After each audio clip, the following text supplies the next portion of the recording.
your answers. And you know.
Each had multiple stab wounds. Some had defensive wounds, showing they fought with the attacker. And there was no sexual assault. County Coroner Kathy Mabbutt is describing the murders as personal. County Coroner Idiot of the Year, Kathy Mabbutt, in my opinion, just my opinion. But welcome, everybody. So glad that you're here. Great to see ya. Let's see who we got here. Hi, Kate Braze. Hey, Justice A through Z. Hey, Ara and Jody is cool. Great to see you guys. And whoops, hold it. Let's see. Okay, there we go. And hey, Mrs. B, how's it going? Welcome. So glad you're here. Gregory Worth. I love Gregory Worth. How's it going, Gregory? Hey, Sarah Lottie. So glad you're here. And Agape Love. Same thing, in my opinion. And Sarah Lottie, did I say hello to you? I'm saying hello again. Let's see. Macrotus J. Am I saying that correctly? They're still alive. It's happening. Happy you're here. And welcome to live Watch the Obsession live stream chat and discussion. In my opinion, I think I got you again, but I'm very happy you're here. And Tony B, are you still here, my love? Great to see you. Lori Montalvo. I know someone who's named Laura Montalvo. Am I saying your last name correctly? It was throwing me for a loop for a little bit, but I just placed it. She's a speech therapist at a place that I used to work. And did I say hello to you, Jody? Is cool. I'm glad you guys are here. Thank you for being here, moderators, subscribers, members, and all. Oh, hey, Mrs. B, thank you so much for the super sticker. I really appreciate it. Thank you for supporting the channel. I very much appreciate all of that stuff. It's been a little bit of a tough month from a creator perspective, trying to cover this case.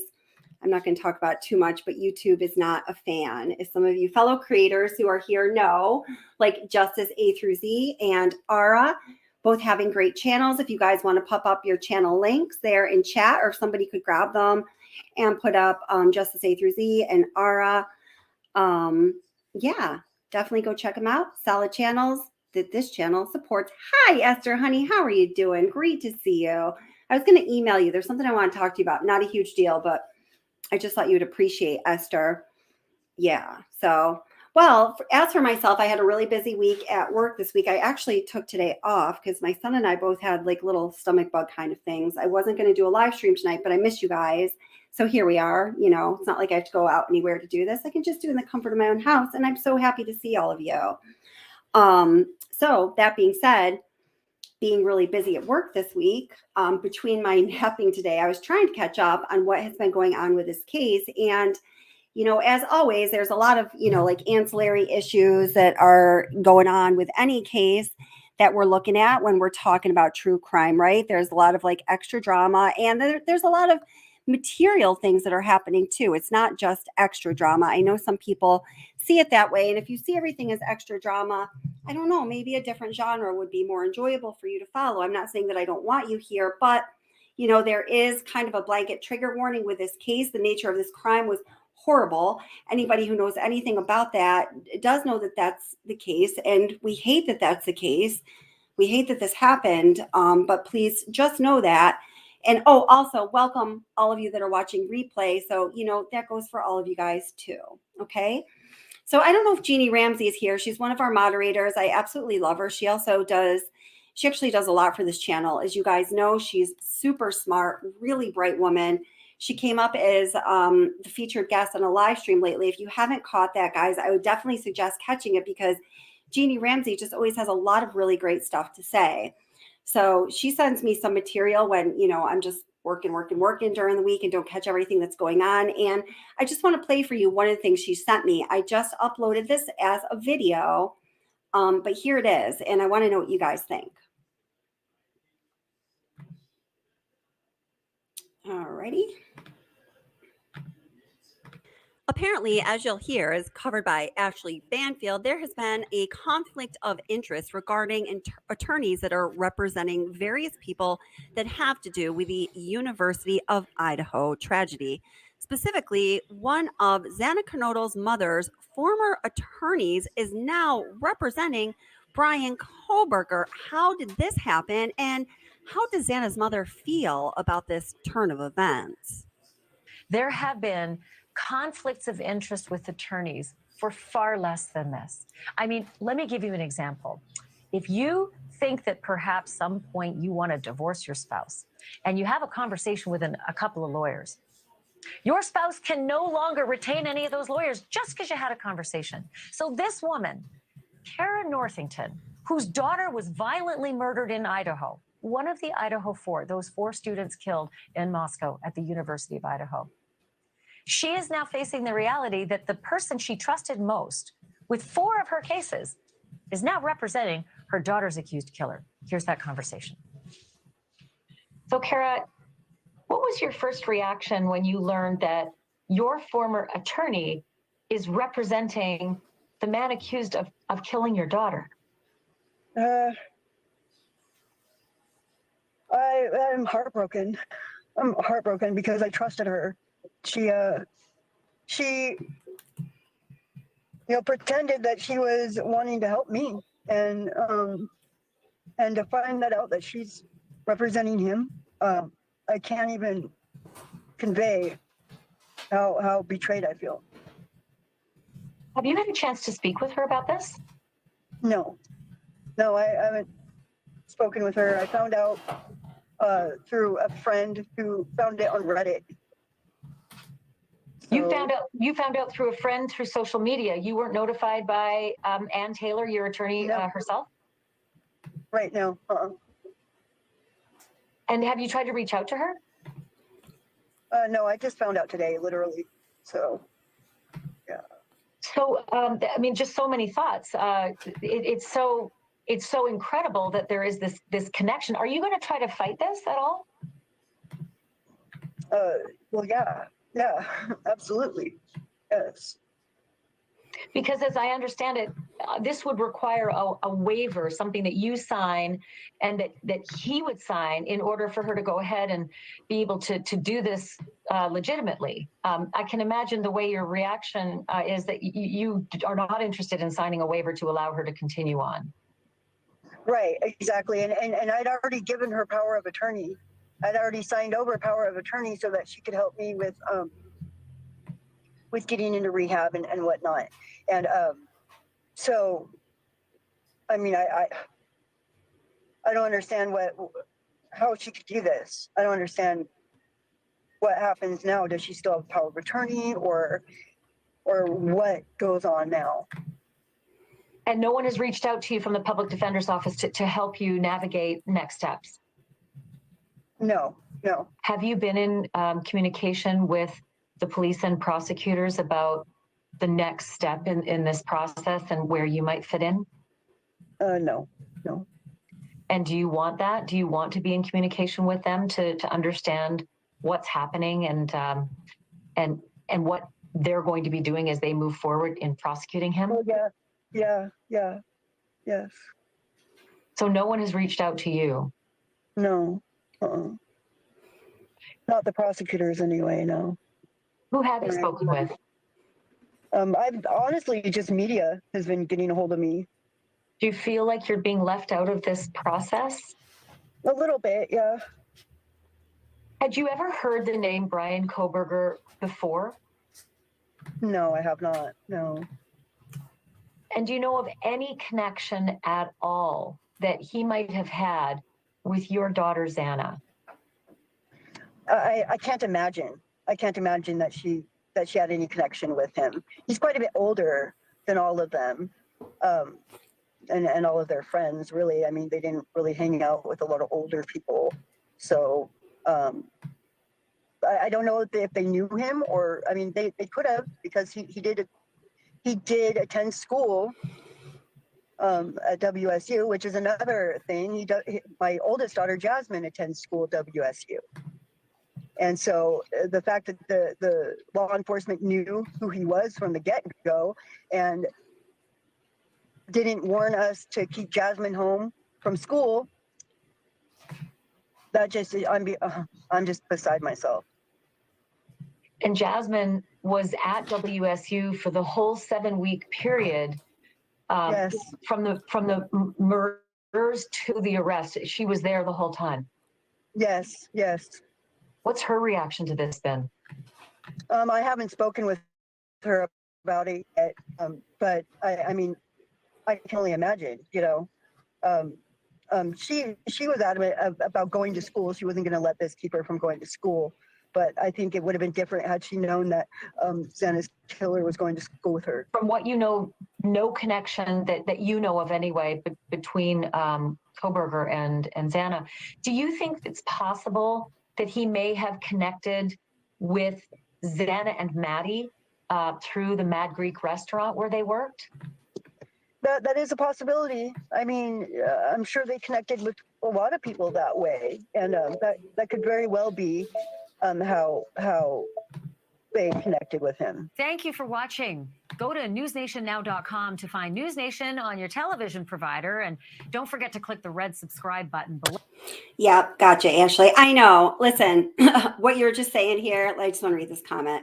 So, Stevie, and I'm so sorry. I saw what the problem was. I unblocked your other account. I promise you it was never intentional, so I'm so sorry that happened. But you should be good, okay? I'm really sorry about that. Stevie says, I hate when Ashley asks how she's managing. You don't ask a heroin addict how they're managing the murder of their daughter. I mean, I agree. I've been airing a couple of my grievances recently that have just come up recently with Ashley Banfield. I don't know why, but yeah, no, I totally agree with you on that, Stevie. That grates on me too. Here, I started a couple comments here that I want to read in regards to, what it is we just watched. So, here we go. And tell me if I'm not saying your name right here. I'm not sure if I am, but let's see. Macrotus J, is that right? Says, I don't care if she's the only one in North Idaho who has the practice certificate for criminal public defender. Bring someone from another part of Idaho, for fuck's sake. And you know what? I'm going to go ahead and say for fuck's sake. You know why? Because when I was just behind the scenes there, changing some of the preferences and making sure we unlock Stevie here. Let me just show you this. This is what YouTube loves to do. I noticed that we haven't even gotten started on this stream. We've barely said anything. And already, if you were to look under, I don't know, it's the first one here. It's the thumbnail for what we're doing now. It says live. This is my behind the scenes studio. And it says monetization and restrictions limited due to ad suitability. This is what's been going on with YouTube. I don't know what the deal is, but it's absolutely freaking driving me crazy. And like I said, creators, you know. So, yeah. Let's see. All right. Let me pick up some other comments here. Oh, yeah, I'm so glad you guys are here. Such a great community. Everyone is welcome. Please feel free to speak your mind. Hey, Brian Hoffman, what's up? How are you doing? Brian says, hey, everybody. Oh, boy, huh? Do any of you know what flavor of substances Maddie's dad and stepmom use? I heard that would be a substance that started with H, but I'm not 100% sure on that. But I'm trying not to talk about the family members and their personal business so much as it does not relate to this crime, because I don't want to do that to them. Hey, Pride or Honesty, how are you doing? I love it when my future wife cusses. Well, gosh darn it, welcome, boy. So glad you're here, Pride or Honesty. I saw someone else was from Arizona. Was it in my opinion, my future husband, Pride or Honesty, is also from Arizona. Can't wait to move to Arizona. So anyway, the reason that we're talking about is Anna Kernodle's mother and the situation that she's in and the struggles that she endures in all parts of her life. Because I mean, let's face it, drug addiction takes over a person's life. And I have a great deal of compassion for this woman. I don't want to talk about the difficulties that family members have endured just for the sake of talking about it, if you know what I mean. I just wanted to put that out there. The only reason that is coming up is because, you know, she's put it out there, and rightfully so. Like, what is up with that? So, hey, Kay Blind Fairy, how are you doing? Welcome. Hey, Jeannie Ramsey. Oh, I'm so glad you're here. I was just talking you up, girl.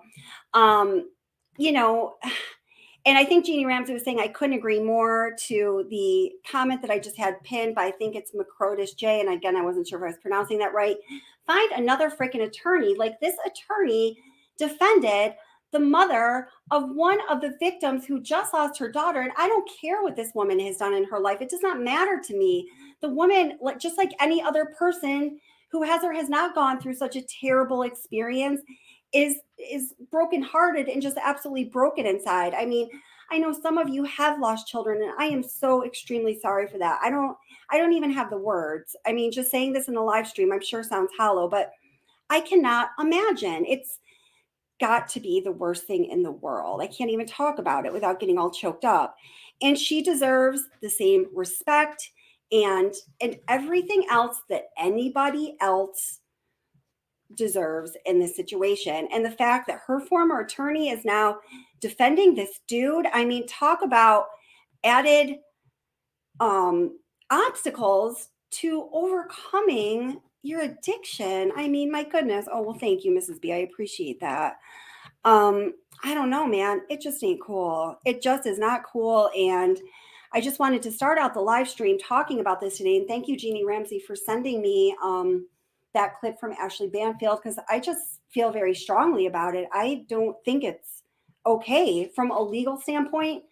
I just had heard about, well, I kind of heard about this throughout the week, hadn't really looked into it. Jeannie Ramsey had sent me this video, so I started looking into it a little. I don't know what the situation is from a legal standpoint, if there is a true, in the legal sense of the term, conflict of interest. I do not know that. I'm definitely going to look into it because I want to know. But just from a freaking humanistic perspective, from a humanistic standpoint, why do we always have to look to the letter of the law? Of course, sometimes it does come down to that, and it needs to, because that's how our system proposes it's going to work. But my Lord, people, come on. I don't know, man. Justice A through Z, do you want to come up? I'm going to pop the link in if you want to come up. I know you don't like to stay up too late. And I really would like to hear from Justice A through Z. Who? Justice and Ara. I'm not seeing any. Is there anyone else here that has a channel that we should be popping up there if somebody wants to get their channel links and pop them up? Just please don't do it like, you know, excessively throughout the live stream, because even when I've watched my own live streams and when we post them too much, it gets a little like too much. You know what I'm saying?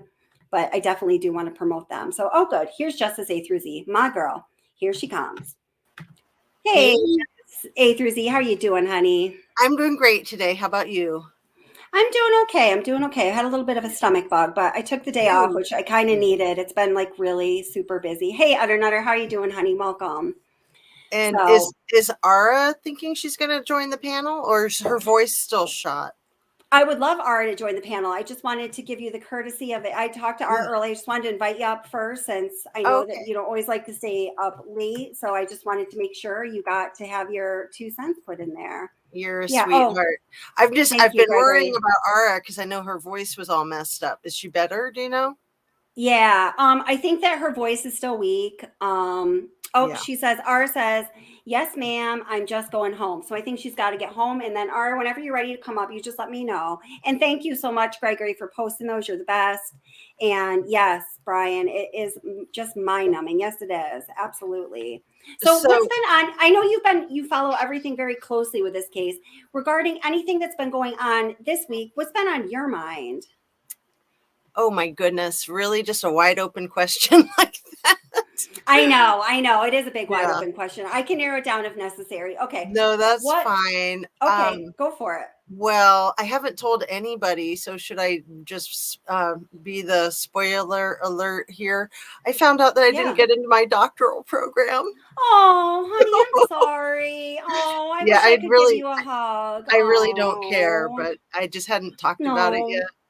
Well, Like no, you do seriously, I haven't care. even told my family. I haven't said anything to anybody. Oh, well, listen, it's okay to care. And they don't know what they're missing out because they don't know what a brilliant No, mind. check it out. Check it out, Kelly. Their acceptance rate was like lower than low. It was lower than Harvard or Princeton or Yale or MIT. It was like 3%. This year it's gone closer to 2%. So I'm like, Yeah. whatever. Like really 1 out of 50 people. That's cool. Yeah, no. Well, I mean, they're definitely missing out. And I mean, do you have your eye on possibly another program? I thought that I might, but I have my master's degree and I'm not sure about other programs. This was a program I was really excited about. Do you mind saying what program it was to? No, not at all. It was at And the reason I'm asking is because I'm gonna do some research for you. Okay. Well, I have not found any other program like this. It's at Notre Dame University in is it South Bend, Indiana? Yeah, And excellent university. I'm sure they had a very low acceptance rate. Yeah. well, the doctoral program is at a department called the Kroc Institute, and Okay. it's a peace studies program. So it's a doctoral degree in global peace strategies. Okay. Hey, listen, right? Local, just popping in the top of my head, kind of local to where I am right now in upstate Yeah. New York.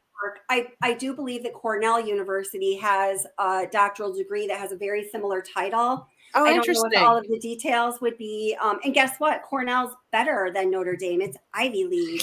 So I don't know if you want to look into that, or after this Yeah. live stream, I will pull the information and send it to you. Oh, how exciting. And then I could Yeah. be your neighbor. But see, the other thing, what was Well, I going I to think say? I think it would be it would be that there has access online, like a virtual kind of, at least part Right, of it which would be yeah. awesome, because that was one of the things I was really concerned about with Notre Dame is it's like a 4-hour drive from where I live. Uh-huh. And I think that they would want me to actually be there a lot. So Mhm. I was very, Yeah. very concerned about that. So So maybe that wasn't meant to be. Maybe that was a stepping stone, and you're going to find the one that's exactly right for you at a different university that has more I flexibility. know, but see, this is just goofy. I got my master's degree at Notre Dame University in California, which has no affiliation with the University of Notre Dame in Indiana. But I just thought it'd be kind of cute. Oh, I'm kind of kidding. I'm kind of kidding. Okay, and I'm doing a little researching for you also. Yeah. Look up Purdue Global. I think that they might have a virtually all virtual program that might have some similarities to the one at Notre Dame. Yeah, and Purdue's a lot closer. Yeah, Purdue. Half And the I just distance. I got my master's degree at Purdue, and I had to go there Mhm. like four times, but I was able to do the rest of it without being on campus. So Very cool. So yeah, yeah. so that's one thing. I've been keeping my thumb on the pulse of this Idaho 4 case. It's crazy. It just Yeah. keeps going from bad to worse. So I wanted to let you know that apparently the attorney, the defense attorney, you're gonna die, Kelly. Oh She God. was literally also the attorney allegedly for Maddie Mogan's stepmother. Now I had heard that. And Maddie Mogan's father. I had heard that. And so maybe Okay. that is one reason Brian was asking about them. And Brian, whatever you want to ask is totally great. So does anybody like Jeannie? Like Jeannie is always like, I always turn to Jeannie as being my fact checker because she is so good. Do we know if that's true? Was she also the attorney for one or more of the Mogans? Now Jeannie says, yes, I heard that too. Yeah, I haven't done any of the nitty gritty research, but I did hear that. Yeah. And I want to tell you where I heard it, just so we can vet it, because I had kind of heard it like from the ether, and I wasn't sure where. And then today I saw that on 10 to Life, and so okay, that's all right, yeah, that's the only source that I can cite. So yeah, I think we want to. Yeah, well, definitely. I find 10 to Life to be pretty tight factually. I had just found her channel. I know she's like a much bigger channel than mine, like much more successful on YouTube. So don't anybody have to put that in the comments. I get it. It just so happens, who comes up in your recommendations. I can't do an exhaustive search of all true crime channels all the time and stay on top of it. That would be crazy. I found a new one today. I do like her. Who's that? Oh my goodness! I have to get my little handy dandy notebook because I can't remember. I can't remember nothing if I don't write it down, but it's a really good channel. It came up in my feed and I was like, how come I've never heard of this one? And I've already watched 2 of her short videos about this case and they were great. Wait. Pop it to me in the private chat first, because I've always had this, just for everybody who is like new here. I always, have had the attitude that I want to promote other channels. I want, especially like my girl, like Justice A through Z and R, I want for everyone to be successful. I will always promote them. And I've always allowed people to kind of like, without any limitations, promote other channels on this channel. But it's been just recently that I found out, and I'll tell you the story behind this sometime, Justice A through Z. I'm not going to go into this with everybody. Not everyone wants to hear that. No, but I'm with you. Some people had taken advantage of that intentionally, which kind of hurt my feelings. And then, I think let's hold off on that one. And I'm going to tell you why, but I think I like that one too, but we'll talk about that. But sure. No, that's totally cool. Totally cool. Yeah. I'm down with that. Yeah. So and hey, Suspicious, and hey, Norma Lee. Sorry, I was talking too quick there. Hello, Joan Bradley. Welcome, my friend. How are you doing? And Jeannie Ramsey, we said hello to, my girl. And Michelle G. Hey, how are you doing? Welcome. So glad that you're here. Now, Norma. Oh, do I still have that? Let's see. Norma Lee had said, just in regards to, the attorney that was the attorney for Xana Kernodle's mother, who is, very much in a state of needing some support. Norma Lee said rehab is needed here, and so is honesty. Absolutely. And I am definitely a big fan of both of those things. And I hope that as much as Xana Kernodle's mother is sort of, I think right now, the way I'm imagining it is she almost doesn't care about her dirty laundry that she's putting out there. I just feel for her. Like whenever I hear her talk, like my heart cries. Like I just think, she is suffering so much. She just lost her baby girl.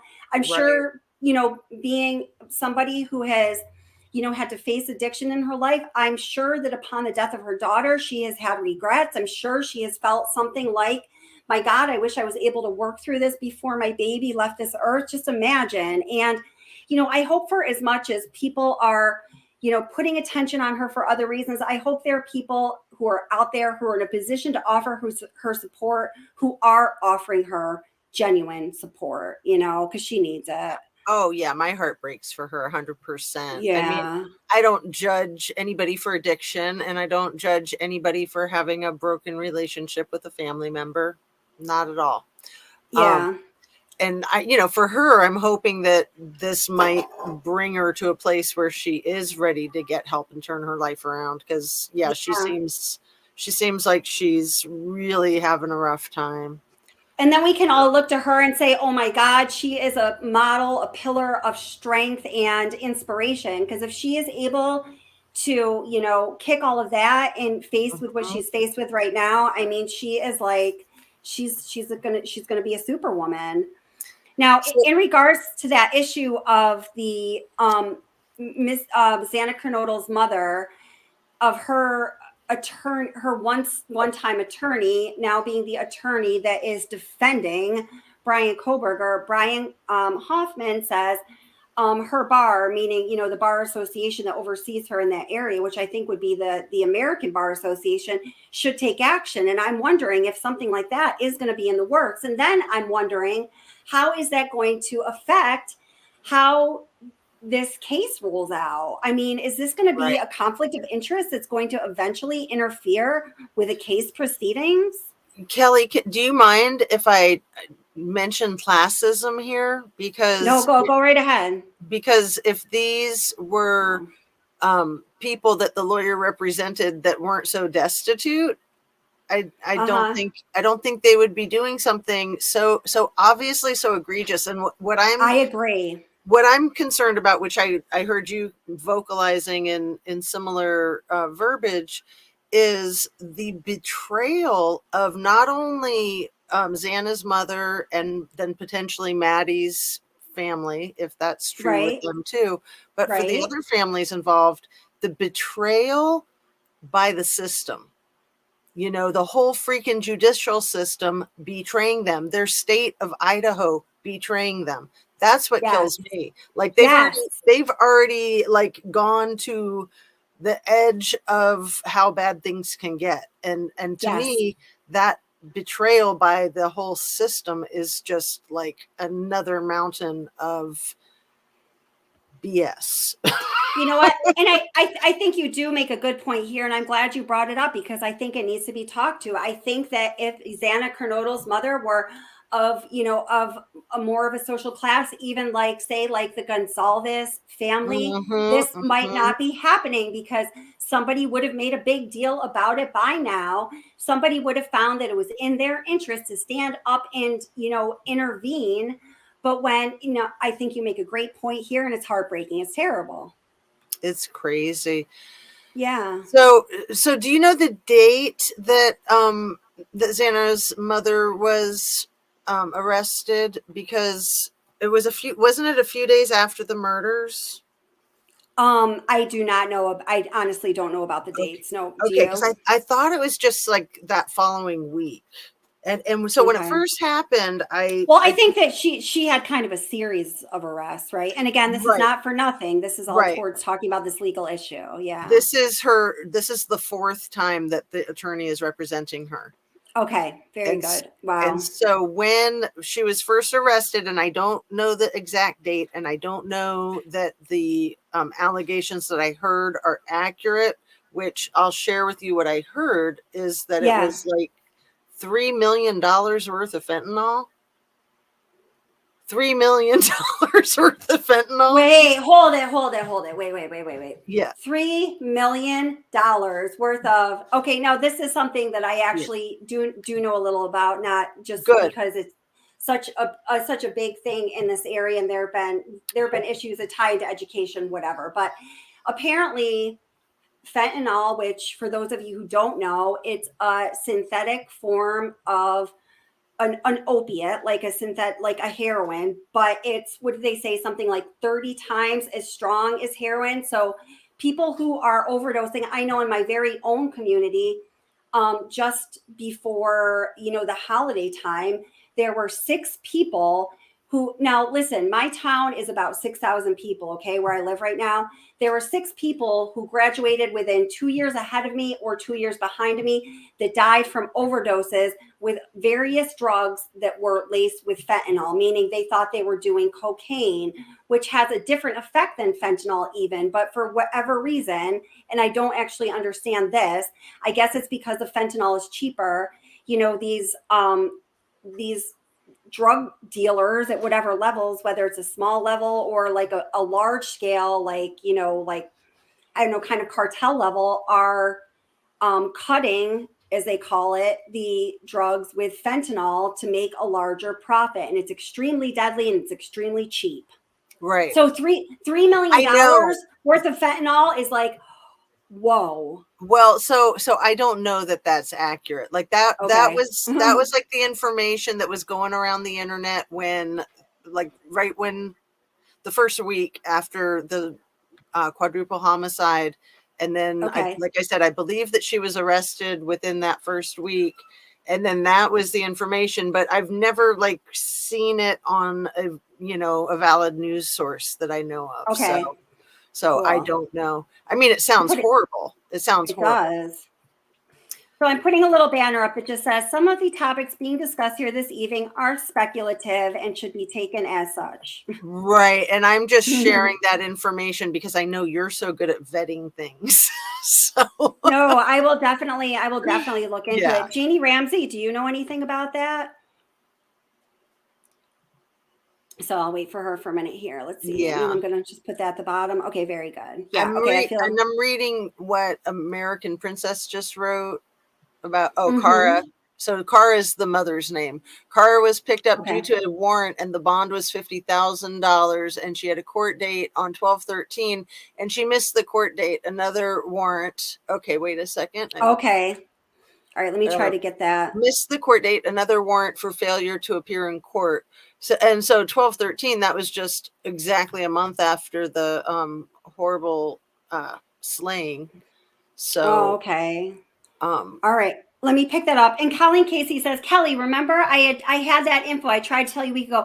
And thank you so much, Colleen. And I am so sorry if I didn't pick it up and run with it or look into it right away. I don't know if you've been here when I've been talking about like my day job has been super busy. This past month has been really super intense. So I am so sorry. People share so much information so generously, and I truly am sorry if I haven't gotten to it. Any information I want sent, please don't take it personally, and definitely try me again if you feel strongly about it. Being the squeaky wheel works with me; it just does. I'll let you know that. So thank you for sending me that, though. And I'm also catching Jeannie Ramsey's comment at 10:23, so just 2 minutes ago. She was arrested that first week, but I don't have access to her charges. Okay, gotcha. Okay, and then Colleen Casey says she does have a lot of convictions, but they are not all drug convictions. It is on her record. Thank you, Colleen. I really appreciate that. Thank you so much. Thank you. Okay. Yeah. And now I just want to go back really quick, and we're hopping around here a little bit, but I can't find the comment now again, Joan. But Joan Bradley at some point, and would you be willing to comment on this, Joan? And Joan is one of our wonderful moderators here, said like something to the effect of, I'm just really worried that Koberger is going to walk. Oh my God, that sounds like the worst nightmare one could have. What makes you concerned about that? Does anybody else feel concerned that there's a possibility that Koberger could walk? Do you have that concern, Justice A through Z? Honestly, my concern is that he gets a fair trial. I smell a rat. I smell it. Yeah. I'm sure I smell a rat. Yes, absolutely. So I have no interest in protecting anybody that had anything to do with the crimes. Absolutely no interest in protecting him if he is guilty. And he certainly appears guilty. There's no doubt about the appearance of his guilt. But I want to know, I keep going back to it. My thing that I can't get off of is that photograph from the back of the bar, the back of the corner club, that was taken 2 hours, roughly 2 hours before the horrible tragedy. And it's been confirmed, absolutely 100% confirmed, that the two girls were talking to Jack D. Did you know that? Yes. Now tell everyone why you're concerned, because when you were talking about that on your channel the other day, I thought you were going to go a different way with it, but I like how you explained why you're concerned about that. So I'm concerned for a few reasons. One of the reasons is because that was never given as part of his alibi, that he was at the bar hanging out with them and then went home. The first alibi that was public was that he stayed home, that he stayed in that night. That he was sleeping, according to his roommates. And his roommate said, yeah, we would have seen him coming and going. And then didn't a second alibi come up where he said that he was actually asleep, but not at his place, at his parents' place, 90 minutes away? I'm going to be honest. I thought that was all very confusing. And the way that I kind of heard it was that his first alibi was that he was at his parents', and that the second alibi was that he was actually in in Moscow, and I just found that all to be extremely confusing. That's wild that you heard it the other way around. So now with the Gonzaleses saying very openly that they know that he was at the bar and everything's cool, everything's good. It's awesome. So Yeah. that's 100% Jack D, you guys. This is Kaylee's back in the white and light colors, and then Maddie's in the black jacket with the jeans. They're standing there talking to Jack D. Jack D is sitting there with his hat and his beard. And then I'm super curious about the people that are standing right behind him, because at least in the photograph, the still shot, it looks like they're all very close. Oh wait, let me just stop you here, and thank you, Stevie, because and for your channel too. I can't tell you how many comments. So it's Gonsalves. Is that right, Stevie?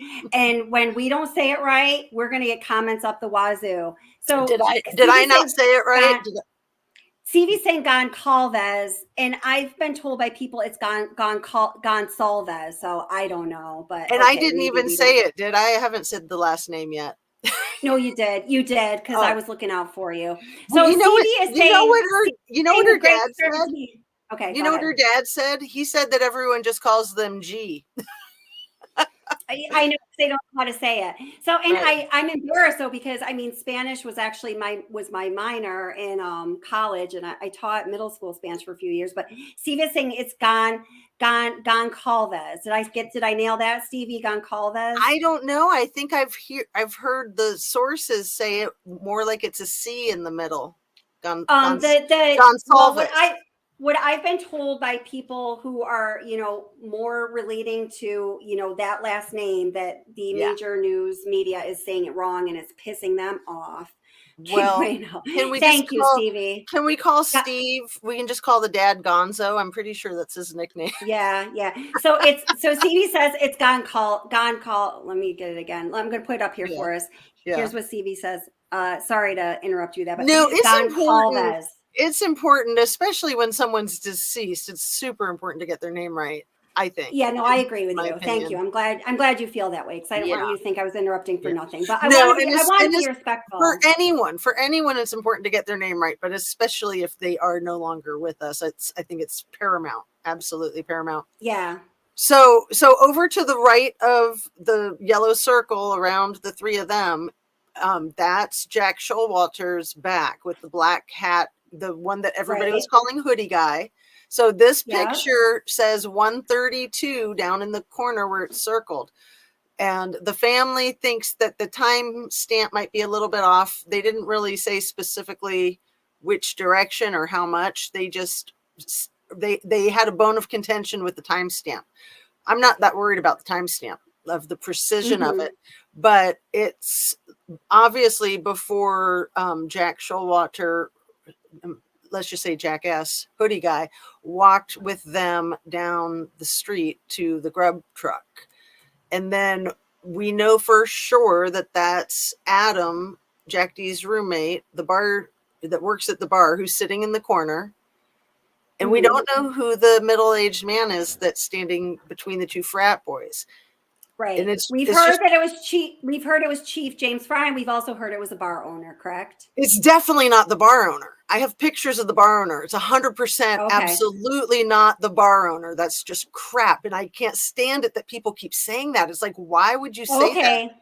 I've honestly never looked into it, because I'll be honest, when this picture first came out, I wasn't sure what to make of it. There were a lot of other things going on, but welcome, objection overruled, and Lala HK. I'm so glad that you guys are here. Welcome. So let me just say, when this picture first came out, I've done a little research. It was leaked on December 27th, and I don't know the source of who leaked it. I can't think. No, I don't think we know a source. Do we know a source? Does anybody in chat know if we know a source of who leaked this picture? I've always wondered that. I think it would have to be somebody that works at the bar, or the bar owner, or law enforcement. But I don't know. There could be another option that I'm not privy to. But I didn't think for a second that was Jack D. When people started to say it looked like him, I was like, yeah, it does look like him, but that doesn't mean it's him. And then it was on the 29th of December that it was pretty much confirmed that it was him. the 29th of December was the day Yeah. before the criminal defendant was Yes, arrested. yes, this was leaked before the suspect was apprehended, just before that. Yeah. Yep. So I just thought it was really wild that the day before the suspect's apprehended, I mean, to me, it's pretty explosive that they're not so much that they're standing there talking to him, but that wasn't a public alibi, that wasn't information being shared. Like, why the secrecy? And Right, so right. and so my other huge red flag right now, and I put in a public records request, I haven't heard back, is why the secrecy with the 911 call? Oh yes, I have. And you know what? I put in several public records requests, and I want to tell you that the last time I used the information that I had gotten from you, Justice A through Z, about the sunshine laws, threw that at them to see what happened, and nothing has happened yet. So yeah, I didn't use my channel email. I used my private email. I didn't say like, Yeah. oh, I'm a YouTube content creator and I want this. Yeah, no, I know. Sometimes I'll use professional Yeah. credentials, and yeah. And it's not, Downtown Wonder says if it is Jack D, it's not if, it's confirmed. It's 100% solid. That's Jack D, 100%. Well, Kelly gone. Oh gosh, I'm nervous about saying this now. And please correct me if I don't say it right. I'm trying so hard, but like I'm so nervous about it, I'm afraid I'm not going to say it right. Katie Goncalvis's father, Steve, said that this is Jack D, correct? Yes. And the mother Okay, said that it's him, and the sister has said Okay. that it's him. Yeah, I have those clips somewhere, but okay. So I do have photographs of the bar owner, and I want to say his name is Mark Trivet. Okay. And in my community feed, I've got some photographs of him. So he was young when Oh. he bought the bar in his 20s. So he bought it at least 11 years ago. So at the oldest, he would be 40 at the oldest. And he's a Okay. very, very like buff, beefy guy, like not beefy. Yes. He's just buff and he's tall. No, he's a beefcake. Yeah, that's what I thought of the picture I saw of him.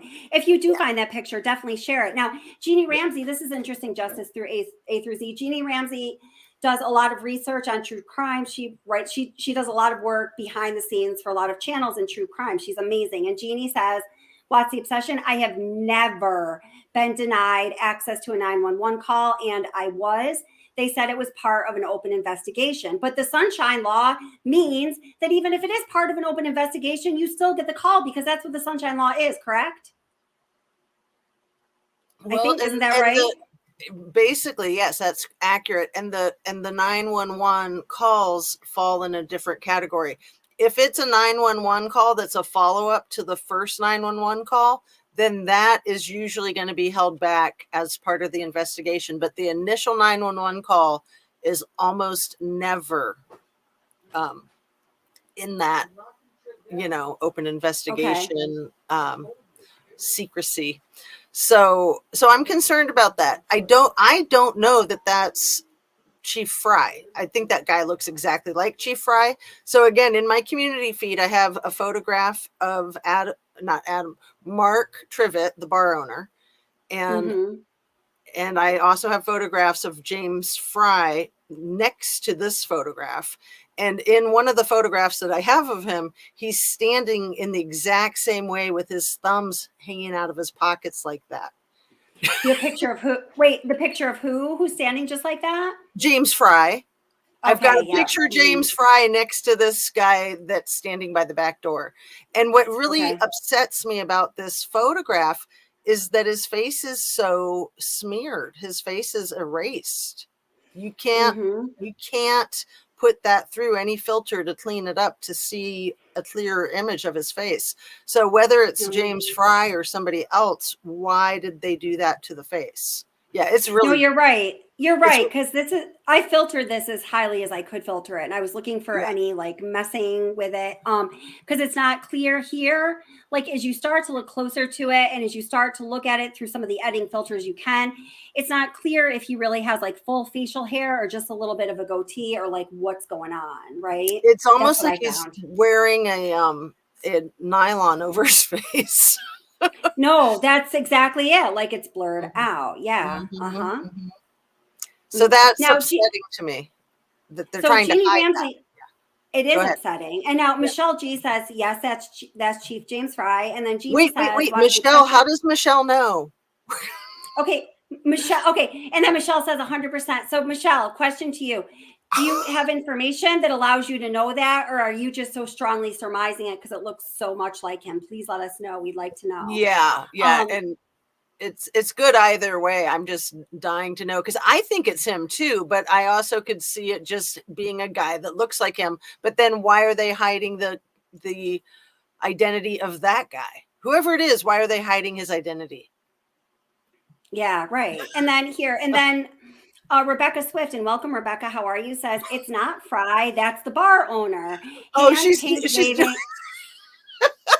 Oh, okay, got you. Okay. That's great. Well, see, and I think the reason people Uh, just want to throw that out there to like protect, people want to protect law enforcement, and I'm appreciative of that. But how else are you going to explain a guy who looks like he's 50 hanging out with a couple of frat boys on a Saturday night? Come on. right. Yeah. How does Right. that make sense? It only makes sense if he's the bar owner. Yeah, it does. Unless, they were doing one of those things where, people, police will go into places like that just to that the whole initiative that they should have, that they need to have, where they're Right. trying to make police less scary to those in the community. I mean, perhaps it could be something like that. I just don't. I really truly don't know. I have no answers to this one. I a lot of times think, at least I think I have a lot of answers, whether I do or not. That's up to you guys to decide. But I'm not even pretending on this one. Well, I don't pretend, but I couldn't even begin to pretend on this one. I don't have the answers. I just don't. I don't think I would anyone love does. to get a clear image of what is on his hat too. Oh, yeah. Because there's something on his hat. It almost looks like it's sort of the shape of a gun, maybe that white. And he's got his sunglasses up on his hat, which is exactly the way he's got his sunglasses up on his hat in the photo that I have next to that photo on my. Do you have that photo? Can you? I can. Put You it want me to up? send it to you? What's that? Oh, if only I knew. If only I was high tech. I mean, I can do it my low tech. Okay. If you want, you can email it to me and I can put it up. But you can even put, if you're up on panel now, you can, or however, or you don't have to. Whatever you want to do is fine. If you want to email it to me, I could put it up too. Whatever you want to do. Yeah. I would be happy to. I think I can email it to you from my phone while we're doing this. Okay, perfect. Yep. And I'll pick it up. Yeah. Let's see. Yeah. All righty. And so Jeannie Ramsey, I don't know if you were here in the very beginning, but I played that the clip of the Ashley Banfield interviewing Xana Kernodle's mother.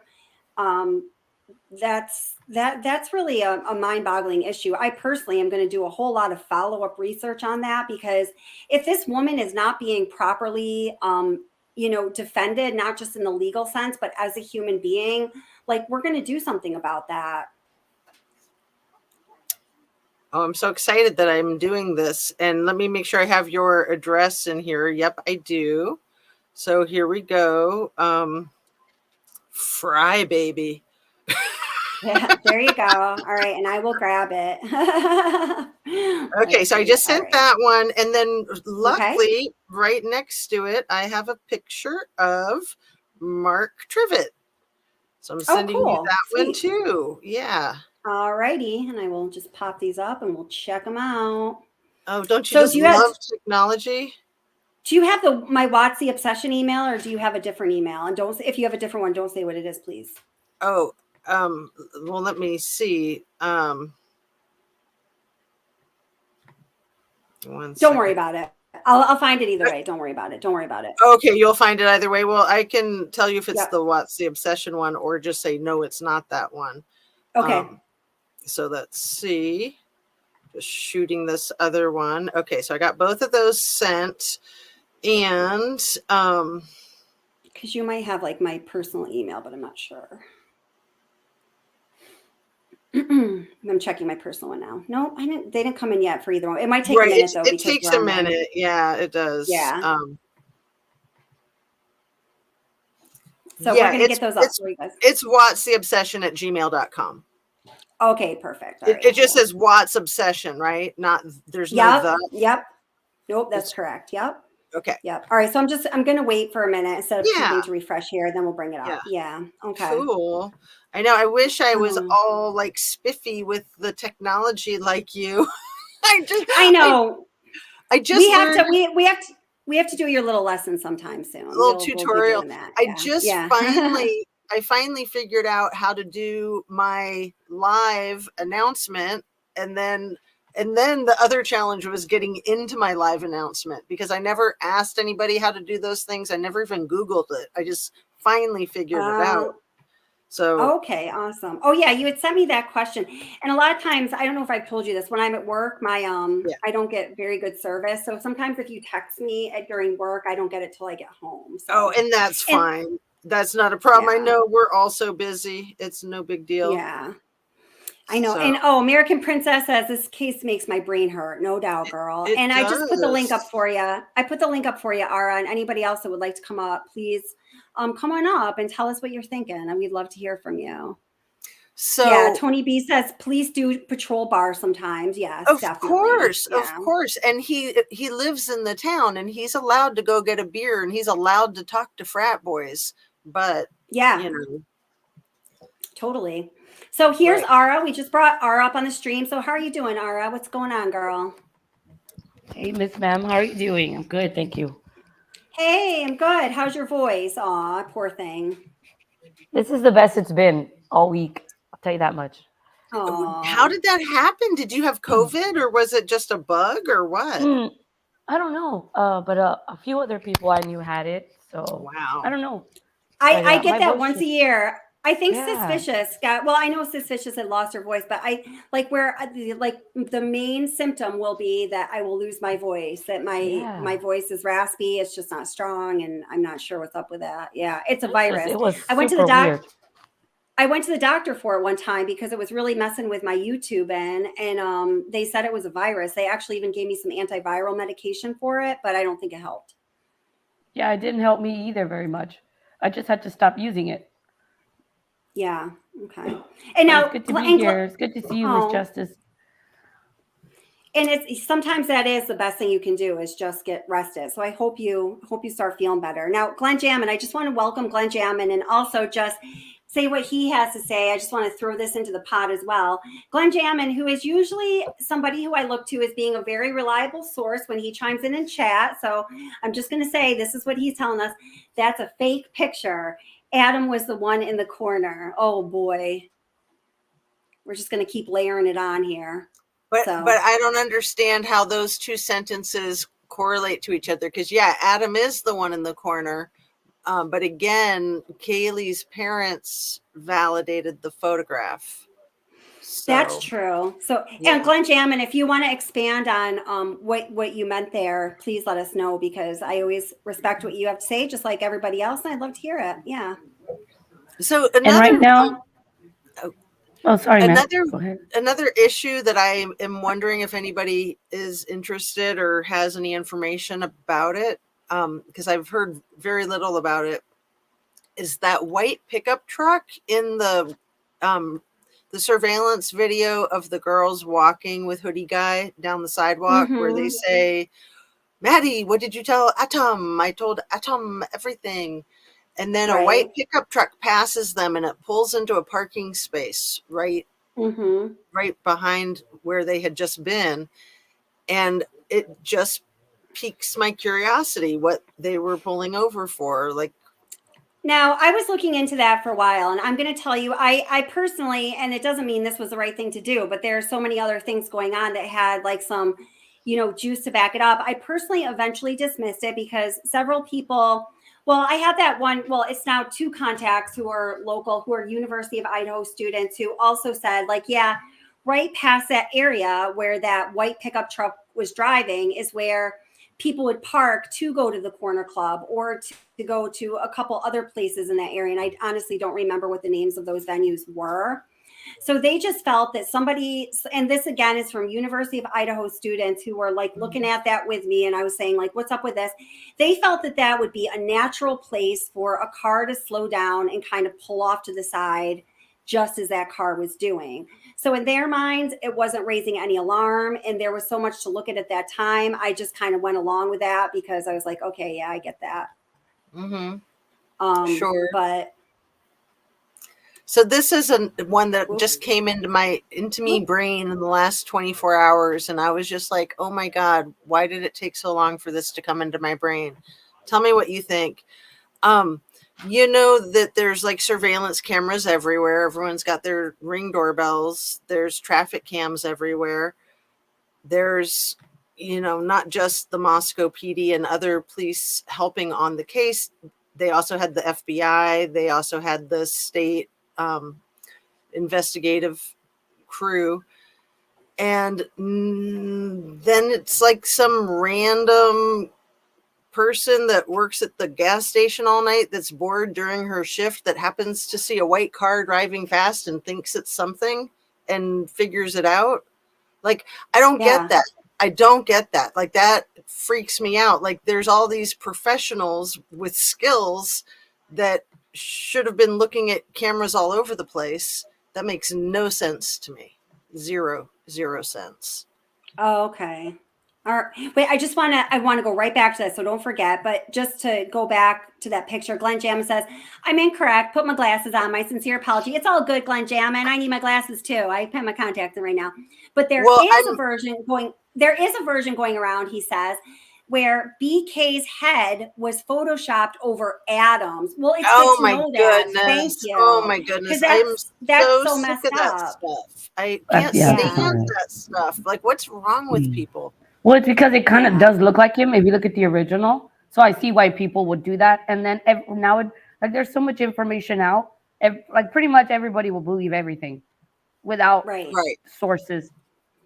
That's why it's scary. You have to be careful what you watch. Like, I like to watch News Nation, but then just not everything either because it's a little out of hand. I think. Yeah. Yes.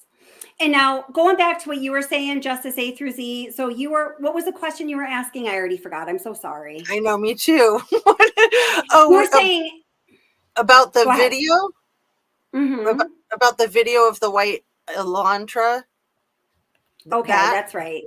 So yeah, it doesn't make sense. You have FBI guys. You've got the State Bureau of Crime Scene Investigation guys. You've got Moscow PD that are trained. They don't have quadruple homicides all the time, but they're all trained. Right. They're thoroughly trained. That's what police do, is they stay trained. And then you got the Pullman PD that also apparently helped with the situation. And so how would none of them have seen video cameras already 2 weeks into the investigation? Wouldn't they have seen all the Ring doorbells from around the area and all the traffic cams from around the area? So the story is that I think it was a woman that was working her all-night shift at the gas station, was bored, and it was like 2 or 3 in the morning, and she was going over the videos. And why would she be suspicious of a white car driving fast? But isn't that when they were asking the public if they had seen it already?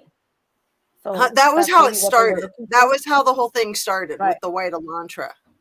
But really, when you've got FBI dudes and state dudes and local dudes. Well, yeah, and it was FBI was the one that said it's this type of car. It's a Hyundai from these years, right? But that was from the photograph from the gas station attendant. See, I thought they already knew what the car was. And then they yes. At that point, well, now keep in mind that there was an internal law enforcement bolo out that was looking for the white Hyundai Elantra with the years of 2011 to 2013, 12 days before that bolo was put out as a matter of public interest through the press release.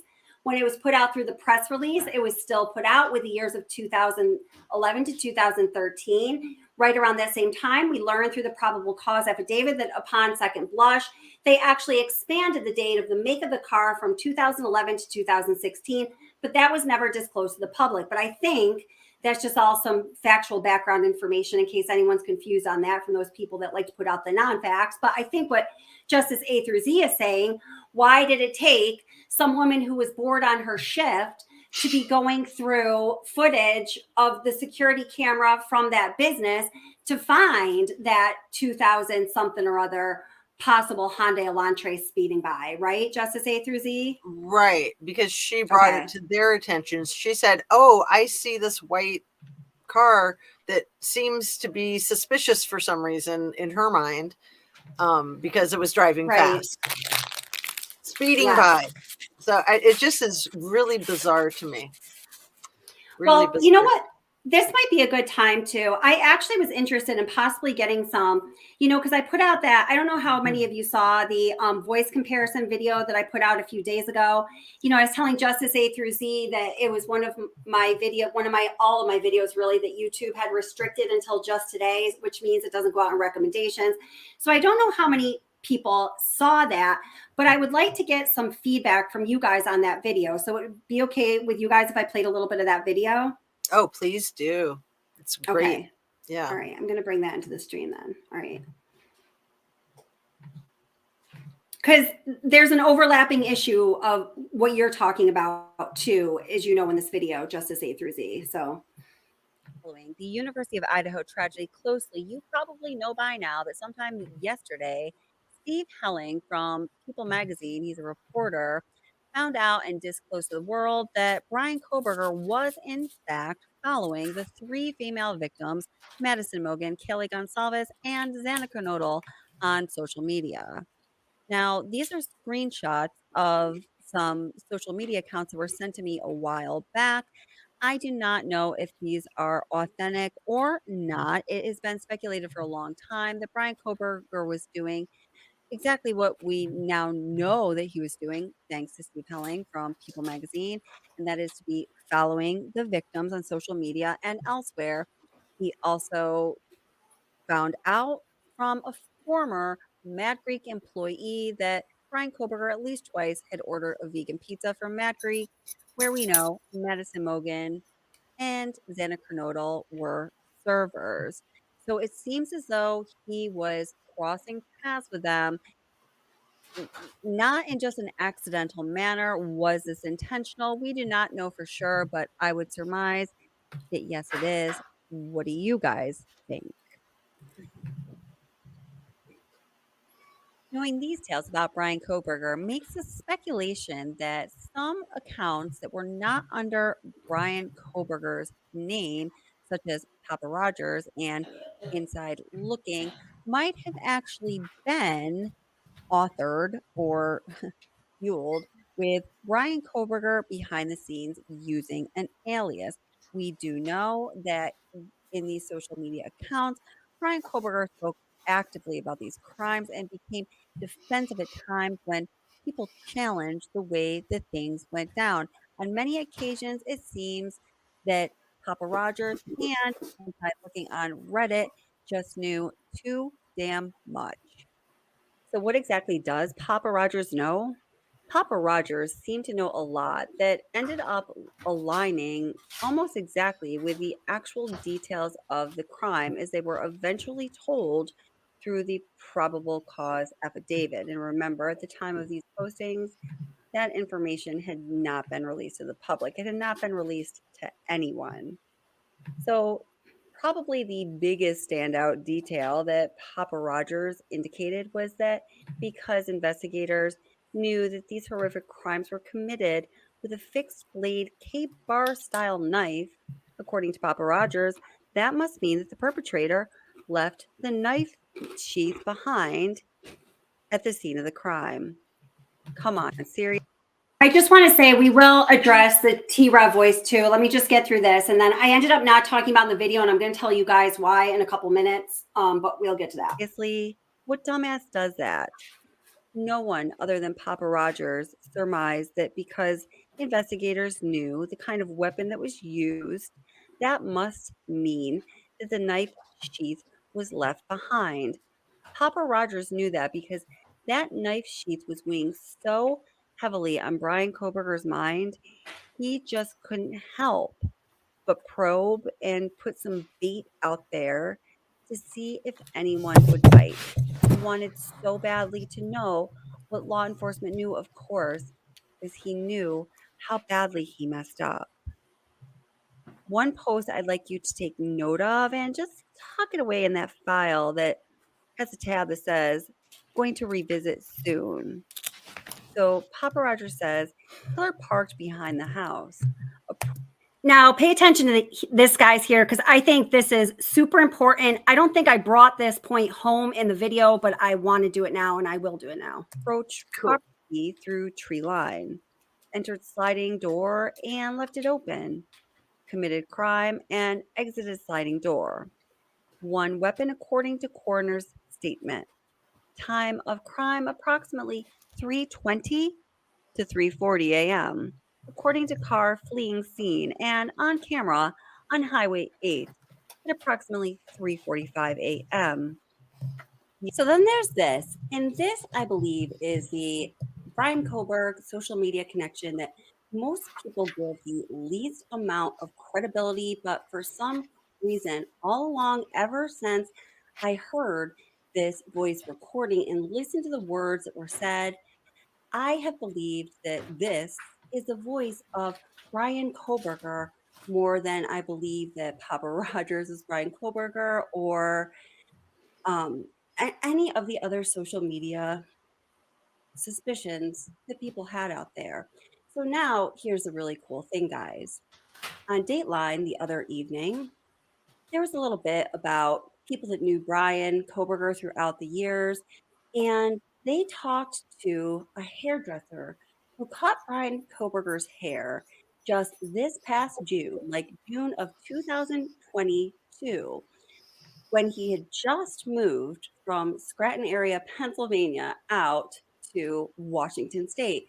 So this is really great because this does a few things. This helps to confirm the timeline of when Brian Koberg made his move out west, and many people still wonder why. It's not such a big question for me, but maybe it is a critical question. So this voice message confirms his timeline that he was out there in June. Well, we kind of know that because in the probable cause, we learned that his ping near the victim's residence at 1122 King Road back in June of 2022. And believe it or not, this hairdresser had his voice message from June 2022 for some reason saved. So now we have a voice comparison of what we know to be Brian Koberger to compare to, well, there was a caller who called into some YouTube channels that some people believe is Brian Koberger. I don't really think that's him, and I'm going to tell you why in a little bit. But we also have his actual voice sample to compare to the video that was put out on Facebook. It was widely circulated back in December before the arrest was made. And this voice recording that had a video component to it disclosed so many details that just made your skin crawl. And now that we know what happened, at least per the probable cause affidavit and the information that is leaked, I believe the details that are disclosed are eerily similar to what actually happened. Now, before you get all excited, I know, listen, people have said, hey, that's been debunked. People have posted, that account has been posted on since Koberg was arrested. But listen, guys, there's ways to spoof accounts. There's more than one people that can be behind an account. And although you naysayers to this element may be right, I just want you to consider this, all right? So let's take a listen to Brian Koberger's voice as we know it to be his voice via the voice message that he left a hairdresser requesting a haircut back in June. Now here it is. Hi, my name is Brian. Would you be able to give me a haircut tomorrow by any chance? Hi, my name is Brian. Would you give me a haircut tomorrow by any chance? Okay, so now I just want you to listen to a very small excerpt, just a few syllables, a few words from the Facebook video that was posted in December before the arrest was made, well before anyone knew what happened. It gave a great amount of detail about the crime that I believe has turned out to be rather accurate. Here, take a listen. Now, if the screen was recorded at 3:38 and the car sped by at 3:45, it's a very tight time frame. All right, now that you've taken that in, let's listen to the sound clips back to back with no pause in between. So, first, we're going to listen to the recording of Brian Koberger requesting a haircut, and then we're going to listen to a small excerpt from that video that went around social media that some people, including myself, entertaining the thought that it was Koberg. Hi, my name is Brian. Would you be able to give me a haircut tomorrow by any chance? Now, if the screen was recorded at 3:38 and the car sped by at 3:45, it's a very tight time frame. And again, let's listen to the two audio samples, one after another. Hi, my name is Brian. Would you be able to give me a haircut tomorrow by any chance? Now, if the screen was recorded at 3:38 and the car sped by at 3:45, it's a very tight time frame. So in just comparing those two audio samples, I bet that many people have an opinion of whether that is the same person speaking in the first audio clip and in the second or not. So my opinion is, yeah, it sounds like the same person, but we can get technical because, hey, why not? So I want you to pay attention to the rhythm of the person's voice. So when we're talking about speech, about speaking, the spoken language, there's different elements to speech. Everybody has their own fingerprint of the way they speak, so to speak. So there's rhythm, which is an aspect of prosody and intonation, stress, tempo, and tone. So the important thing I hear when I'm listening to this person's voice is the rhythm. Hi, my name is Brian. Would you be able to give me a haircut tomorrow by any chance? Now, if the screen was recorded at 3:38 and the car sped by at 3:45, it's a very tight time frame. So the prosody is the rhythm, the stress, and intonation of speech. It provides a lot of information beyond just what a person's saying. And again, everybody has their own style, their own rhythm, their own.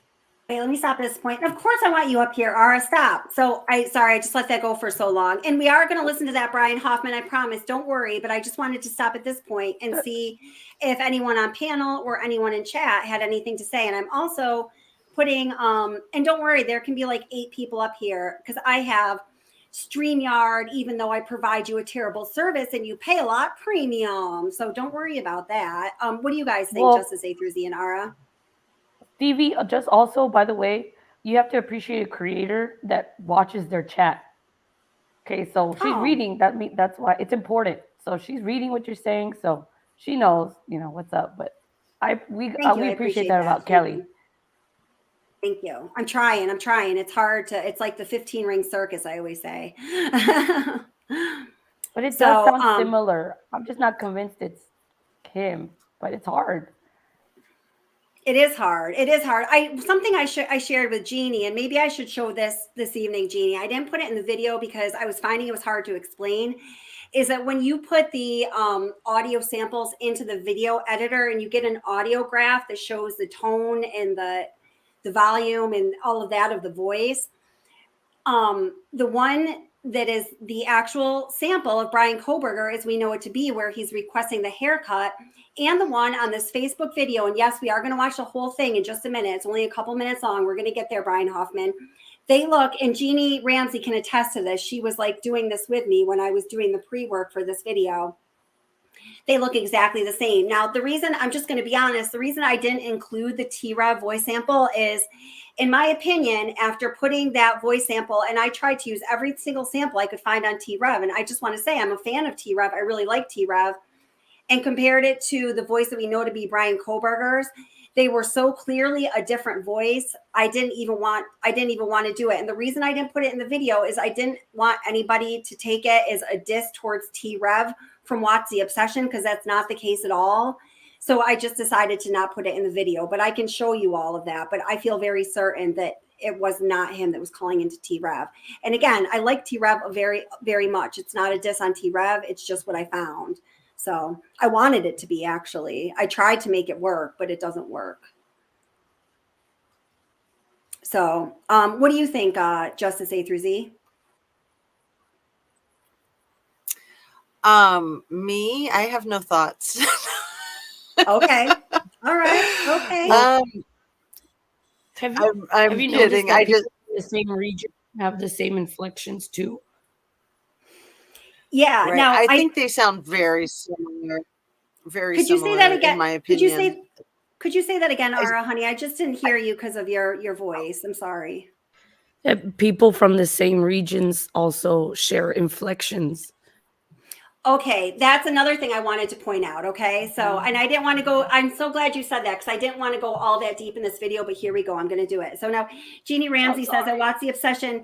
No, it's good. No, this is a good thing. He raises the end, his voice at the end of his sentence ends with a question. Yes, a lot of other commenters on this video notice that same thing, Jeannie, and you're exactly right. Now, as I told you guys, Brian Koberger was arrested less than 50 miles from where I sit right now. Now, I lived in Philadelphia for over 20 years. I lived in New York City, but for most of my life, well, wasn't most of my life, I don't know. For a lot of my life, I grew up in this area in upstate New York, and I live back here now.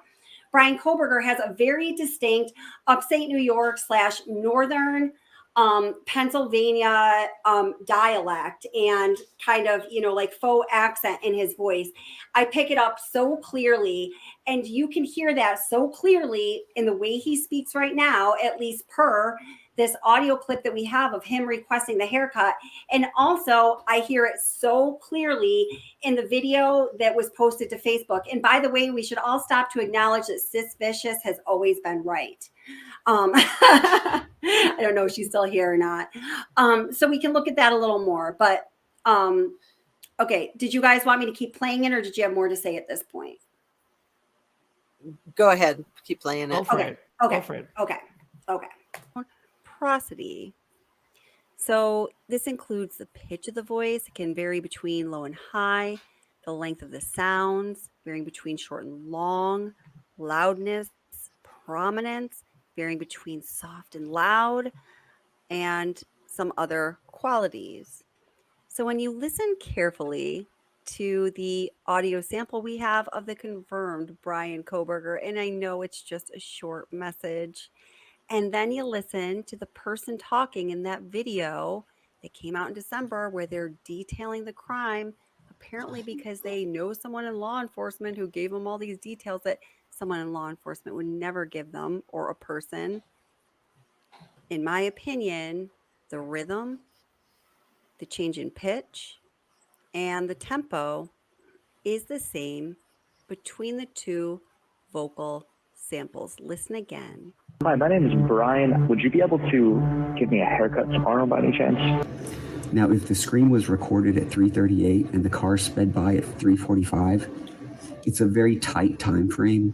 Now, another similarity between the Papa Rogers postings and this video posting that circulated around social media in December before any of these details were disclosed actually had to do with one of the details that did not align with what we eventually learned of the details of this crime, which is the time during which it occurred.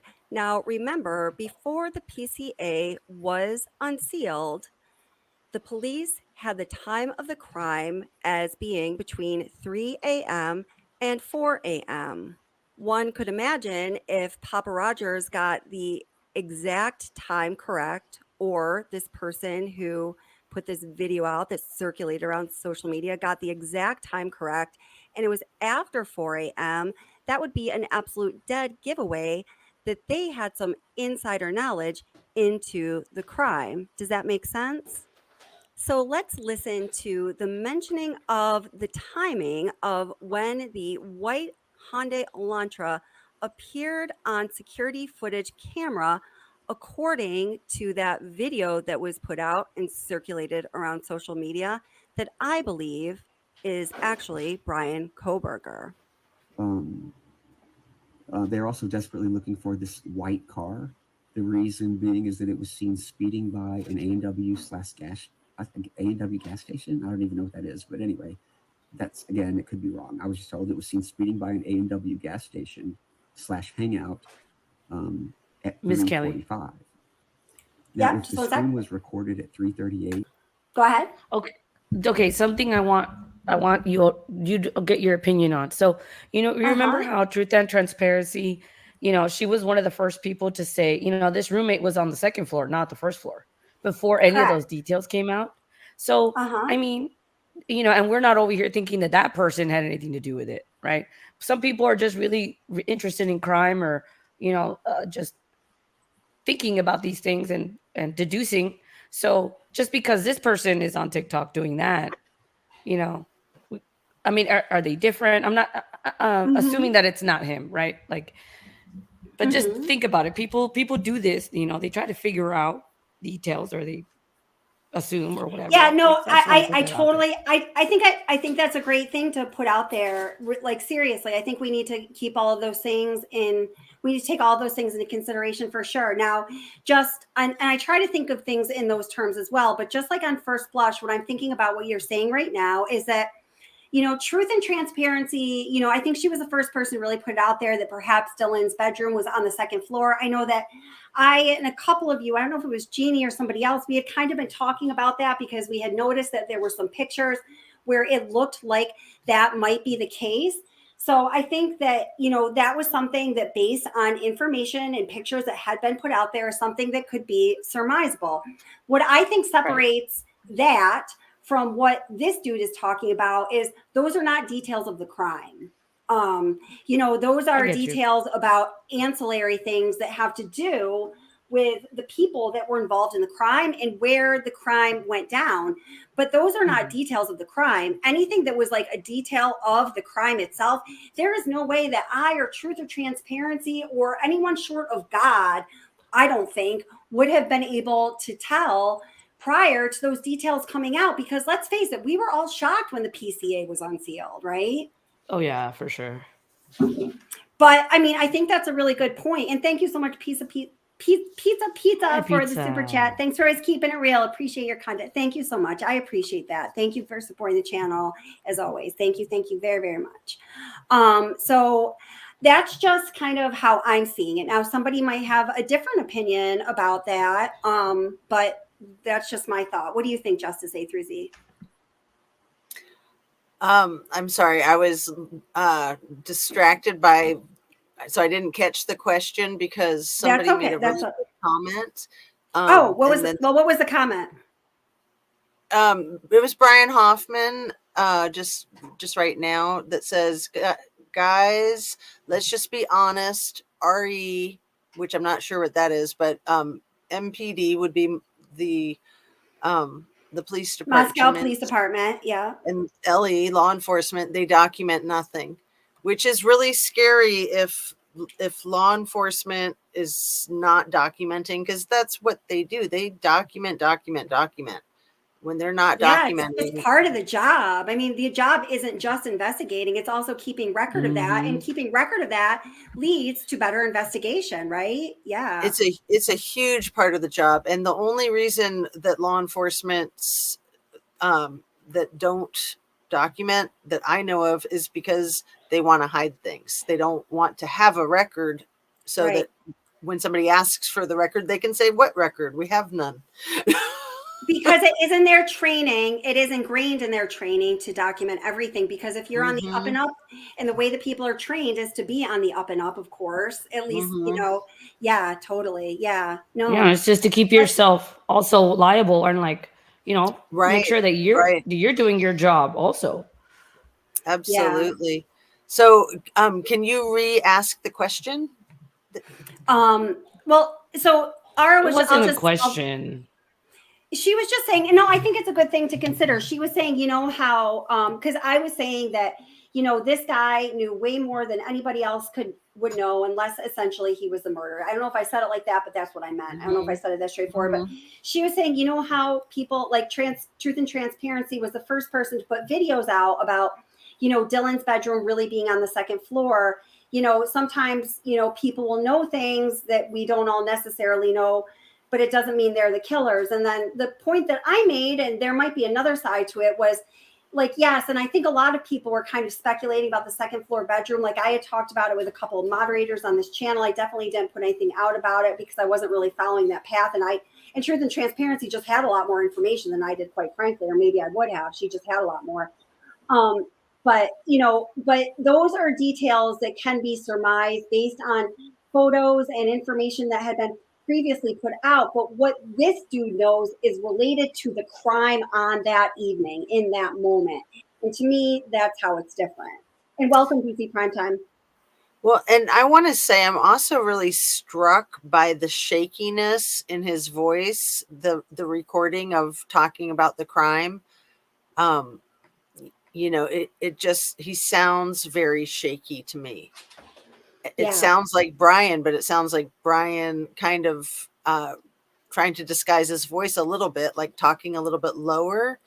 And like he's aware that he doesn't want to have his voice recorded. So he's trying to make it a little different, but that he's nervous because of what he's doing. I mean, part of him is realizing how insane he is. I don't know.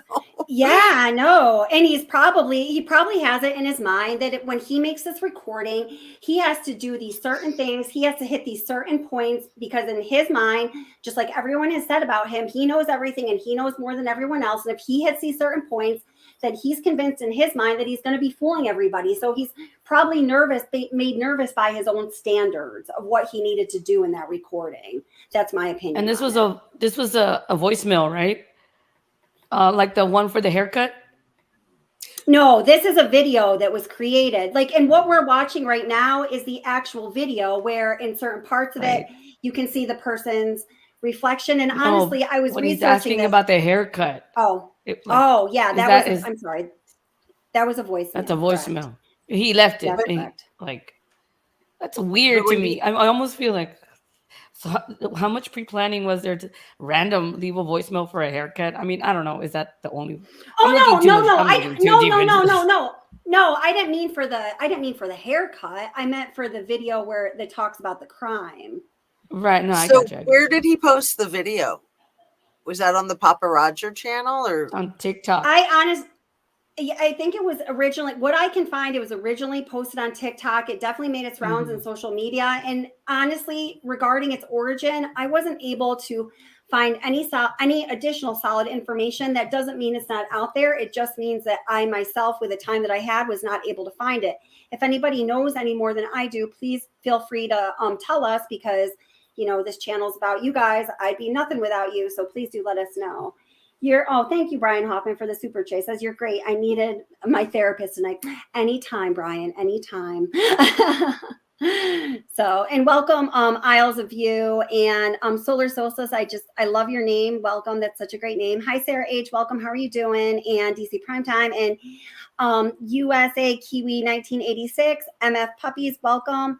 I just happened to see this come in. What's the obsession? This may sound ignorant, but what exactly is an antiviral medication? I don't think I've ever heard that term. Can you tell me the name of an RX if you have it? So an antiviral medication, a lot of people, I've started to finally talk about this on the channel, that I have lupus. And one of the medications that I found that really helps me for lupus also happens to be that one that Donald Trump was touting for COVID, which is the hydro, how do you say it? We call it Plaquenil. That's the brand name for lupus. So what that really is, what it was really initially intended for was it's an antiviral medication that people take if they're going to go to areas where malaria is prevalent, so they don't get malaria, because malaria is a viral medication. So also say, I think there's medication for herpes is a virus. I think there's medication for that. I don't know what it's called, but I think there's medication for that. So anything that's a virus, there can be antiviral medications that address it, even with COVID, because COVID is a virus. And I don't know what the name of those medications are. I only know my lupus medications. If you catch the COVID quick enough, you can take an antiviral medication for COVID. And when I was losing my voice, when I went to the doctor because I wasn't able to record anything for YouTube, they told me it was a virus, and they actually had given me an antiviral medication. Thank you. And welcome, Protected Heart. That's the other person I missed. Glad that you're here. And Protect Your Heart says hydrochloroquine. Yep, that's it. Exactly. So, Tamiflu for the flu, right? And there's anti-flu medications too, which is a virus. So that's all I can tell you about that, not being a doctor. Kelly, I put the link to the TikTok account in the private chat, but that's where it came from. Thank you very much, Ara. I really appreciate that. So let's keep listening to that. I'm going to go check that out. Thank you for doing that research and giving that to us. I very much appreciate it. You are awesome. And the car sped by at 3:45. It's a very tight time frame, but it is possible that the person left immediately and rushed and was seen speeding by. Now remember here, okay, guys, now let me just verbalize why I think this is so important, okay? So in that social media account that was initially posted to TikTok, as Aris just so graciously told us, that I have come to believe, and Suspicious has believed all the time. I don't know if she's still here or not, but we love Suspicious. I actually thought I just had a hunch, for no other reason than a hunch, the first time I heard it, when Double R actually brought it to the stream, that I just was like, I feel like that's him. He gets the timing wrong. He talks about the car that sped by at that A&W, and he makes a big deal about not knowing what an A&W is, which I think he's just kind of mocking law enforcement then personally, at 3:45 a.m., which we know is the wrong time frame for citing a car that is leaving the scene. Well, the Papa Rogers account also cites that same incorrect information. Here it says killer parked behind the house. This is Papa Rogers. Approached property through tree line, entered sliding door and left it open. Committed murders and exited sliding door. One knife, according to the coroner's statement. Time of the murders approximately 3. See, I'm going to say it. I'm going to say it, YouTube, because you restrict my videos anyway. Murder. Approximately 3:20 to 3:40 a.m. according to car fleeing scene on camera on Highway 8. Approximately 3:45 a.m. And that's that A&W one that the person who was creating this video recording also cited. Vehicle left skid marks upon exit. So some people in the comments said, well, that's exactly the reason that we know it's not him. But to me, that's exactly the reason that's one of the reasons that we can definitively link the Papa Rogers account to the person that made this voice recording them, both of them citing this same incorrect information. Because let's face it, if they cited all of the information 100% correctly, law enforcement would have been knocking at their door, his door, much sooner than they were. we have the Papa Rogers account saying this, and I quote, assailant parked behind the house, approached the property through tree line, entered sliding glass door, left it open, committed crime, and exited sliding door. One weapon was found according to the coroner's statement. Time of the crime, approximately 3:20 a.m. to 3:40 a.m., according to the car fleeing the scene on camera. And here's another important point. Brian Hoffman says he was reading. Yes, he was reading. You could hear in the way that he was talking that he was reading. And we can also see, as Kay Braze has pointed out, when we can see his reflection, he's holding a piece of paper. At some point, he turns the page. He clearly is reading. Yes. Oops. On Highway 8 at approximately 3:45 a.m. Vehicle left skid marks upon exit.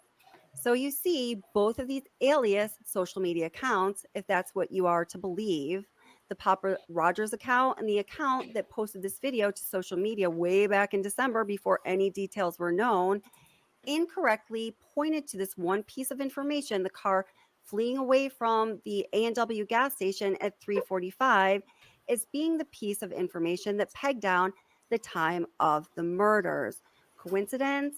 I don't know. What do you think? I sort of don't think so. I think if they were to have put forth all these details and got the time of the crime exactly right, that would have been way too suspicious. Please leave a comment letting us know what you think. Are these coincidences enough to tie Brian Koberger to these accounts? Okay, now we're going to listen to that whole recording that the person left on TikTok that made its rounds through social media. So that's coming up right now. Everyone listen carefully. And if you haven't heard the entirety of that video that was posted in December and circulated around social media, Here it is in its entirety. Please listen carefully. Into the quadruple homicide in Idaho.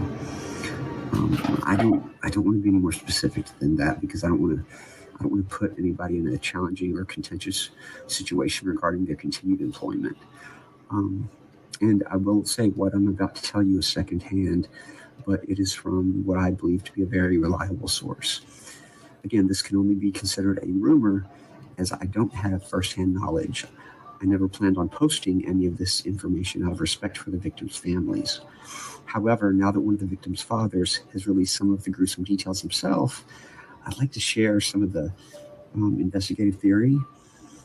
As you know, the two women were found in the same bed, but with similar wounds. That's what's being reported. That's not exactly 100% true, at least in regard to the fact that they hadn't fallen to sleep in the same bed. One of the victim's wounds were deep gouges that were delivered with extremely aggressive force, so much so that the victim's liver and lungs were destroyed. Here's the theory that's happening. They definitely think it was a man because of the force of the wounds. The person must have been very strong. They think the man came into the room after doing what they did on the second floor. They went upstairs.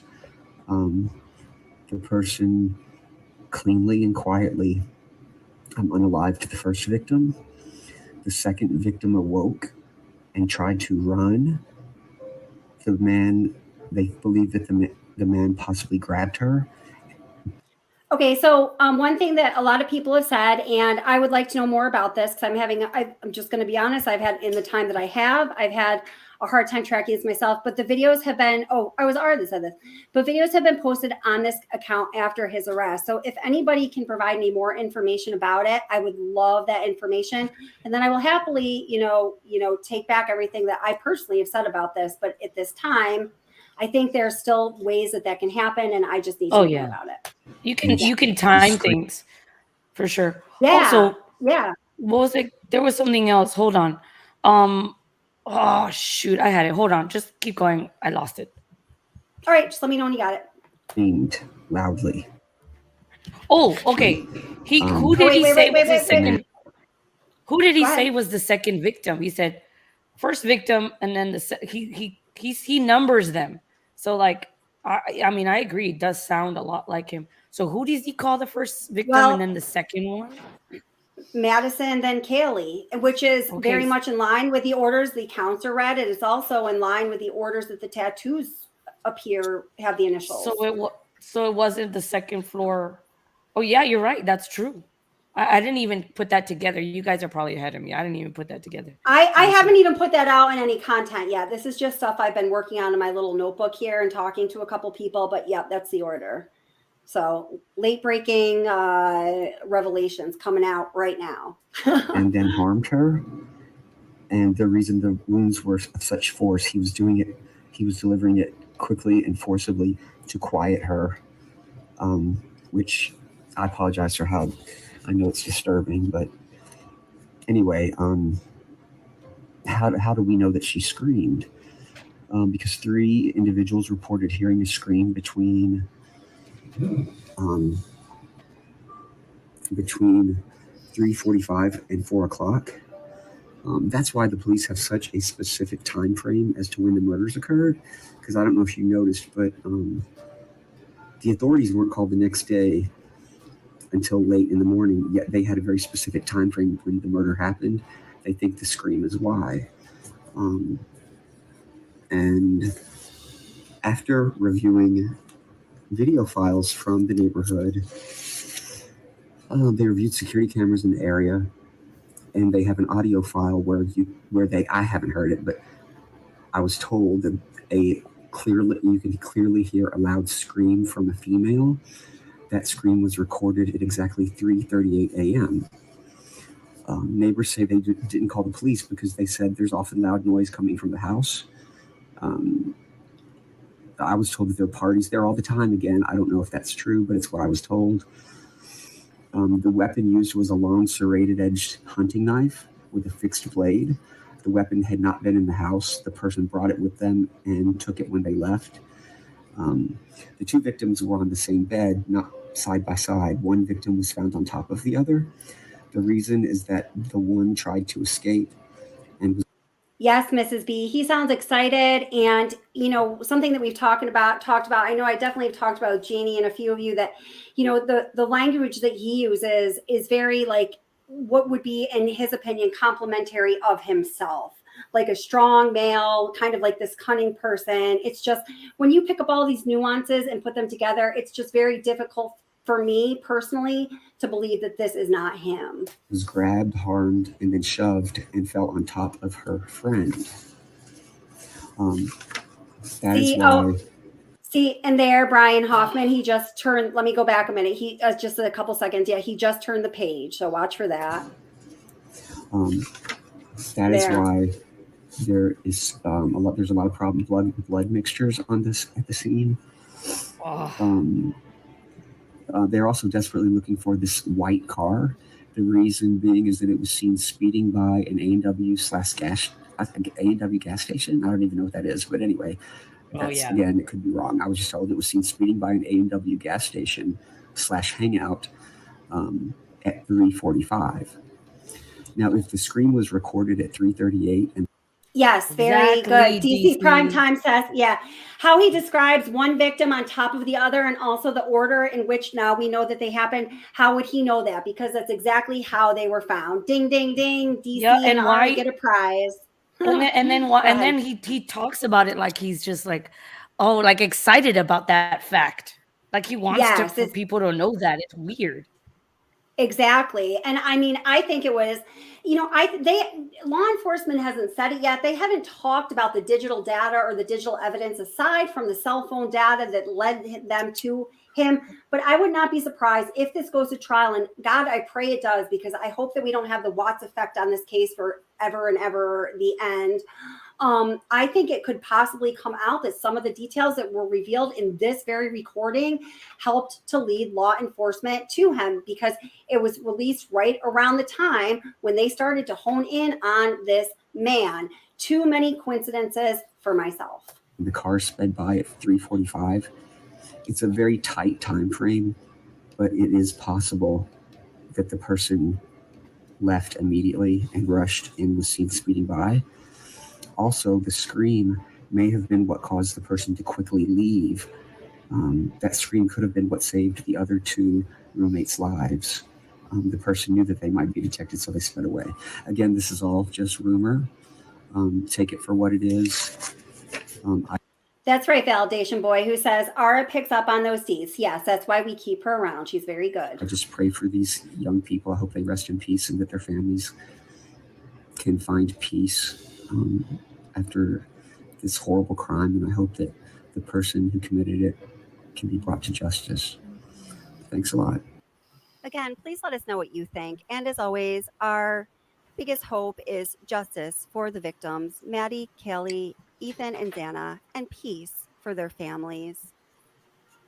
Is it possible that that Kaylee was hearing noises from Maddie's room, so she went to go check, and then she left the dog in the other room, locked him or closed him in there to go check on Maddie, and then that's when maybe that's how things happened? I mean, possibly, but I just sort of think maybe she was staying there to begin with, because wasn't there no longer a bed in her room? I'm not sure about that. I think the mattress was in the room. I think that the bed was in there, but that it was stripped. Oh, okay. All right. Yeah. And I think it's been confirmed that they were both sleeping in that bed together. Well, who would confirm that? How would you confirm? I mean, I'm not trying to sound like an idiot, which I am always. No, that's fine. The dad has spoken about it. So he knew they were sleeping together? Yeah. Oh, okay.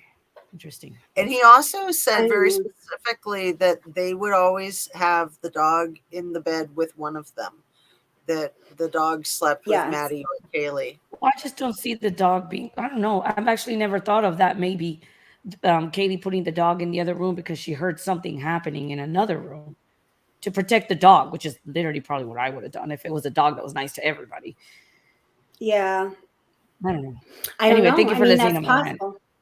No. Don't. You always underplay yourself. No, I appreciate what you have to say. DC Primetime says if this is BK, he took notes and relished in having thought he got away. Exactly. That's exactly how I'm thinking of it. DC Primetime, and I mean, who knows? Now let's see. Who's and welcome. Let's see. I'm going to pronounce this wrong. Khalil and Alan, I'm so sorry. I'm sure I pronounced that wrong. I'm so sorry. Let me know how to pronounce it and I won't pronounce it wrong again. Says this guy is wrong about basic details. He's too early with the time of the unalives. Elantra wasn't seen early enough for this guy's timeline to work. Yes. I don't know if you were here a few minutes ago when we kind of already went over that. Like, in my opinion, and maybe, hey, you're exactly right and I'm wrong. I'm always willing to say that's a possibility. It was both the account that was Papa Rogers and this guy that got the same critical timeline details incorrect. And I think that's because they got everything else right. And if they also had the timeline, if they also nailed that, there would have been only one conclusion to come to, that the person behind the count was in fact them. And this was before this dude was arrested. And I don't think he really wanted to be. And that is, for myself, how I feel that's explained quite easily. Here, and if anyone does want to come up and say anything, I will just put up, and no pressure, but if you want to come up, please feel welcome to. We are a very friendly group. And yes, Kelly has read the affidavit. Thank you so much for having me. Sorry to interrupt. No, you're good. I'm kind of fading, so I wanted to bow out. And I really that's why I wanted to have you come up right away. Yes. I know, do you have any last thoughts? Do you have any last thoughts before you go? See. I probably might. Does anybody know about Ethan? I don't know if it's said in that thing that you're playing. Were Ethan's heels cut, like his Achilles heels? Does anyone know that? I don't know. I don't know anything about that. I don't know anything about that. I think at some point one of the perpetrators, the alleged perpetrators, one of his phony accounts, or what might be a phony account, what might not be a phony account, said something like that that his Achilles heels were cut. Oh, and then Lala here says hamstring, and then Lala. Thank you, hamstrings. That's what I meant. That's what I meant. You got it. Yeah. Do you know? Does anyone know? Does Lala know about that? Both of them. Do you know about that, Lala? And Lala, would you like to come up and say anything? Lala's extremely knowledgeable. If you'd like to come up, here's the link. If not, that's okay too. You can just chat away or not or whatever. Okay, there we go. But I have not heard anything about that.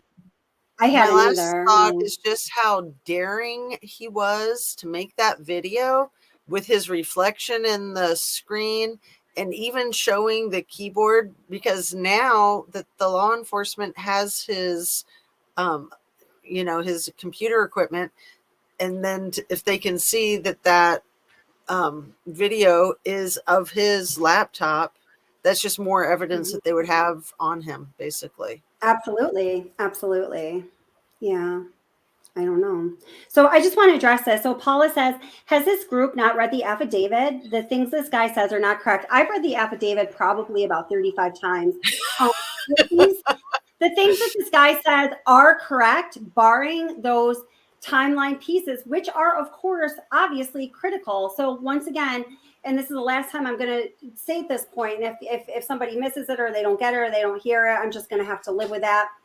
The incorrect citations regarding the timeline are the same between the Papa Rogers account and this guy's account, this person who recorded this video that was originally posted on TikTok and made its rounds around social media.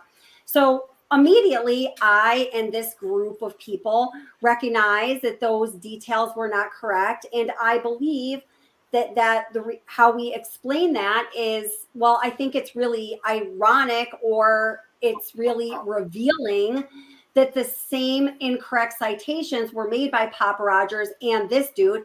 And I think that was intentional, because if they got all of the details correct, and yes, they are correct according to the 35 times I've read the PCA, except for the timeline details, it would have led law enforcement right to their front door or in through their windows or however it went down quickly than it already happened. So there's that. Yeah. And thank you so much for coming up here, Justice A through Z. I always love listening to what you have to say, and I really appreciate everything you have to contribute. Thank you so much. Oh, And I love your channel. You guys are the best. Thank you so much. Yes. And everybody, please go check out Justice A3Z's channel if you had not yet. She's really wonderful. And yeah. Well, Why I are just we realized. Wait a minute. Go ahead. I just realized tonight that I had started my channel just 2 days before Kylie Rodney's 17th birthday. You know, because my channel was a Kylie Rodney channel. That's why I started it. And I hadn't really realized how it dovetailed with her birthday. Isn't that funny? Oh, that's very cool. Yeah, very cool. You did a lot of great work on that. Thank you for all the work you did on that. Yes, thank you. Well, I'm planning on doing more for sure. Yeah, so everyone go check out Justice through A through Z. She usually do like 2 live streams a day, like late morning and afternoon or something like that. Right now I'm trying to do like early-ish morning, like around 8:30 or 9, and then around and she's in Ohio, so Ohio time. East Coast time, right? Thank you. About 1:30. So I try to do them. My goal is to try to do them for like 40 minutes, but they always end up being an hour.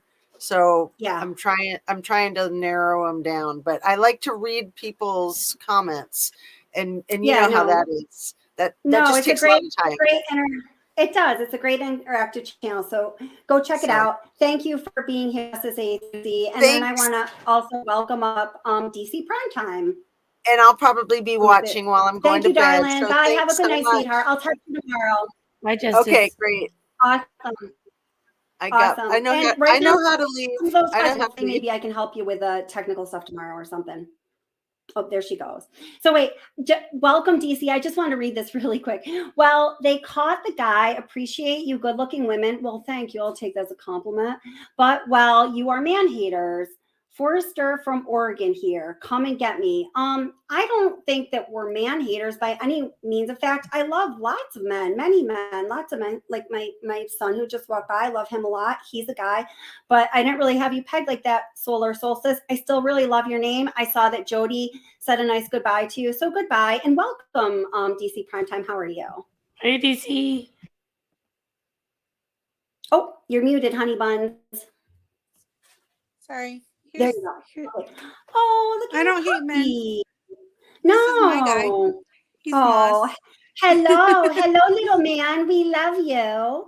Oh, he's so cute. What kind of a dog is he? He's a Dachshund Cairn Terrier mix. And we've had him for about 5 years. And he's so loyal. He's a good buddy. Yes, he is. Such a wonderful thing about dogs. So what do you think? What do you think about all the stuff we've been talking about, DC, my girl? So I'm so sorry I missed Justice A through Z because I just think she has so much insight into this case, and I loved her coverage on Kylie Rodney. So I'm sorry I missed her. Job. But yeah, I've been kind of out of the loop on this case. So I've been watching your videos, definitely. But other than that, like I don't know, like the day-to-day, like groundbreaking news that's been coming up in this case. So please fill me in because I just feel so left out. But I have seen the paparazzi stuff. I know Double R shared that with you, and I saw that on your channel, Kelly. And to me, when I looked at your video with the voice comparison, sounded just like him. Sounded just like him. Sorry. If you don't think that sounds like him, like that's your opinion and you're entitled to it.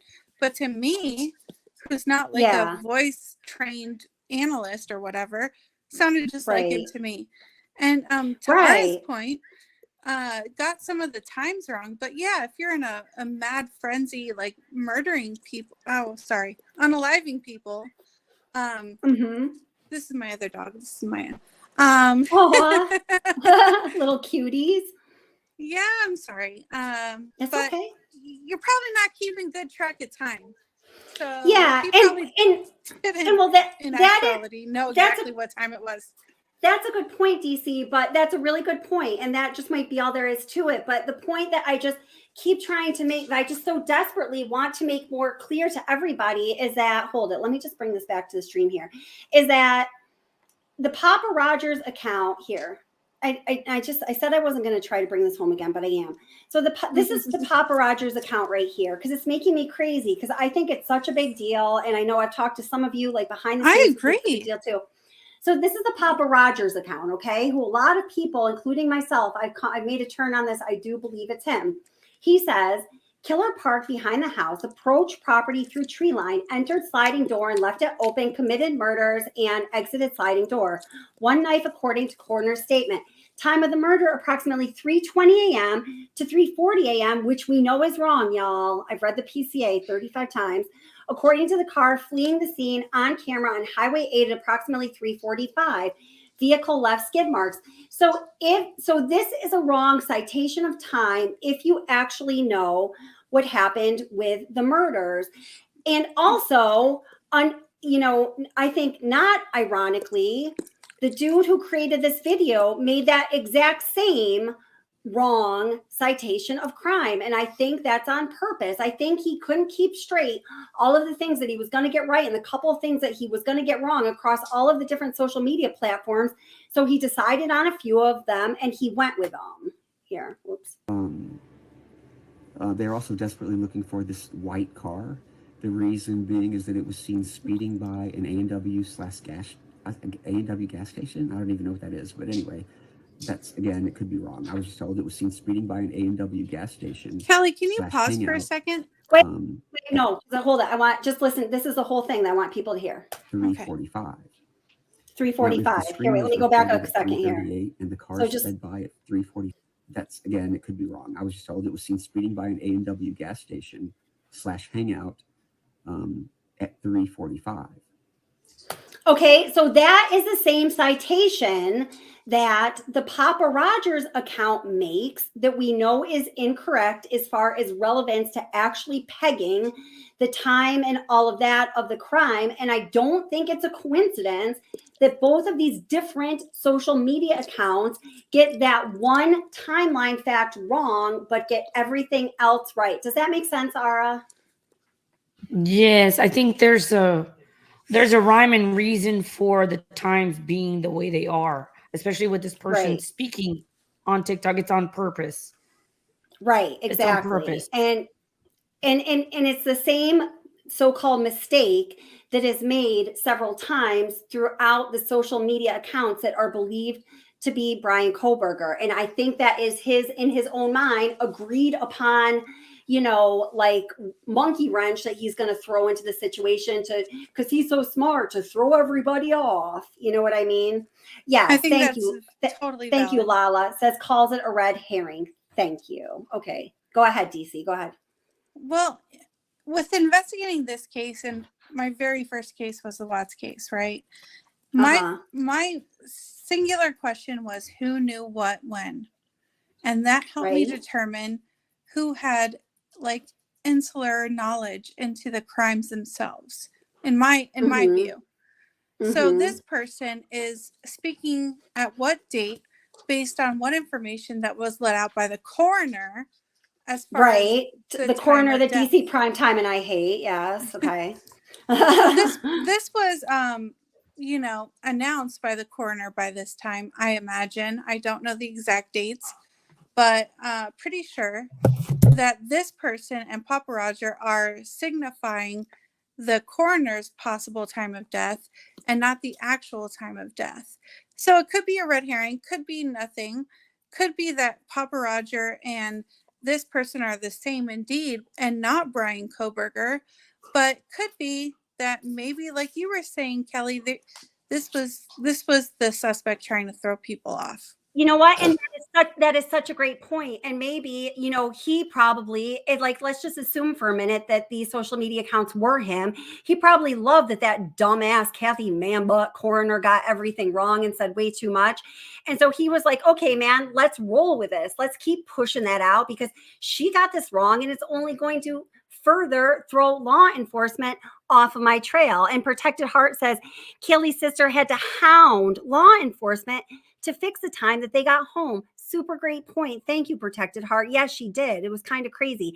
And everybody, please welcome Validation Boy up to the stream. How are you doing, Validation Boy? What's up? Hey, good Hey, to see welcome. you all. Hey, good to see you too. What are you thinking, my friend? What's on your mind? I got two things on my mind. Okay, the first thing is that it's really unfortunate that on that report that you were flashing up on the screen earlier about the search of his apartment, that it only says possible animal or dog hair. I wish it just said that it was definite animal or dog hair. Right. But for now, it only says possible. Right. And, Yeah. and like I had said in a comment once on one of your streams before, if that dog hair matches Murphy, sign, seal, deliver. We're done here. Exactly. I mean, how ironic would that be if that one, say if it was even just one dog hair and it matches Murphy, signed, sealed, and delivered, case closed. Wouldn't that be wild? Right? Yeah, I agree. I mean, to his point, yes, that would be like monumental in the case. But I think that what we're going to see, if it is indeed the suspect, is the victim's DNA in his car or on his clothes or in his belongings. Yes. Probably his car. And that will be the sinker, in my opinion. That's because my DC Primetime is a tried and true student of Nancy Grace, just like myself. And that is what Nancy Grace believes, isn't it? I think that's what she believes. Oops, wait. So you were muted. Unmute yourself, honey. Oh, sorry. Okay, it's okay. I do love Nancy Grace since Casey Anthony case. My God, yes, close to your heart. Yeah, so close to my heart. Yeah, studying under Dr. Warren, but I love the fact that she is just so. There can be no justice when people like. Can I just go off for a second, Kelly? Yeah, go for it. When people like Jose Baez are trying so hard to defend somebody that they think is a victim from being put to death. But, and, I don't think the death penalty is right. I'm going to stand by that. Like, I don't think it's right for most people, but for some people, I think it is absolutely. So do you think in this case, do you think the death penalty should be pursued in this case? Not if it gets it's a this tough person one. off. Not if it convinces a jury to find reasonable doubt. Kelly, let me ask you. Okay, if it turns out that BK is the one and only perpetrator in this, I'm assuming you feel that the death penalty is appropriate, right? I historically have not been a death penalty person. I've always been, like, as I've shared with most of you, I've been like a vegetarian most of my life. I was a vegan since I was 14. I've always just kind of landed on the side where I feel like there's the most compassion, less harm to living creatures. In this case, I've thought about this many times. I've tried to like really dig down deep and think about it. And the answer I get from myself is, girl, you don't have to dig down and think deep about it. This is a death penalty case. Hands down. It is. Yeah. To me, it is. This was egregious. Yeah. Okay. Now, what if it turns out that it's not only BK, but a group or an assistant or a group of people that are doing it? Do they all, would all those people? Such a good question, Validation Boy. Is there someone else? Well, no, that's not. Well, that's not really the question I'm asking. What I'm asking is that if it turns out that it does come to pass that it is definitely a group of people, does that mean that every person in that group deserves the penalty? Or I mean, I would need to know a lot more about each of their roles before I could even answer that. Yeah. I mean, I really just think it was just him. And I know that other people think differently, and I'm open to thinking about it as far as examining if other people were involved. In this point, my brain is pretty stuck on the fact that it was just him. So it's hard for me to even go there. But to answer that question, I would need to know more. What do you think, Ara? Is this a death penalty case? I have a problem, and I'm going to be alone in this. I have a problem wanting someone to die. Right. It doesn't matter. I feel ya. For whatever, I get it. And I understand that what happened was what it was, but I just don't feel comfortable saying, yeah, I want this person to. And the for other that. Like, I know, problem I'm sorry. Go ahead, honey. no, but I do feel that they should answer to their crime, right? See, And so I that's it. feel, Yeah. but it's hard. It's just it's difficult. But I feel like like they should be held accountable, yes. But also, I think maybe living in not the way they wanted to live is the way to go. So like life sentence, but in like, you don't get freedom, 4 walls, and then an hour of a day. Yeah. That's I mean, But how much is that? also that's not right either. And It doesn't feel right either saying that either. So I don't know. know. I And really am with you, which to me is why when I think about this, like within myself, it's so surprising to me that I feel like death penalty, because like Stevie says here, and I agree with this so much, Stevie, and this is such a great point, fellow vegan. Stevie says the question is not whether someone deserves to die, it's whether the state should have the power to kill. And that really is one of like my fundamental problems and always has been with the death penalty. That I mean, with Yeah. and especially those of us who, study and follow true crime, and with all the stakes that have been made, should we instill within the state the power to take someone's life without it being the charge of murder, no questions asked? That's a really scary slope to go down. and it's Then you also get political at that point. well, it also Right, yeah. complicates things.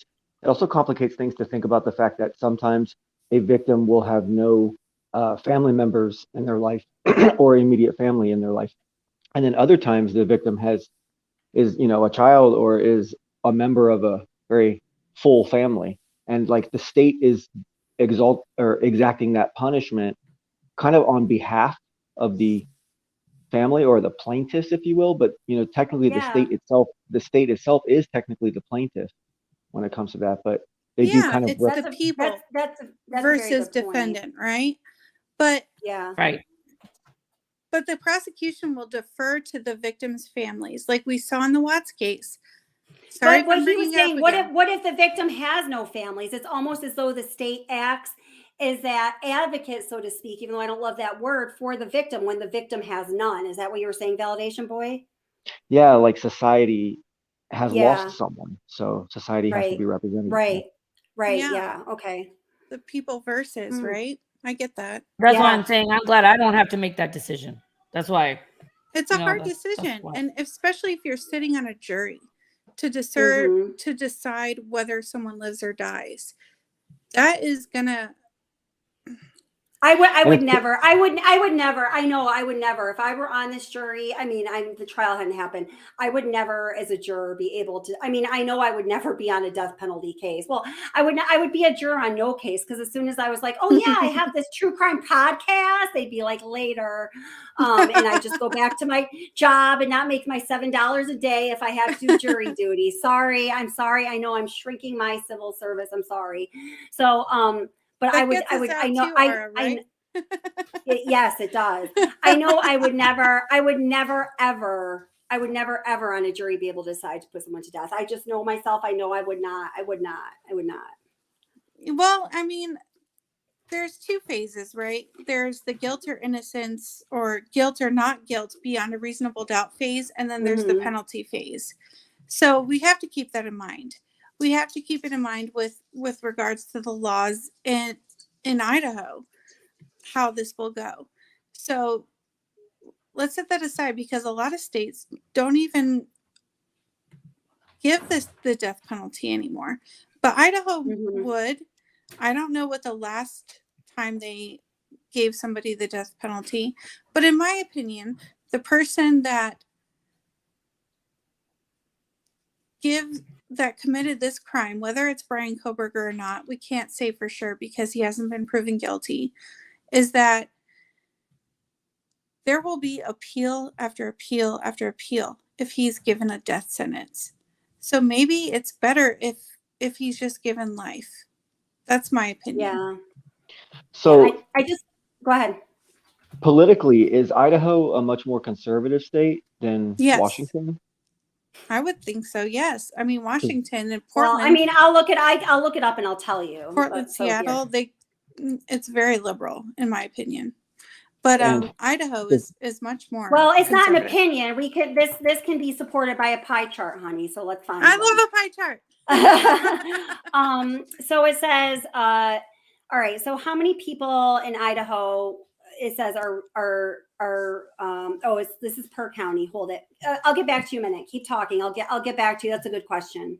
You're looking for registered Republicans versus registered Democrats. literally versus Googling it right now. Well, too, that's Kelly. not what I Independent. Googled, but when I Googled Idaho's political leanings, and that was just what came up. Yeah. Well, I would think that Oregon is definitely very liberal, and Washington leans that way. The whole West Coast, just from my understanding, and Idaho, I feel, is much more rural. So, in my opinion, it would be no. We don't care about your understanding when we have pie charts, DC. No, I would love to see a pie chart. All right, here I got another chart for you. Let me put this one up. It's not a pie chart; it's a bar chart. Okay. Oh, I'll take a bar chart, honey. You know, any day. All right. Yes. Let's see here. I'm just joking, but I think it's a good I think it's a good question. I think that the facts here are they're important. And then okay, so it says party affiliation among adults in Idaho. Yikes. Republicans 49%, no lean 19%, Democrat lean 32%. So Idaho, unlike what I would have assumed, given the stereotypes that I know about the West Coast, is a Republican state. Yeah, I would totally so. assume that it was a Republican state because of the fact that it's inland and they do a lot of farming there and the population's small. So I would just assume. Yeah, no, that's right. So that's what we got there. I just want to really quick. I just want to address this comment here. So Khalil NIL says, so if you think the death penalty is warranted here, then you're a death penalty supporter. Someone against the practice is against it for all cases. And I just want to read that because I think it's a very good point. And I actually responded to you personally to that comment saying, I think that's a really good point. And I personally might be like speaking of emotion here, but I guess the point is, I don't know how deep we want to get into this. If you guys want to get deep into it, we could. For me, it's a difficult topic to talk about in general. So what I said to you is, I hear you. It's a good point. I personally may be speaking on emotion here. So I just wanted to address that. For me too difficult. Yeah, I agree with you. It's difficult on so many levels. If we're thinking about morality, who has the right to play God and take someone's life? If we look at the Rusick family in the Watts case, they couldn't find it in their heart, despite having lost like basically 90% of their family to this crime, to have not sought the death penalty. And as a result, he's going to be where he is for his whole life. So maybe we just need, and whether he's okay with that or not, because he's so and like God or whatever, whatever omnipotent power you believe in, take care of the rest is, kind of usually what it comes down to for me. But it's hard because, when what you're like, like many of us have been and so immersed in the details of this case, like my emotional response is like, yeah, bitch should die because this is horrible. When you see the horribleness of what he put these people, the victims through and so many other people and the family members. But like, do I really think that, if I were, I don't know. I don't know what I think, honestly. And if it was your family member, I think you'd feel more emotionally like determined to want this person to be unalive. But as a true crime person, if you're trying to look at things from the outside, it's a little different, I think. But you try to be like more fair, right? Yeah, Steve Gonzalez he was already forgiving BK. You remember that? Yeah, that's right. That's right. Remember that. And if the families don't want this person to be put to death, I definitely don't think they should be put to death. But wait, Validation Boy, you were about to say something before. I think I kind of interrupted you with the chart. What were you going to say? I wanted to hear what you were going to say or ask. I was going to say, how do you think the political leanings of Idaho are going to play out as far as jury pool selection and as far as conviction not conviction, but as far as the sentencing phase? Well, I mean, the political print of Idaho is probably going to say they're not going to have a hard time finding a death penalty qualified jury. That's just how it is. And the rest, I don't know. I think it's going to be hard because there's so much mainstream media and social media just condemning this person. that it might actually inhibit a jury from being completely open to listening to the evidence without having any preconceived notions of the case. And I think it's going to be hard to find a jury that is not predisposed to this case for sure. I think they're going to have a piece of cake finding a death penalty qualified jury. I don't think they're going to have an easy time finding a jury that's going to be impartial by any means. I think it's going to be nearly impossible. I'm going to give you, think about this. This is from deathpenaltyinfo.org and says history of death penalty. The death penalty was established in Idaho in 1864. Since 1864, Idaho has carried out 29 executions. 1901, executions were moved to Idaho State Prison, but number of executions since 1976 has only been 3. That's right. Wow. Yeah, that's right. I didn't retain those facts, but I had read it in the context of an article, something like that. Thank you, Ara. That's really interesting. I think partly because of the press that this has gotten and the whole nation watching and the push behind it, even though there have only been 3 actual executions since 1976, I think is what you just said. I think that, if the families were on board, I think they would want to go all the way with this one just for the appearance of it, if nothing else. But I don't know. Donald Paradis spent 14 years on death row in Idaho before his murder convictions were overturned and he was released from prison. That's the thing. I think there was some DNA. Jeannie Ramsey, do you know? I think that was one of those where there was some DNA evidence that was introduced, and that currently there are only 8 people on death row. Currently. Wow, that's crazy. Well, dude. we've got 3 major cases in Idaho right now. This is just per capita. This is unbelievable. We've got the Vallow Daybell case of Ty Lee and JJ Ryan. And we've got Michael Vaughn, who similarly, Sarah, I forget her last name, Wondra, is trying to regain competency to stand trial like Lori Vallow. And we've got this guy who may have some kind of similar mental disorder where he may not be competent to stand trial. I think that's a really good possibility we need to be looking at based on what we've seen from his alleged social media posts in 2011 with the visual snow, etc. I mean, this guy might be like nuttier than. Yeah, I know. Well, I just want to read this really important comment. Jeannie Ramsey says, that one is important too.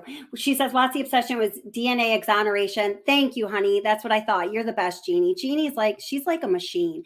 But the other one I wanted to read, was somebody that said that Ara's crazy gorgeous. I lost it though. Oh, Jody is cool. You're so beautiful. There you Ara. go. There you go. And so are you, DC. And so are you, Validation Boy. And Thank so are you, Validation Boy.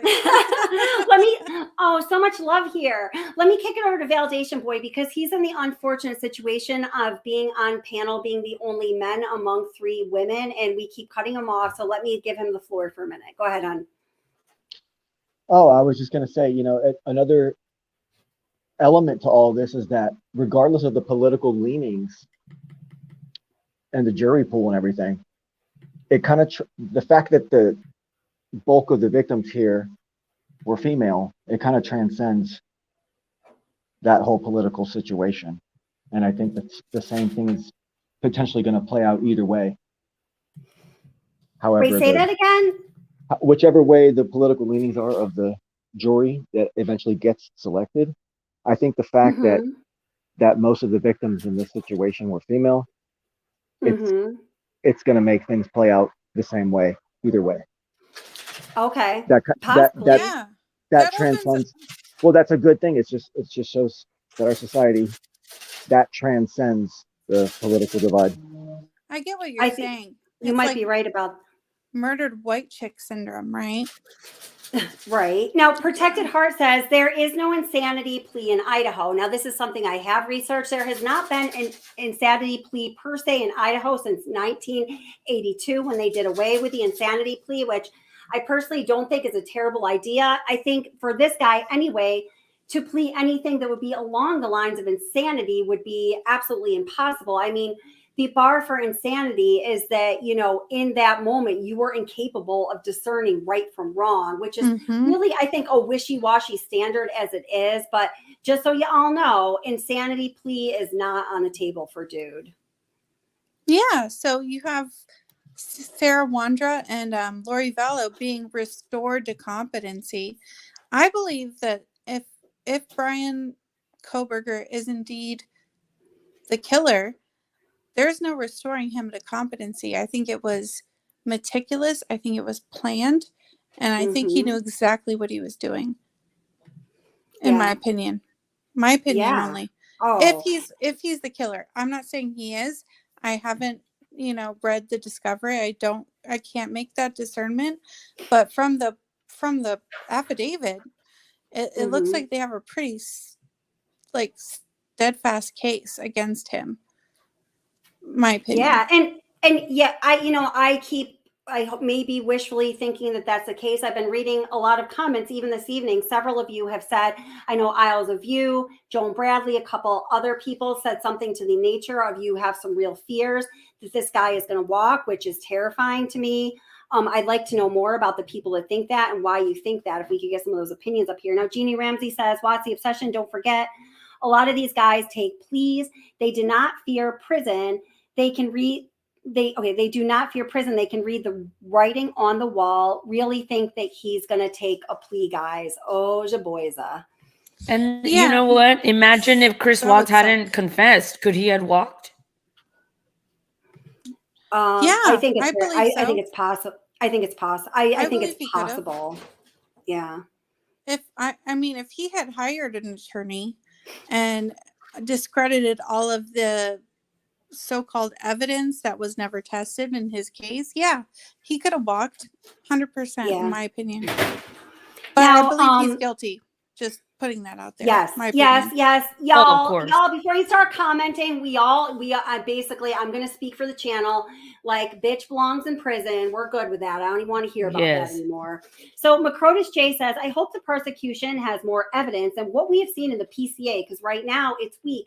Now, do remember, you know, I always have to bring us back to remembering that the probable cause affidavit is for the singular purpose of getting a judge to sign that warrant to apprehend and ultimately arrest the suspect, to get them off the street so they can commit no more crimes, and also to start the process of justice. So to your point, Macrotus J, damn, I hope they have a lot more than that too. And I think that they do. I believe they will. I mean, as soon as they test his actual DNA with a buccal swab, they're gonna nail him to that that knife sheath. Yeah. If indeed it was a child of the person that they tested from the garbage. But oh my God, it's so much to unpack there. There's so much to unpack. Yeah, I mean, what do you think, Validation Boy? Well, we've strayed so far from the original topic when I originally jumped on. What was the original topic? Bring us back, Validation Boy. When I first got on, we were talking about the voice matching. Oh, right. Yeah, totally. What do you think about that? You're not going to like it. I don't think it's the same guy. It's okay. It's okay. You're like, I'm going to say it quick. It's going to be painless. You're so funny. It's okay. Here, I'm going to actually put up a poll. You guys go ahead and talk for a minute. It takes me a second to put up this poll. I want to see what people think. Yeah, Validation Boy. Go ahead. The reason I say so is because in the BK recording to the hairdresser, he sounded, I said this in a comment, he sounded almost comically like he was doing a Patrick Bateman impersonation, you know? I don't He know sounds what that is. American Psycho. He sounded all calculated and artificial. And this other kid that's talking on his computer screen sounds a lot younger to me for some reason, or at least emotionally, mentally younger. Well, when you're recounting something horrific that you did like that, it could very well put you emotionally in a different place. That would, you know, the way that we speak and the way that our voice comes out is very much a reflection of our psychosomatic state, right? So I think some of those differences in my mind could be accounted for by that, but maybe not. Are you suggesting like almost multiple personalities? No. I mean, within the range of a normal psyche, that I know for myself, like when I'm in a bad mood or when I'm even when I sit down to like record videos, I can tell like when my voice is like, it's not like how I normally want to sound when I'm recording videos because I'm in a mood or I'm really tired or something. And there are times when I just can't even get my voice there. And so I just say, screw it, I'm going to do this later. I could tell you, Kelly. Great. I could tell you this, from a male perspective, from a man's point of view, the recording that he left for the hairdresser, that was his business voice. That was his official public. Yes. And most guys have that element, It's like when I'm calling to make an appointment for my car service or something. It's sure. That's a really good point. And you have to be very assertive. And I guess what you're suggesting is that possibly it is the same guy in this other video, but he's being more regressive, excuse me. Yeah, something like that. Yeah. Yep. Yeah, and if you think about it, I'm sorry, go ahead. But the tones still don't match close enough for me, unless he's really being extra throaty when he's doing the recording for her, like that, if that's what he's doing. I don't know. Well, I mean, if you look at the timing, right? He left this voicemail for the hairdresser prior to the homicides. And afterward, he was possibly being this paparazzi entity and possibly calling into these podcasts, right? I think that's very much in line with something that he would do if this was indeed the person that committed the homicides. I think that it sounds remarkably similar. I would need like a better expert than me or you or anybody on the panel to decide whether or not it was like significantly similar. And there are professionals that do that. But I think that those people will be called as witnesses if this goes to trial. Hopefully this guy doesn't plead out for life in prison like Chris Watts, because then there's going to be so many unanswered questions like, was there an accomplice? I know that's the big question on the table today. Yeah, well, I did put that question out to everybody who is here in the form of a survey. So if everybody could please answer that, we'd be super interested to hear what y'all think. Oops, sorry. Yep. Okay. Okay, sorry about that. Oops, did I lose you guys? No, okay, you're good. No, all right, good. I'm here. So remember when I made a fool of myself last show and I completely forgot what I was trying to say? Do you remember now? Yeah, I wrote in a comment. I think you gave it a heart too. I don't think that you made a fool of yourself, but go ahead. What was it? We were talking about something, and then somebody said something about Nancy Grace and how extreme she is. And then I said, oh yeah, I just recently watched Gone Girl. And it's funny because even that movie, as well as many other movies, there's always the Nancy Grace archetype. Yes. Yeah, that's true. Or Gloria Allred, right? Yeah, she's infamous. Yes. She is. She's my girl. I do love Nancy Grace. I just love her. So, Jody, you said that Justice A through Z sent me those photos. For some reason I'm not getting them. I don't know why. I just refreshed. I'd love to take a look at them, but they're not here in my inbox. So I don't know what's up with that. So I just wanted to let you know I'm not ignoring it, guys. I'll check the trash and everything here. Let me check. I just want to ask the panel, do you guys think there was an accomplice? Is that fair game, Kelly? Yep, go for it. Yes. Now I'll put my vote in. No, there's not. Go ahead. What do you think, Ara? Ara says yes. I already know it. Okay. Okay. Ara has theories, and but we're not going to talk about that. Oh, and we're not gonna push Ara. Ara and I talked about this. Don't push Ara for any of her theories. And I'm just gonna put it out there so it's not put on anybody. We are not on this channel going to do any accusations of any of the family members being part of this crime, because I just don't feel comfortable with that. But if any of y'all think that, we can talk about it privately. I just don't want to put them through that on a YouTube video. And look, on, in our go ahead. Sorry. Go ahead, honey. No, go ahead, honey. Ara fell out of the chat, but she'll be back. She said she has to take Zeus out. She said she'll be back. Okay. Based on the documentation that I saw on another channel today, it's very vague as to whether or not there's an accomplice or not. So like that, like it didn't confirm or deny, right? Is that what you guys got from that? Okay, this is one of the, aside from just my emotional take on it, where emotionally I don't feel like there's another accomplice. When we look at the Idaho state laws and the privacy laws and all of that, okay, Idaho, this is where I rationally, by virtue of law, believe that it's very unlikely that there's an accomplice. So Idaho is an open record state, which makes it, more likely than a state that's not open record state. When you ask for like those, for example, police body cam footages that a number of people have been able to obtain by submitting FOIA requests, although there's a lot of information I have not been able to obtain by submitting FOIA requests, as Justice A through Z and I were talking about earlier, in Jeannie, particularly in regards to 911 call.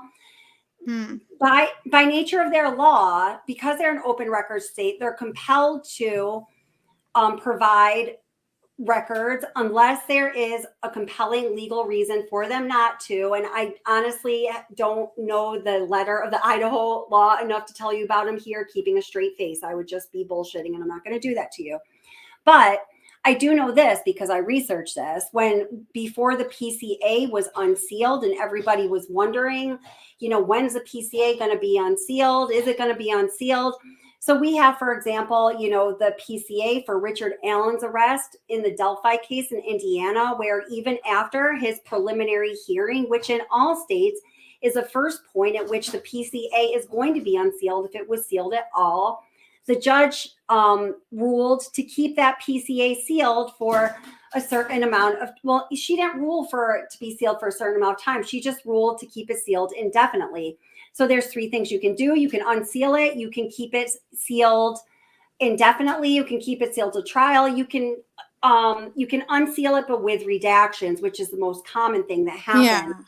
Yeah. So in the Delphi case, it's still not clear to me why they eventually unsealed it with redactions when they did. But anyway, that's what they did. So it was not likely, through my research I found, it was not likely that in this case, with Brian Kohberger, that they were going to keep it sealed a moment past that initial hearing by virtue of Idaho being an open record state, unless there was another potential suspect who was named in the PCA.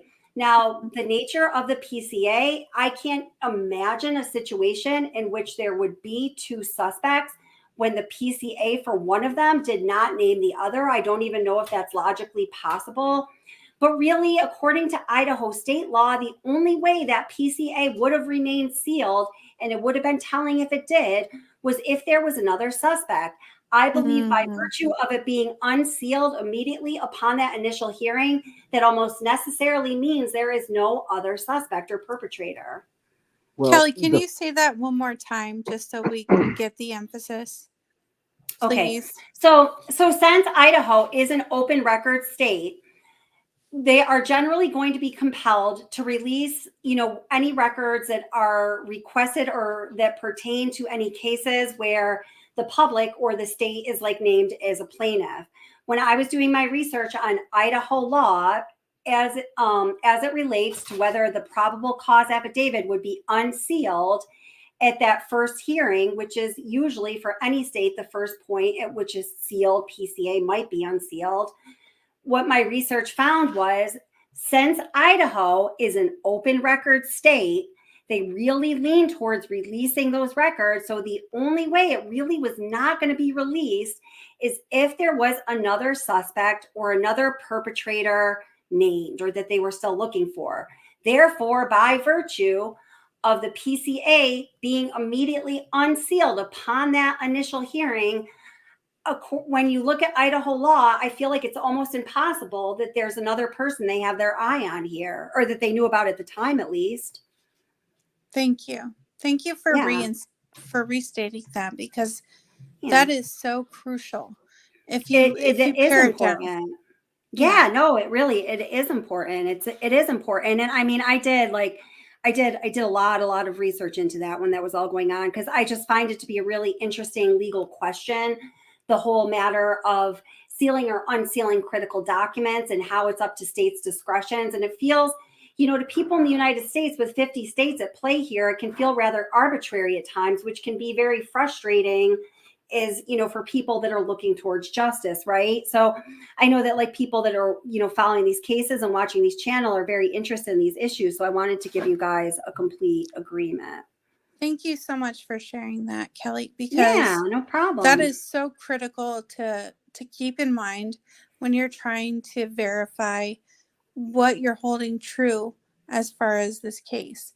I mean, I'm from Florida. We have the Sunshine Act in Florida, which means that everything that is disclosed to the defense for discovery is therefore disclosed to the public, and the media will jump on it and pounce on it. And I think that's really important here, because it seems like what you're saying, Idaho has a similar law where anything that is disclosed to the defense is going to be disclosed to the public. And I'm sorry for the victims that were not unalived in this case, that in order to get their protection orders, that their full names had to be released. DM and the other one, B, I can't remember her last name, F, I think maybe, but DM especially. It's really sad. You're right. Yep. It's really sad that their names were released in order to keep themselves protected under the law in Idaho. But don't forget, I argued early on about the fact that it took them 49 days and a lot of deception to finally ensnare BK. And I felt that the affidavit was still, yet again, being very open-ended because of the potential involvement of an accomplice or accomplices. That was my argument. And it's possible that you are right, Validation Boy. I mean, it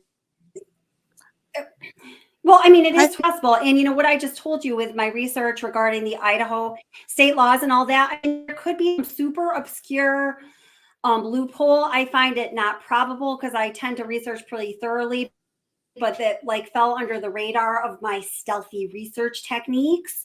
It's totally possible. Which I support, Kelly. You never know. There's always people, Kelly, right?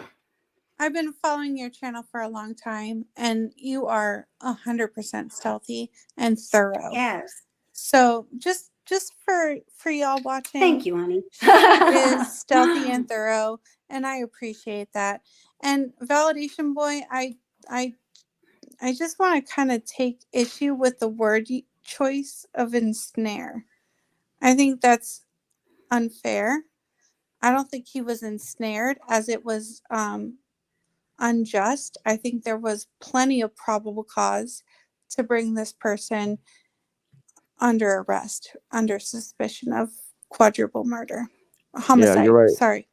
Maybe ensnare was the wrong word. Maybe that was me trying to be super open-ended, and keep everything open on the table. But the word I should have used. Go ahead. I probably just should have said for them to finally nab the guy, to get their guy. There you go. I mean, when welcome back, Tracy Wheeler. Go ahead. Hi, Tracy. Go ahead.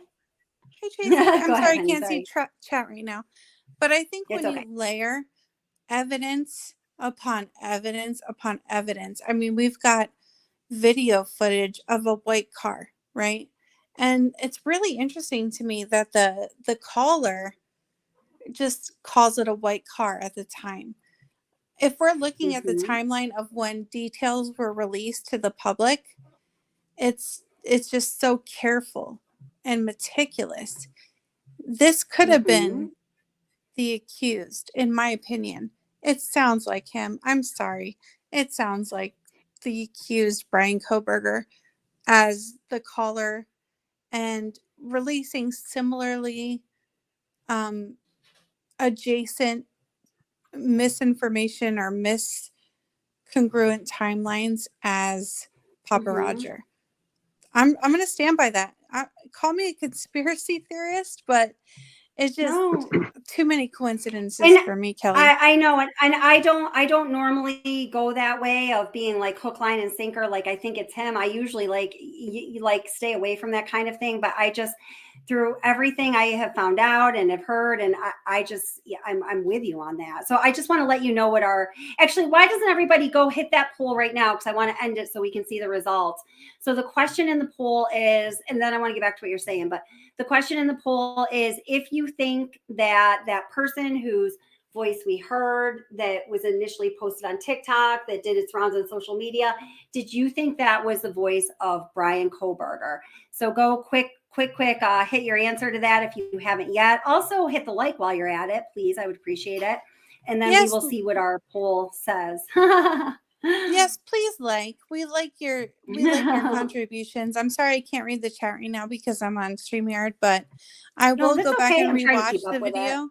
And I promise I really do listen to what all you guys in chat are saying and consider that, in my opinion. Yes, no, everyone's really good like that. Oh, and here up on the screen right now, thank you for providing this, Justice A through Z. She resent that and it went through. So here is the picture side by side. So the first picture, as you're looking at it, is on your left-hand side, and that is a confirmed picture of Chief James Fry. And then the person on your right-hand side, as you're looking at it, is Dude in the still shot of the security camera footage that was taken just hours before, so super tragically, the lives of these beautiful young people were taken. And I'm going to put that up too. Unfortunately, StreamYard doesn't let me do enough, and they don't let me put them up side by side. But here, so that is Chief Fry. And the picture that appears, and the guy that appears in this picture side by side. So you know what? I'm going to end this poll and then I'm going to put a new poll up. We're going to see what people think about that. All right. So Chief I'm ending Fry the poll here, and the poll result. I'm sorry, Kelly. I'm behind because I joined late. I apologize. So it's okay. It's okay. So the question is going to be here. Okay, hold it. So let me read these first poll results first. Whoops. So it said, in the recording played in this live stream, recalling details of the crime, do you believe that it was the voice of Brian Koberger? 61% said yes. 38% said no. With only 47 votes, come on, guys, you got to vote this up. But that's okay. So 1% said yes, 38% said no. So now I'm going to put up a new poll, and we're going to ask in the screenshot of the Corner Club CCTV, I'm going to say, just to abbreviate, CCTV. And this was on the 12th or 13th? No, this was hours before the murders. Okay. Before they left and went to the food truck. All you got to write in there is just say, same guy, question mark. That's all you got to say. Well, okay. All right. Well, but it's not referring to that picture. Wait, yeah, you're right, though. Chief James Fry. Well, so what I'm asking is, go ahead. I just think it's important to give context to both photos, personally. Yeah. So, all right. Well, what I asked. Go ahead, honey. Go ahead, Validation Boy. Look how he's standing there with his thumbs in the little jacket pocket deal. He's doing it in and now both here, pictures. let me look at the side. So everybody go vote on that, because we definitely want to know what you think. So we're just asking, is that guy Chief James Fry or is it not? So here, got to pull up. And thank you so much, Justice A through Z, for sending us that picture. And if you guys have not subscribed yet, is your channel still going? My friend DC Primetime also has a channel you should check out, guys. No, I don't have a channel. I wish I could. I don't. Okay, that's what I thought you told me.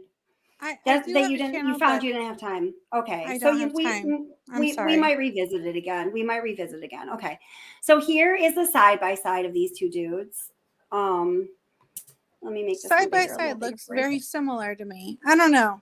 It does. Yeah. And I mean, I never put my hands in my pocket that way in Idaho in November. no. I'm I sorry. mean, if it's not a gun, if it's not a gun that's in his pocket, the way his hand is in his pocket, it looks like he's accustomed to having a gun in a holster on his hip. It just does. And yeah, you would be able to speak to that more than I would because I don't have any law enforcement ties or anything like that, Kelly. Validation boy, what do you think? Well, I don't carry a gun on a holster on my hip either, so I can't really speak to it either, but that's what it looks like to me.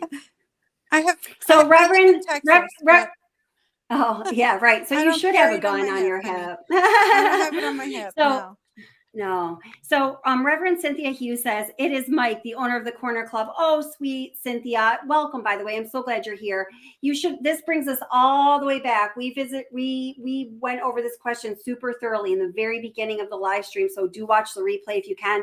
I don't know. I have different panelists up here. I don't even know if I could recreate the conversation, but in our opinions, I think we kind of negated that possibility. But if you have information saying otherwise, please tell us now.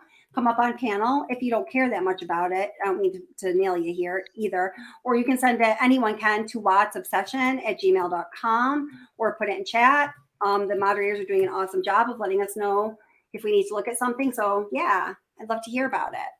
In the picture on the left, he's wearing a uniform, and on the picture on the right, the guy is not in uniform. Correct. Okay. Yes. So Lala in the picture on the left, his right hand is on a weapon or some kind of tool, and then his left hand, only the thumb is in the pocket. And then the other picture, we can't. Yeah, that I don't think that thumb is in the pocket there. I think it's wrapped over top of maybe the handle of a device.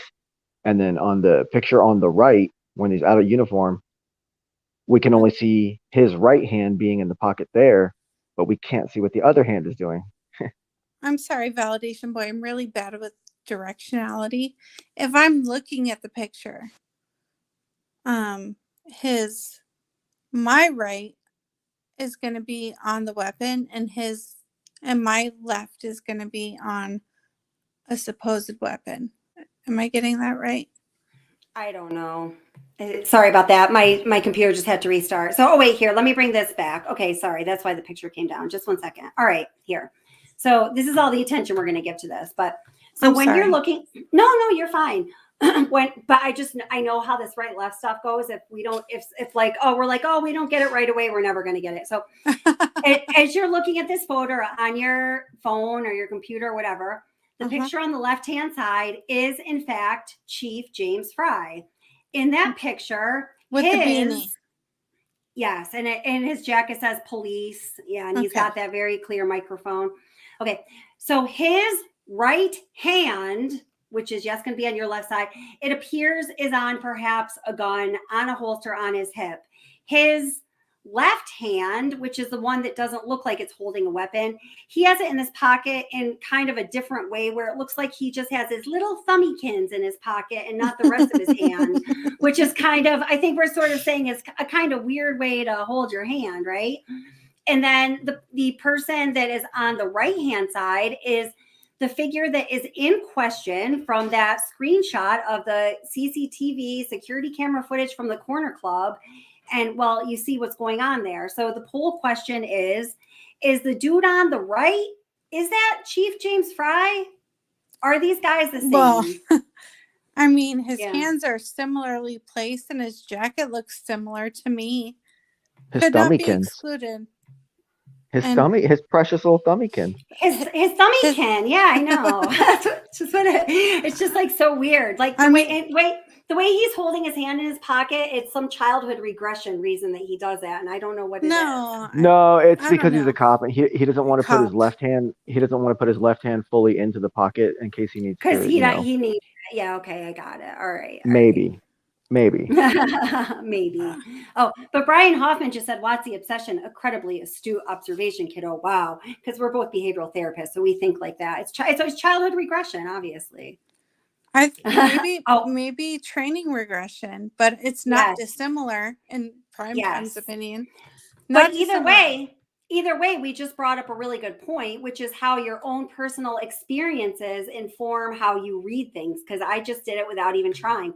Oh, so look at Justice A through Z sent us some more pictures of James Frydekin. So let me put those up. All right. So now we have more. Thank you, Justice A through Z. You're a plethora of visual knowledge today. Thank you. All right. So we're going to stop screen. We're going to present screen because, StreamYard. Love you, StreamYard. All right, so here's this. Now we have more pictures. Oh, there's James Fry looking like his jovial self. He's even jovial when he's talking about the slayings of 4 young people, I've noticed. So there we go. So there's that. And let me get the comments down there. And let me see what else she sent us. Thank you, Justice A through Z, for sending us these pictures. And then, okay, so now, very good. Okay. I don't know, man. I think, okay, well, I'm not going to say. So now what we're going to be looking at is a picture. Thank you, Justice A through Z. I haven't seen a picture this good of the owner of the Corner Club. So let's throw a wrench in this whole discussion here. All right. I want to hear from you guys, my panelists, what you guys think about this. Oops, I got to get from here so we don't show everyone's email. All right, here. Okay. All right, so so this is the owner of the Corner Club. His name is Mike, I understand. What do you think of that, validation boy?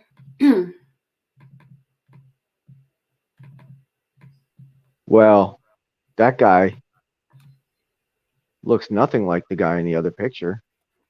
Okay. What do you think, Justice? Or I'm sorry, I was just going to call you Justice A through Z. What do you think, DC Primetime? Not similar to the guy we saw before. Okay. Let's see. You guys chat for a second. I'm going to just do a little bit of magic. I want to throw these two side by side. For fun. I just have to do it. So the picture the corner bar is so white. It's so whitewashed and Yeah. I mean, Chief is tanner, but this guy is much thinner, in my opinion. Yeah. And really in whitewashing it, you lose a lot of the detail too, which is the big problem, I think. Yeah. Well, yeah, that's what I meant. I don't even know if whitewash was the correct term, but yeah, exactly. It's just so blurred and low fidelity picture, low K. I knew what you meant. I was just clarifying you before DC dinged you on that, validation boy. I got your back. No, I don't think this guy looks like I may be wrong, but if I can't get this guy in the same pose, I can't really make a discernment. But it doesn't look like the guy we saw in the 3 pictures before, in my opinion. Cool. All right. I'm just doing them side by side just for thoroughness here. And you're welcome to use this if you want, if the side by side works. Oh, hey, how about let's put them all in a row here? All right, hold it. Just 1 second, guys. I'd love all in a row. Love it. Yeah, I'm going to see if I can do that for y'all. Trying to make them about the same size and all that. So it's not a variable. It's not going to happen really, but in the few seconds I have here, I'll do my best. Yeah, this guy looks a lot younger and thinner to me. I mean, just off the bat. What do you think, validation boy? Yeah, maybe not necessarily thinner, but I don't know, maybe just younger looking overall. Yeah. For sure. But the other picture is really blurry, and we're looking at someone from the top down when their baseball cap is covering a lot of their face and stuff. Yeah, that's true. All right, here, I just put that together. I just got to save it and then pop it up on the screen. So we're going to call this, who's this? All right. And let's be honest, younger and thinner are not mutually exclusive, and in fact probably a lot of overlap. Yeah. If anything, this guy looks more built than the guy in the picture at the corner bar.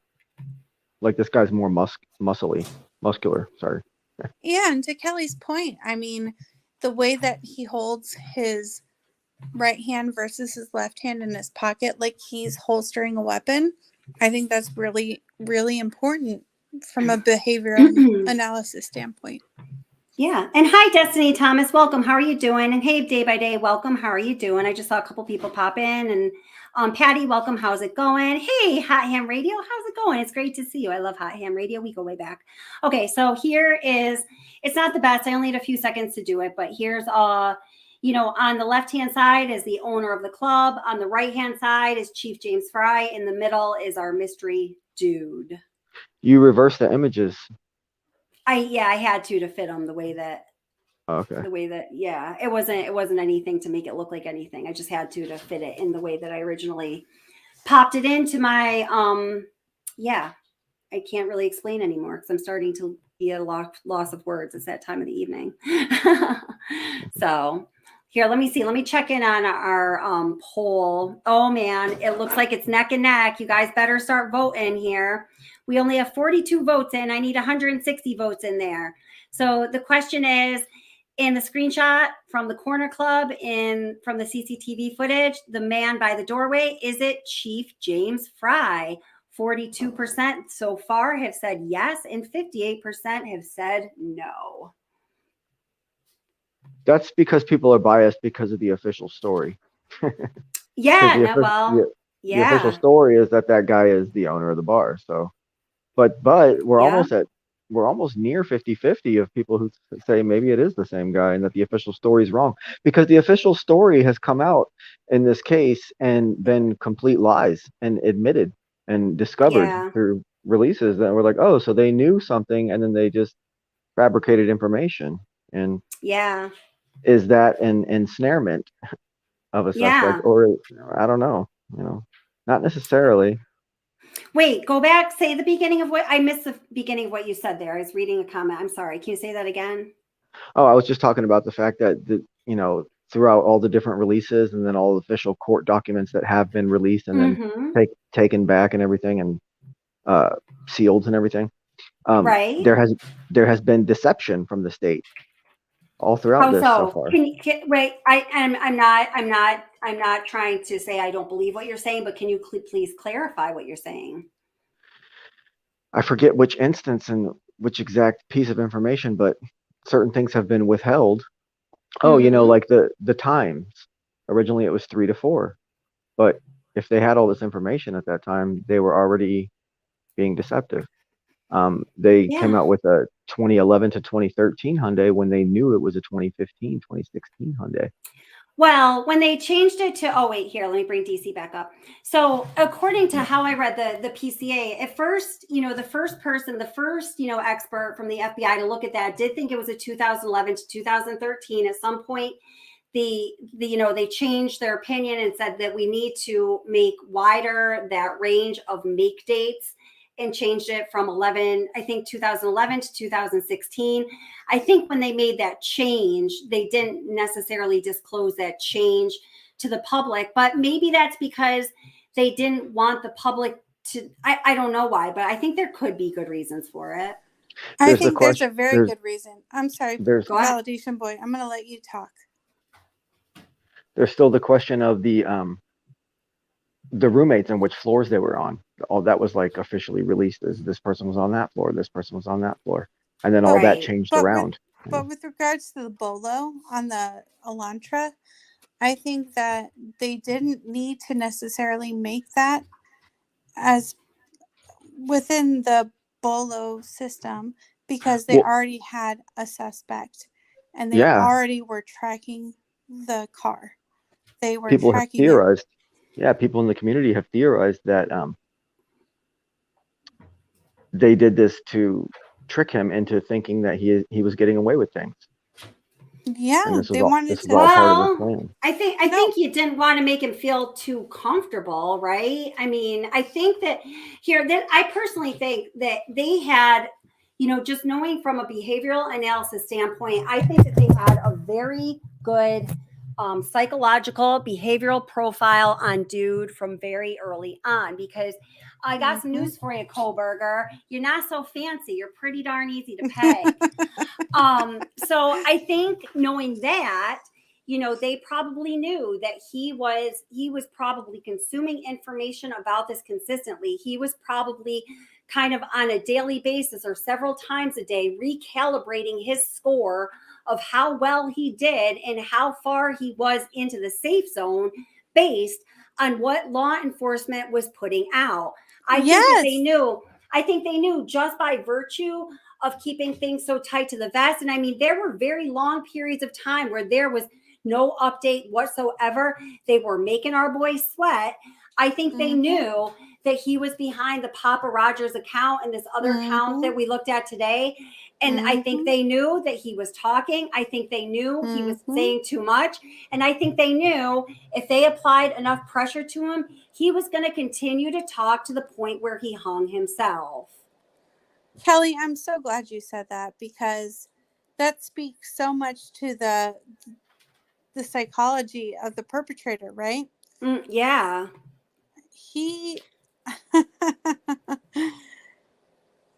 had him pegged from so early on, and they were watching him at least 4 days prior to his arrest, right?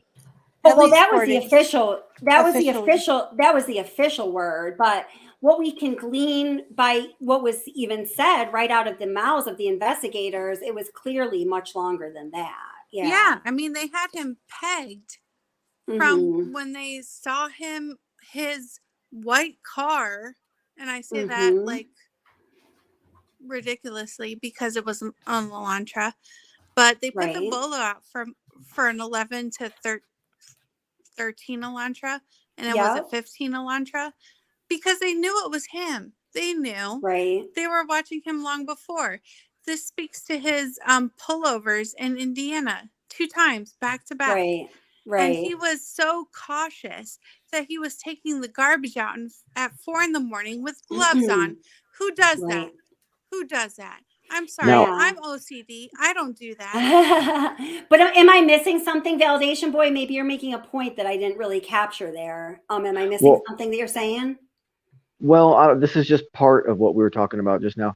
The white car speeding away and being caught on video. Unfortunately, for the prosecution, that can only go so far, because that doesn't rule out the possibility of this theory that's been proposed, where he was doing a post. He was posted on duty. Well, no, that he was posted on on duty with some other guy, and the other guy was being a peeping Tom, and then he was like, you know what, this guy's crazy, I'm out of here. There's that whole theory. If there's no other guy, there's no other guy. Well, I'm just saying, no, with what little information we have now, that we have now officially, we're still in the zone of speculating on even those wild conjectures. Yeah, but if he's speaking to his defense counsel and there was some other guy, he would like completely vet out the fact that there was some other guy. I mean, it's so ridiculous to me from a logical standpoint to think that there was some other guy. If he's not like screaming at the top of his lungs to his defense counsel, there's some other guy, in which we may not ever know if he pleads out because he was there. And he was at least there, in my opinion, whether or not he's the perpetrator. Let me ask Validation Boy the question that he asked all of us. Do you think that there was other perpetrators? The first day that I heard about this case was about 2 weeks after it actually happened, and that's when the a lot of attention, I guess, was being paid to it, and it was then started to trend, and that's the only way that I even picked up on it. Okay. So my first initial response was that this was a group of people that did this. Like this was almost like a gang or a group, because I also happen to be a big fan of horror movies and all that stuff, and always have been. And this case is it looks so much like a Scream plot that it's crazy. Oh, yes. Yeah. And to your point, Validation Boy, I believe that this was a Scream plot. And we have to remember that the Scream movie franchise was based on Danny Rollins, who mass murdered people without hesitation, based on the target, just in proximity, in in Gainesville, like my alma mater back in the day. This is a Danny Rollins copycat, in my opinion. And I'm sorry if that's not popular, because most of the true crime community is fixated on Ted Bundy and BTK. It's not Ted Bundy. It's not BTK. This is a mass murderer like Danny Rollins. And if this perpetrator, who I'm not saying is Brian Koberger, because he's innocent until proven guilty, then we need to kind of flesh that out and look at it for what it really is, in my opinion. Well, would you guys be interested? I just found one of the original press conferences where, Chief James Fry is speaking on some details of this crime. Would you guys be interested in listening to a couple minutes of that? Yeah, because you're going to see how different the story is from the beginning to what it is now. Let's take a look at it. Okay. All right. I just went through the first 3 minutes, like the introduction stuff. I just want to get to the meat here. Okay. Holiday to continue their efforts. I also want to express our sincere appreciation to the Idaho State Police, the FBI, University of Idaho, and the Latah County. Wait, hold it. I want to go back a little because I want to hear. This doesn't have a date on it. I want to see if we can peg down an exact date. It's the highest. Turn it up a little bit. Moscow Police Department. Okay, sorry. All of our resources into investigating and solving murders. Investigators are prepared to work through the Thanksgiving holiday. Well, I should certainly hope so. I hate it every time they say that. I'm sorry. It just rubs me the wrong way. Like, obviously, you better be working through the fucking Thanksgiving holiday. Continue their efforts. I also want to express our sincere appreciation to the Idaho State Police, the FBI, University of Idaho, and the Latah County Sheriff's Office for their assistance. And I especially want to thank the community of Moscow for their outpouring of support through this incredibly difficult time. Today, I'm going to recap in brief what we know. I'm going to provide some new information, and I'm going to address some rumors.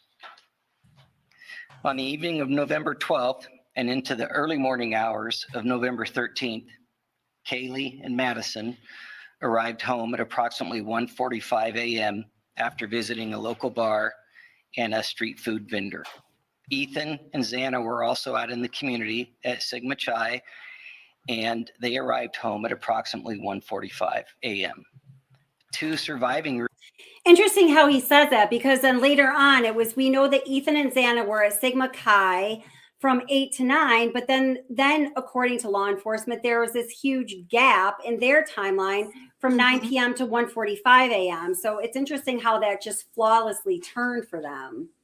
100%. Kelly, Yeah, I'm I know, sorry. It's getting late. I get it. Roommates were also out in the community, arrived home at approximately 1 a.m. Later, on the morning of November 13th at 11:58 a.m., a 911 call was placed. The call reported an unconscious person. Call originated from inside the residence, and a surviving roommate's cell phone was used. During the call, the dispatcher spoke to multiple people who were on scene. Moscow police officers responded and found 2 victims, 2 on the 2nd floor and 2 on the 3rd floor of 1122 King Road. That's 4 total. The results of autopsies indicated that the 4 were stabbed multiple times and were likely asleep during the attack. Some had defensive wounds, and there was no sign of sexual assault. Wait. Hold it. Say that again, DC. I mean, defensive wounds does not equal being asleep, in my opinion. Right, exactly. They're inconsistent statements. But listen, when I'm saying this, honey, if you could just like jot down your comments, or if you want me to stop, let me know. But just I don't. I'm not trying to be rude, but don't talk while this is playing because it can be really hard to hear. Yes, thank ma'am. you, honey. Yes, okay. Ma'am. You didn't take that as being rude. Okay, thank you. All right. We do not believe the following individuals were involved: the 2 surviving roommates, the male seen in a grub truck video circulating on the internet. A private party who drove Kaylee and Madison home. Any of the individuals who spoke to the dispatcher on the 911 call. We're also aware of a male whom Madison and Kaylee had called several times the morning of November 13th, and we do not suspect that individual. Detectives have canvassed the neighborhoods looking for evidence. Wait, I'm sorry, I didn't hear that last one he said. So these were the people they did not suspect. So let's listen to this again. So they said the 2 roommates, they said hoodie guy. Wounds, and there was no sign of sexual assault. We do not believe the following individuals were involved. The 2 surviving roommates, the male seen in a grub truck video circulating on the internet, a private party who drove Kaylee and Madison home, any of the individuals who spoke to the dispatcher on the 911 call. We're also aware of a male whom Madison and Kaylee had called several times the morning of November 13th, and we do not suspect that individual. So he was cleared, at least according to the presentation to the public way back when. Okay. Kelly, real quick. Yeah, yes. While you're paused. So that's Jack D, Africa Jack. Yeah. AKA Well, Hoodie Guy. they're yes, correct. And the surviving roommates and anybody that the roommates may have called on or that talked to the dispatcher on the 911 call at 11:58 a.m. Correct. And the driver. Okay. And the driver. and the driver. And the driver. And the driver for the private party transportation. Yeah, not okay, got it. Yes, Got it. that's Thank it. you. All right. Everybody take your notes. All right. Detectives have canvassed the neighborhoods looking for evidence, physical evidence, video surveillance, and they've contacted numerous residents to see if anybody may have seen or heard anything. They continue requesting tips that can be sent to our tip line or called in to our tip line. The specific areas that we're interested in are detailed on maps on our city website and our Facebook page. But as stated earlier, generally south of Taylor Avenue to Palouse River Drive and the area west of US 95 over to the Arboretum. We have heard mention that Kaylee stated she may have had a stalker. Detectives have been looking into that and to this point have been unable to corroborate the statement, although we continue to seek information and tips regarding that report. No suspects have been named or arrested, and we continue looking for what we believe to be a fixed blade knife used in the murders. We have not released the names of any of the subjects who spoke on the 911 call, and we have not released the call itself. Any online reports of the victims being tied and gagged are not accurate. Regarding the resources that we've put forth in this investigation, the Moscow Police Department has 4 detectives, 24 patrol officers, and 5 support staff dedicated to this investigation. The FBI has 22 investigators in Moscow and 20 additional agents assigned in various locations, as well as 2 members of the Behavioral Analysis Unit. The Idaho State Police has 20 investigators. Yeah, you caught that. Three from the Division of Behavioral Analysis. Yeah, so they definitely had like a mad profile on this guy, like straight away. I'm sure of it. Yeah. You're so good biting your tongue there, DC. I just love you. I'm doing my best. I'm doing my best. So much to say. I know it's hard. I don't have a notebook, but I'm gonna go ahead. Say what you want at this point. This is a good point. This is a good time. Do you have anything to say so far? I do. I mean, go ahead. So far they've eliminated food truck guy, Jack D, the surviving roommates, anybody who may have been at the house, including but not limited to one of the triplets of Ethan, right? From what I've heard. There are so many eliminations at this point that they're zeroing in on somebody who's not connected to the victims, in my opinion. What do you think, Yeah. Validation Boy? Wait, are you saying that because they've ruled all these people out that they might already know exactly who did it? Is that what you're Absolutely, that's what I'm saying. 100% that's what I'm saying. That's a that's a possibility. Now, what day did he actually leave Idaho with his dad to start his journey back to Pennsylvania? Was I it think it like was like middle of December 15th ish, but I don't know Yeah, the exact date. I know they were on the road on the 17th. I initially thought they left the 17th, but it was something like that, something around there. Yes. Yeah, middle of December. Oh, December. okay. Like Yep. 6 weeks post And annihilation. remember when there was an HVAC team brought into the house? Yes, yeah. And that was much later on. Yeah, that was kind of interesting, right? What do you think about that? I think that they did that to change the humidity levels, right? Or at least that's the Oh, official yeah. story. Okay. That way they could maybe extract hidden DNA or preserve other forms of DNA that they were still trying to collect, but they wanted to get it in different stages to maybe be able to Yeah. get more What do you mean out by of it. that? I guess whatever the official story is that in this case the humidity levels in the house of a crime scene with so much evidence in it. You want to keep the humidity low to preserve the like tissue and DNA and stuff like that. Yeah. So that, Any kind of DNA, really. So Yeah. you want to dehumidify the environment from which you're extracting samples to preserve the integrity of the samples. Yes, exactly. Okay, got it. Yes, because I mean, even if even like, even I don't know. It's like you have a little cut or something on your skin and on you, and a piece of a piece of scab or something falls off. That's still human tissue, and even that like small little bit is going to continue the process of decomposition. I know it's kind of gross to think about, but like, so Yeah. yeah. And obviously it's really cold in Idaho, right? Yes, which does not necessarily mean low humidity. Does not mean low humidity, but it's important to try to preserve the samples. Exactly. So at the that was crime really scene. smart, Validation Boy. I hadn't Very thought about astute. that. Yeah. Very Did they- astute. This. Go ahead. did they bring in any additional equipment to preserve the scene? Like any big humidifier machines or anything like that, or dehumidifying machines? I personally do not know. I don't know.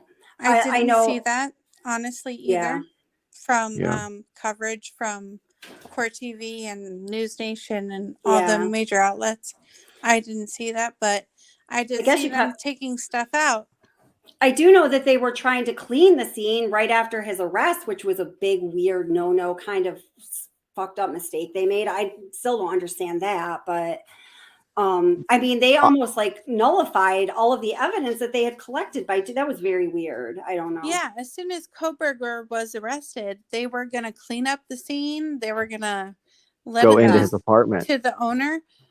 Yeah. Well, I'm not even talking about his apartment. I'm talking about the murder scene. Yeah, at and 1122. Luckily, the defense attorney, in preservation of justice, put a stop to that by filing a motion to hold the scene. And I'm not about screaming, absolutely yes, Koberger needs to be exalted and rectified and all that stuff. No, I think that justice needs to be preserved in 100% of these cases. Yeah. So like fair treatment, you mean, to both sides? Yeah, you have to keep it fair. It has to be a fair fight. I mean, we have to ensure that dude gets a fair trial. A fair trial is a must. They almost have to over amplify their efforts to provide him a fair trial, because anything that looks like an unfair trial, we could be, that could be really bad news. Yeah. And any internet fodder as far as his not being involved in the crimes or having an alibi or anything like that needs to be vetted out so that if he is indeed the lone suspect and perpetrator, that he is facing justice. I'm sorry. Yeah, and he needs a fair trial. We can't leave any room for appeals here. So Riddler 3579, welcome by the way. So you asked how many times had he say defensive wounds? I know he said it a few. Are you asking for a certain reason, or are you trying to get at something there? I don't know why that comment just kind of stuck out at me for some reason. Yeah, I that's a great question, Kelly, because if we're assuming all the victims were asleep, they would not necessarily have defensive wounds unless they were in the same room as somebody else who is being attacked and have been awakened, in my logical playing out of this crime. Okay. And also, wait, so thank you for this, Alley Catch. You know what? I was right after I said this, I was doubting it because I remember I had this idea in my mind about the 17th and then was wrong. I was almost going to take it back. So I'm glad you said this. And welcome, Ellie Cattails. Oh, I like that name. Plates. They saw hit the car's plates in Colorado on December 13th, 2022. So obviously that means that they left Utah way before the 17th. I was completely wrong on that. So Okay. I just want to put that out there. Yeah. Kelly. Yes. Let me take the floor for a second, please. Please take the floor. Go for it. It's an honor to be on your show, by the way. Thank you very much. Thank you. Honor to have you. Okay. Love having you. Thank you. Okay, so on 12/13, he's spotted in Colorado. Yes. On 12/9, he already left Idaho to be in Colorado on the 13th. What do you think? I don't think it takes that long to get from Idaho to Colorado. Personally, having driven from Texas to Colorado, and it's a very long drive, but Texas is huge, so I don't know exactly, but I could map quest it and get back to you on that. Yeah, because I'd like to know.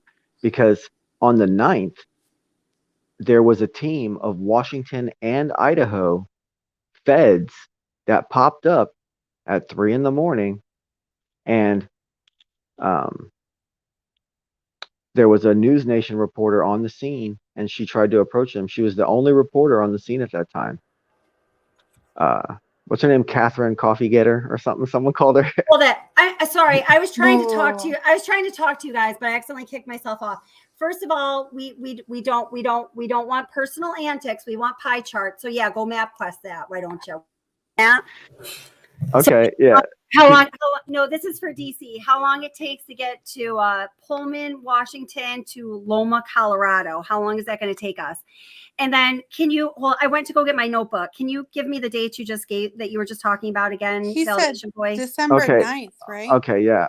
Yeah. So December 9th, there's this team of Washington and Idaho plates, unmarked cars. So we're assuming feds, and the fact that it's coming from two states and they're both in the same vehicle together, it means that it's probably federal. Right. And this is on the 9th. They show up at the house, and there's only one News Nation reporter out there, and she tries to confront them. In Idaho. 1122. Okay. And they go in the house for about 5 minutes and snoop around, turn on a couple lights, go in a bunch of different rooms. I remember that. And then they jump in a minivan and haul it out of there. And if, let's say, Brian Kohberger had already left on the 9th and was on his way to Colorado, maybe they were in his apartment a lot sooner than the 30th. No. They're not going to be. Wait. DC, let him finish, though. Go ahead. And maybe that's when something like a sheath could have been extracted from an apartment that they were in a whole lot earlier than they should have been. And then, that sheath maybe ended up on a crime scene somewhere, So you're suggesting planted evidence? Possibly. Okay, that's fine. Because what were those guys doing there on February 9th or on December 9th at 3:30 in the morning? Mm-hmm. What were they doing there? They I didn't, mean, they, you know. I think, I mean, okay, maybe you're right. Maybe you're right. Like I am like the anti-conspiracist, ironically, but they may have just wanted to do something far less, far less Conspicuous. kind of, yeah, sinister, yeah, than where they just didn't want the media attention, possibly, but we Great don't point. know. Great point. But in all fairness, they cannot legally enter Brian Koberger's apartment without They need a warrant. Because of the U.S. Constitution and illegal search and seizure. They cannot. But we well, also know that is not always that the powers that be, we do have to, I'm not a conspiracy theorist. I don't ever want to be considered as a conspiracy theorist, but we do have to be real and say the powers that be find funny ways to get around that Constitution if they want to. If you've got enough power. I disagree. They're Kelly. not going to enter his apartment without. Well, I didn't say that. I just said that sometimes the powers that be will get around the parameters of the Constitution, and that's a fact. Wait, go ahead, Valtation Boy. I agree, Kelly. We don't even have to go into conspiracy land to satisfy that, possibility, because what if they're involving the DEA and it's DEA jurisdiction to go into any apartment for any reason because it's or it's ATF because or it's ATF because ATF. let's not forget about Xana's mom and Maddie's stepmom now. And their involvement with such things. So maybe maybe that would be an excuse to go into if there is DK's a apartment. parallel crime and in a parallel investigation that we do not know, it could certainly give them even legal within the parameter of the Constitution rights to search places that would also be searched due to the nature of these homicides that we wouldn't know about. So let me just bring into the stream really quick. Let me just show y'all. Do you realize the implications of that, though? Do you realize how big or how huge that blows this up? I'm trying to think some of them out. I'm trying to think some of them out in this like level-headed, not conspiracist sort of way that I try to think about things. BK used to have a habit. Xana's mom shares in distribution and helping people foster that habit. Okay, and then it's ridiculous. It's 100% ridiculous. Sorry, I'm just like, oh, that connection. I think that connection is weak. Okay. Why? How? All these people are involved with this stuff. No, people use drugs. It has nothing to do with anything. It's ridiculous. Okay, so something I do want to say is I don't think it's likely. I do think that it is kind of it is sort of putting at the forefront of all else the fact that this person used to use heroin, this person does use heroin. I mean, heroin use across this country is a total fucking epidemic right now. Like whereas, it leads to crazy quadruple unalivings and stuff too. No, because it is that crazy. So that's a ridiculous validation. I mean, DC, come on. No, heroin addicts do not commit quadruple homicides, and a heroin addiction 11 years ago does not equal to anybody's drug use. As far it's not about use, it's about the game. It's about the distribution and the money and the movement of the product in the game behind the scenes. That's not what it's about. Yeah, that could be what it's about. So are you saying that the possible deaths of these young people has something to do with either kind of like some sort of a hit like a la cartel style, or it was just that they were I'm not even sure where to go with that. What would you say? If this is the party house that it's been alleged by some to be, and we're going into the Christmas break, and people need to ensure that over the Christmas break, hey, I need to get a lot more of my stuff because I'm not going to be able to get my stuff for a while because it's the Christmas break coming up. Okay, so let me. Large shipments come into certain places, and people start thinking, that's a lot of stuff. That's a lot of money. Maybe we should get together and do something about this. And then that's why I think there's accomplices. So I'm going to share something with you that I haven't shared on this channel, and I've been given permission to share a certain number of these details, especially after this, person was arrested from. There's 2 people that I've spoken with at the University of Idaho. Started just as 1, and it was 2, and it was, they have connections to Ethan Chapin's fraternity, Sigma Chi, and that's all that I'm going to say about them. But what they'd given me some more details about what was going on in that house, and I've talked about, and based on them giving me the blessing of talking about some things, I'm going to start talking about a little more, but I just want to make sure above all things that they're completely comfortable with it. And at some point they don't regret giving me permission to run with things. So rather than them saying, oh, it's okay, and me running with it, I'm hearing from them, it's okay. I'm giving them some time to reconsider. And then I'm going back and getting their permission a second time, because I just don't want to be that channel. But something that I did learn from them as far as, and I've come to trust these 2 people immensely. What they have to say, if they don't know a lot about it, they'll be like, I don't really know, but based on XYZ experience, this is what I think. But Kelly, I can't tell you for sure because I don't know for sure. Or if they do know for sure, they say, I know for sure. This is how I know for sure. Or I'll tell you I know for sure. I'm not going to tell you exactly how I know for sure, because if I ever got out, my ass would be grass or whatever. And they're very upfront about it. What is beeping like that? Oh, it's my earbuds. Hold it. Let me take them off. My earbuds are like going crazy. Hold it. Okay. Can you guys still hear me? Yes. Wait, hold on. I just got to change my audio. Sorry about that. Kelly, I hear you. Okay. Can you guys still hear me now? Yes, ma'am. Okay, very good. But what they did say as far as that house being a party house, and I think on the last live stream I was giving you some information about, Xana inviting people over to party, but just like in this certain friendly way. I'm not going to go over that again, but I think sometime I'm going to do a video about it. But they said mostly what was going on there was MDMA, like Molly is what it's called now, which is basically just MDMA, or like back in the day when I used to be a club goer and bartended at a club. We called it ecstasy. It's basically the same thing. We all loved our ecstasy, right? And marijuana, and maybe a little bit of some other kind of like speedy substances, but there was nothing like in my mind. Now I'm switching over to my commentary about it. In my mind, a drug house. Go ahead. Can I? What is? What's that music? Not I don't know. It must be something here. Oh wait, sorry. Start playing music. Go ahead. Substances. What? This for commentary, and we do not condone the use of illegal substances. No, we do not. No, we do not. Go ahead. Thank you.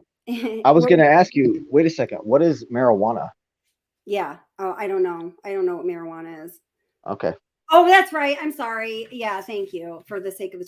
So there, but to me, like the H substance, houses that are, where that's passing through, or they're suppliers of it, it's a whole different kind of vibe. It's a whole different culture. It's a whole different kind of fiendish thing than locations that are more passing through, like the things that I just mentioned that are more of like the party flavors.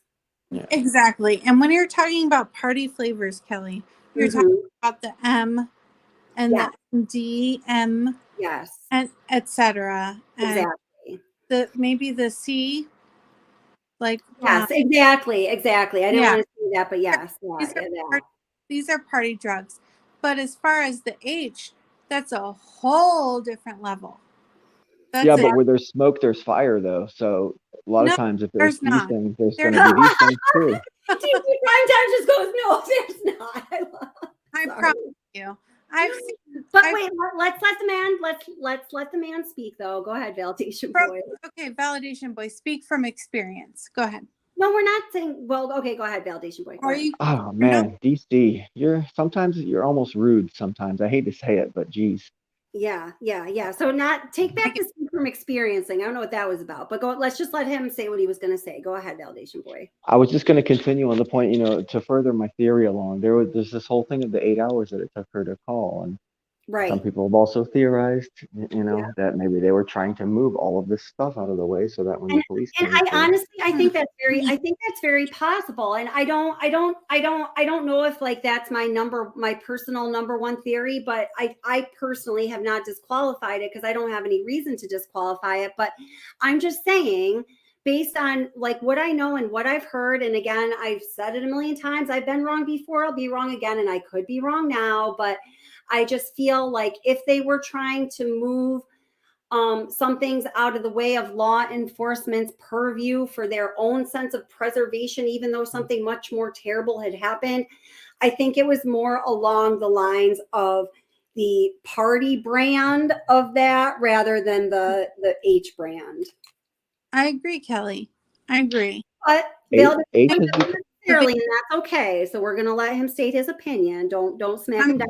I'm sorry, validation boy. Speak your piece. I feel as though H might be a lot more casual these days than some people realize. Well, when I was just kind of saying that, you know, the fact that two people do H doesn't necessarily connect them. Yeah, I think that it is too. I mean, I definitely think it is too. But then once again, we all know the nature of that substance. Though you don't just like with something like Molly, it's something you might mess around with because it's a party night or whatever. And then my understanding is, and my experience was, most people can then just put it down. We all know because of the national epidemic that the H brand of this is not something people just pick up and put down. It can't, the nature of it, the nature of the substance itself allows it to only be so casual. And the H to the O, right, Kelly? The H to the O. As far as like RX. Oh, right. Yeah. Yes. Right. Yes. Oh, the ox or whatever. Yeah. Yeah. Exactly. Yeah. So, but I mean, it's like, there are things that people were saying about this case that, a month and a half ago, I was like, no freaking way. And, their theories were more closer to the reality as it has been told so far than what I believe to be true. So, I mean, I simply can't discount, what people are saying possibly, but I just wanted to share with you, I think the piece of like kind of inside information I got, I feel weird even calling it that, but from the two people who are University of Idaho students who were close to, people in this house and seemed to have pretty good knowledge of what was going on. That was their take on it. So, and there might be things that they don't know. And I know that they would say, and I will hopefully be able to talk to them tomorrow, and maybe they're hearing what I'm saying now, or I'll tell them what I said. And if they want me to correct it, I absolutely will. But that has been my understanding. Don't forget that I'm not talking about, this being about, or the perpetrator of this crime being involved in using a substance. I'm talking about this is a grand scale thing, and it involves the distribution of substances that people will use on whatever level of casualness. Sure. Okay. Right. Yeah. Yeah. Or not. Right? And that's why there's been so much secrecy this whole time, possibly because it was such a huge, grand scale operation. Maybe they're bringing down a huge ring of distributors, and that's why everything's so ambiguous. And that's why he was like, "Did you get anybody else?" Because this is just maybe one deal gone bad in a whole network of big deals that happen all the time up there. And there certainly would be a reason to trigger large scale hushedness, among and maybe even people, but and maybe even go the distance and frame yourself up a patsy because you're a corrupt police department that distributes things through college houses. No. That's a conspiracy theory, yes, but it's a possibility though. I'm sorry. I get what you're saying as far as keeping things hush hush and the culture of sororities and fraternities, but this was not that. We have to look at the suspect and his psychology. And I'm going to stand by what I say here. And I don't want to be rude, but this was a targeted sort of incel kind of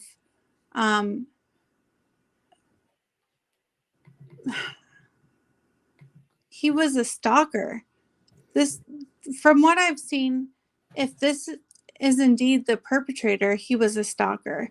And this has nothing to do with any of that, except for the fact that it may have taken the witnesses that were not killed longer to report the incident because of their alleged misdoings with D or A, right? Yeah. Well, here, I just want to read this comment from Honey Bun. So, Honey Bun, and this is kind of something I was trying to say and I couldn't find the words for it. So, thank you, Honey Bun. But Honey Bun says, guys, and I'm sorry, and I hope this, and I'm sorry if this is offensive to you or anyone else. Honey Bun says, guys, I completely understand that the D word could have been involved, but if you think that D word are the why, it doesn't work that way. Sorry. Maybe it's just me being an ex-D addict being offended. So I do kind of, and thank you so much for that very honest comment, Honey Bun. I really very much appreciate it. I do just want to make sure that I don't even know how to say it, because I am open to listening to these different theories and opinions. And I've been very forthcoming that, this is not the way I'm thinking, but I'm open to hearing what you have to think. But I just want to make sure that we don't add like the, the cinematized, sensationalized, the storyline of, what happens in the world of DRUGS.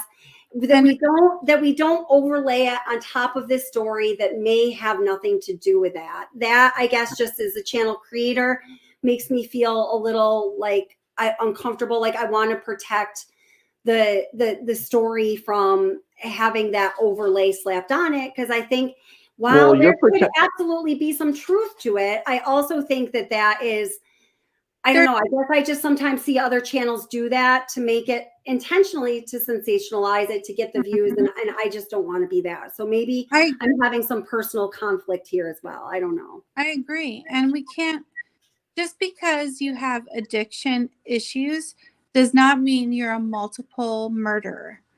That is not an equation in my mind. Yeah. And I don't think anyone was necessarily making that equation, but I definitely would. Yes, I do want to make it clear that no one's saying that for sure. Yeah. And there's nothing to suggest that there's a D ring that would be responsible for the slayings of these four innocent people.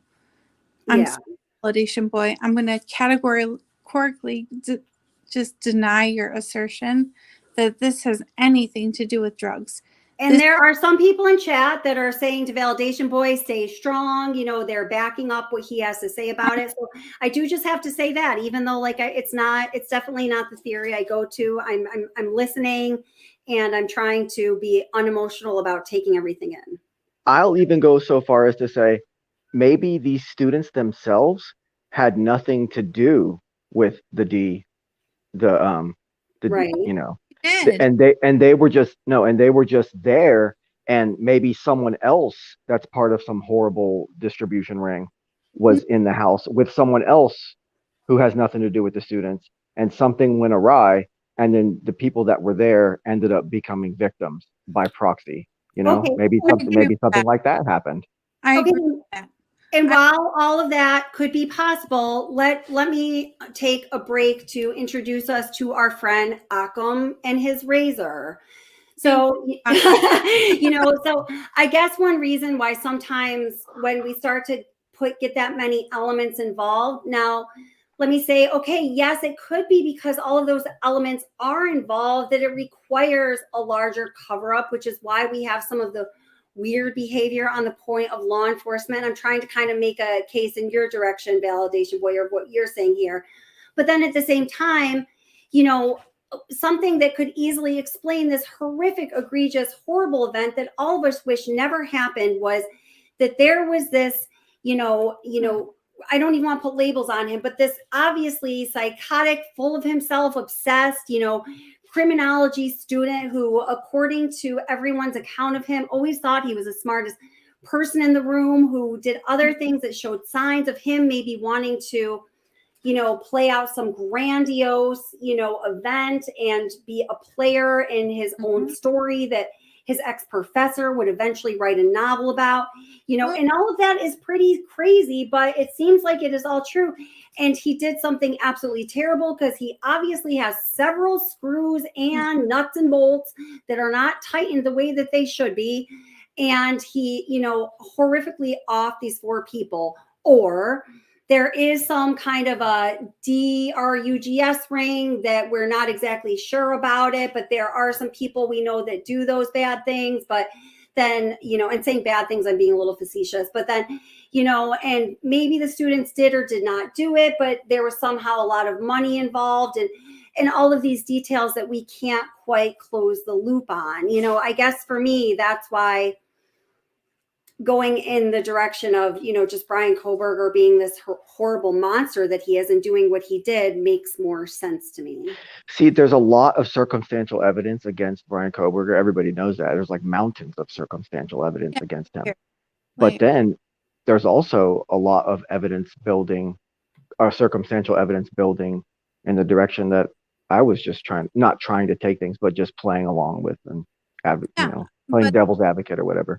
So there's circumstantial case being built on that side too, but that's because we can speculate right now because of the lack of official information from the authorities. We're totally allowed to speculate right now. Yes, and we are allowed to speculate. No, and I totally agree with that. I just want to bring up this one comment here. And yes, I want to just echo also, I have 2 comments actually. What Jeannie Ramsey is saying to Honey Bun, you can be proud of the fact that you've placed it in your past and can still use it to educate people. That's a lot, girl. That is, and thank you so much, Honey Bun, for just everything that you are and have contributed to this channel and all kinds of discussions. And that's just freaking amazing, and kudos to you. So thank you for being who you are, Honey Bun. And then Kahil Annie L says to CV, then our definitions of stalking are different. Physical stalking is a tier up in dedication. Stalkers don't regress in their intensity. So I don't know what Stevie initially said, but I did make a point, on this channel, a few live streams ago about talking about, like when I'm saying stalking now, and since then I know some people said stalking in the more kind of casual way, but I feel like, in my own mind, I have to think of it in the more legal term where stalking is something that invokes fear or intimidation in another person. So, somebody being a super creeper and, whatever, if you're not, imposing yourself on another person in a way that reasonably invokes fear or in a sense of intimidation within them, it doesn't necessarily legally rise to the level of stalking. I don't know if that's what you guys are talking about there, but I don't know. But what I do want to do is play this little video clip of the scene that Validation Boy was referring to a little bit ago at this point, where it shows, and tell me if this is not the right clip, Validation Boy, but I think it is, these people going into the house. But wait, it's not 3:30 in the morning. I don't know. But anyway, I've got this clip ready to roll, so we're going to watch it anyway and see what it's about. It might not be the right one now that I'm thinking about it. All right.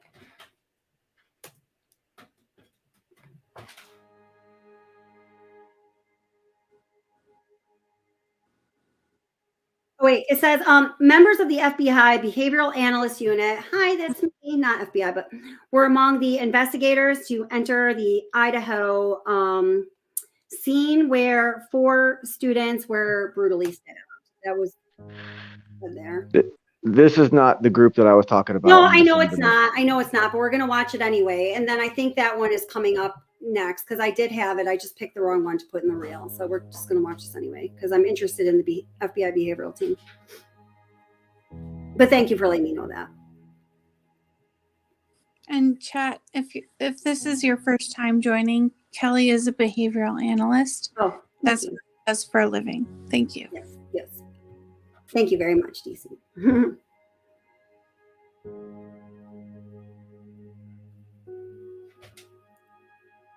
So I guess they're just talking here. Yeah. And then I think I got the one you were talking about. I think I got it up next. I'm going to have to go back and find it. But again, I just became interested in this.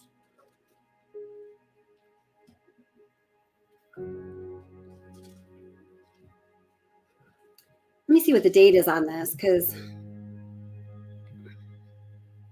yeah, so this was right after this happened. So, yeah, I mean, as we had said before, and I'm sure most of you would surmise this was the case, they had a really tight psychological profile on this dude.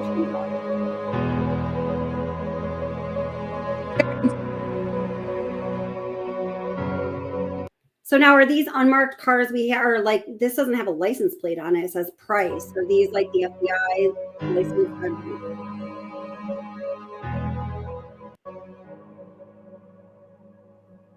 Did they have their gloves and booties on? That's what I'm thinking. Let me see. They got booties on. All right. They got booties on. I think this guy came out to get a breath of fresh air, probably because the scene was so horrific. Yeah. Yeah. Okay, so go ahead, talk amongst yourselves for a minute. Let me go find the one that I was actually looking for. Sorry about that, but hopefully that was somewhat interesting. Yeah, and chat, just to FYI, if this is your first time joining What's the Obsession, Kelly is a behavioral therapist. Yep.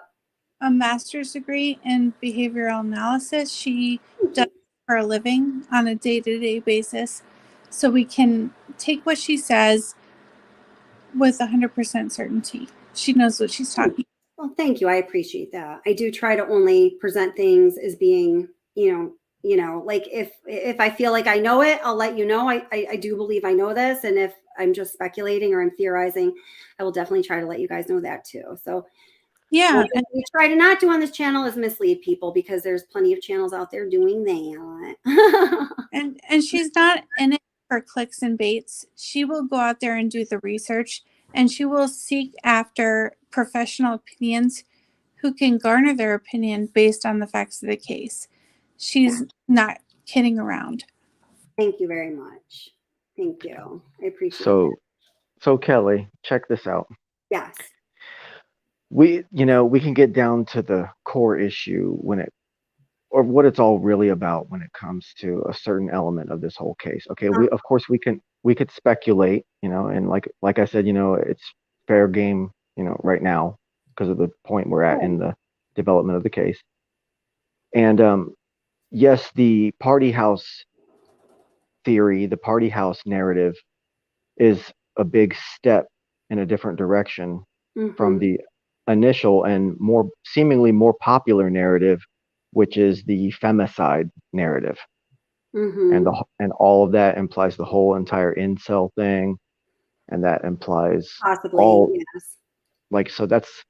But see, would you agree that maybe that angle, that whole side of things, just like the other side, the party house side, both of those are like rose-colored glasses that someone would put on because of a bias in either direction? Not necessarily rose. Well, yes, they might be somebody looking through the purview of their own, of their own biases. Yes, totally. Yes. So maybe rose color to me means it's making it all happy, and ain't none of this happy. I know it's not happy, but it's all. It's a lens. I got ya. It's a lens. Yeah. Yeah, a lens. Yes, got ya. I always put my foot in my mouth and make a fool of myself. I don't know. We're always just like picking apart. Validation You're like microanalyzing your wording. I'm sorry about that. I don't mean to do that. Sorry about that. Yes, I'm sorry too, and I'm sorry if I'm being rude, but I just got a real strong feeling about this case from the get-go, and I'm sorry if I've been so lacking and far behind on all the developments, but I agree with what Validation Boy is saying. I think that these things need to be vetted and cleared in order for there to be a fair trial for the accused. So who's deciding to let this be this way? Who's deciding to let us be in this limbo to where we can come up with all these different theories and all these different camps that we can get in? Yeah. Who wants it to be that way? Is it the defense? It's Idaho state law. That's who decides. Because we're talking about jury pools, right? And tainting the public perception. And this case is nothing but that. And it's also like it's also like a Scream Part 7, basically. I agree. I totally. Yeah, no, I mean, it definitely does have that element. I agree with you on that. Yeah. And let's not forget that Scream was based on the Danny Rollins murders, which I believe has a lot of effect on BCK rather than BTK, or rather than See, I Jeffrey don't even. Dahmer. Can you explain that a little bit, DC? Because I don't even know about Yeah. the history of Scream. I don't even know about that. Okay, so the Scream movie franchise was based on the Gainesville. Okay, I see. I didn't even know that. Okay. And he's not a well-known mass murderer, serial killer as like Ted Bundy or Jeffrey Dahmer, but he's not a BTK. He's not a Jeffrey Dahmer. He's not a Ted Bundy.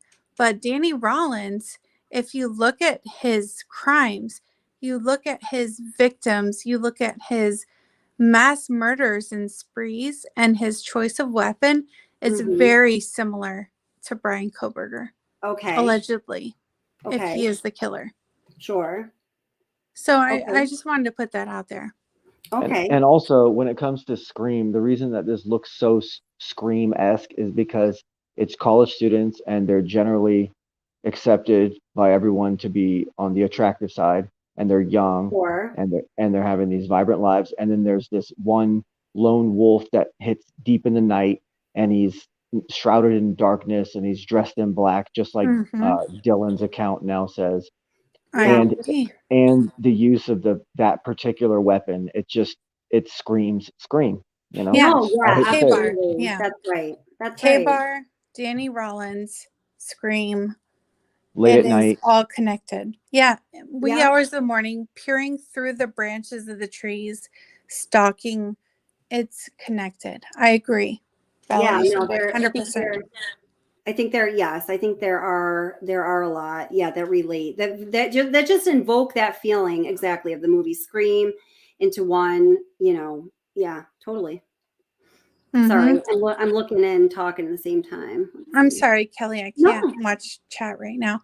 But you're good. You're good. I'm sorry, I'm not even on chat right now. I'm trying to find that one video, and I don't know why I can't find it. It's driving me crazy. The thing about Scream is that most of the time, in the end of it, you find out that it's actually like a group of people that were conspiring. You know. Yeah, I'm not ruling that out. But at this point, from what I understand of the accused, he would not want to share this. That's my opinion, and I may be all alone in this. Are you projecting other famous, perpetrators maybe onto this guy? Maybe because he looks like them, or his case seems the way their case is. If we're looking at the pie chart, perpetrators in duo or in tandem is very statistically insignificant as far as mass murders or serial killers. It's just facts. I can bring him up. I'll send him to Kelly. Do you think BK has done this before? DC, do you think that this guy has done this before, or is this his first attempt? I think it's very interesting if this person is the alleged killer, has sought to unalive 4 victims at once. I think that maybe his target was 1 or 2 victims and the others were collateral damage. That's what I think. Who was his primary target? I can't say that for sure because I don't have enough evidence, but anybody that stood in his way was collateral damage. I can say that with certainty. So do you think that he was targeting one of them? Or I think he was targeting one of them, yes. Do you have a thought as to which one it is? I think it was somebody on the 3rd floor. Okay. That was, Well, it had to be Maddie then, because he didn't know. Well, Maddie. Yeah, I do think it was Maddie.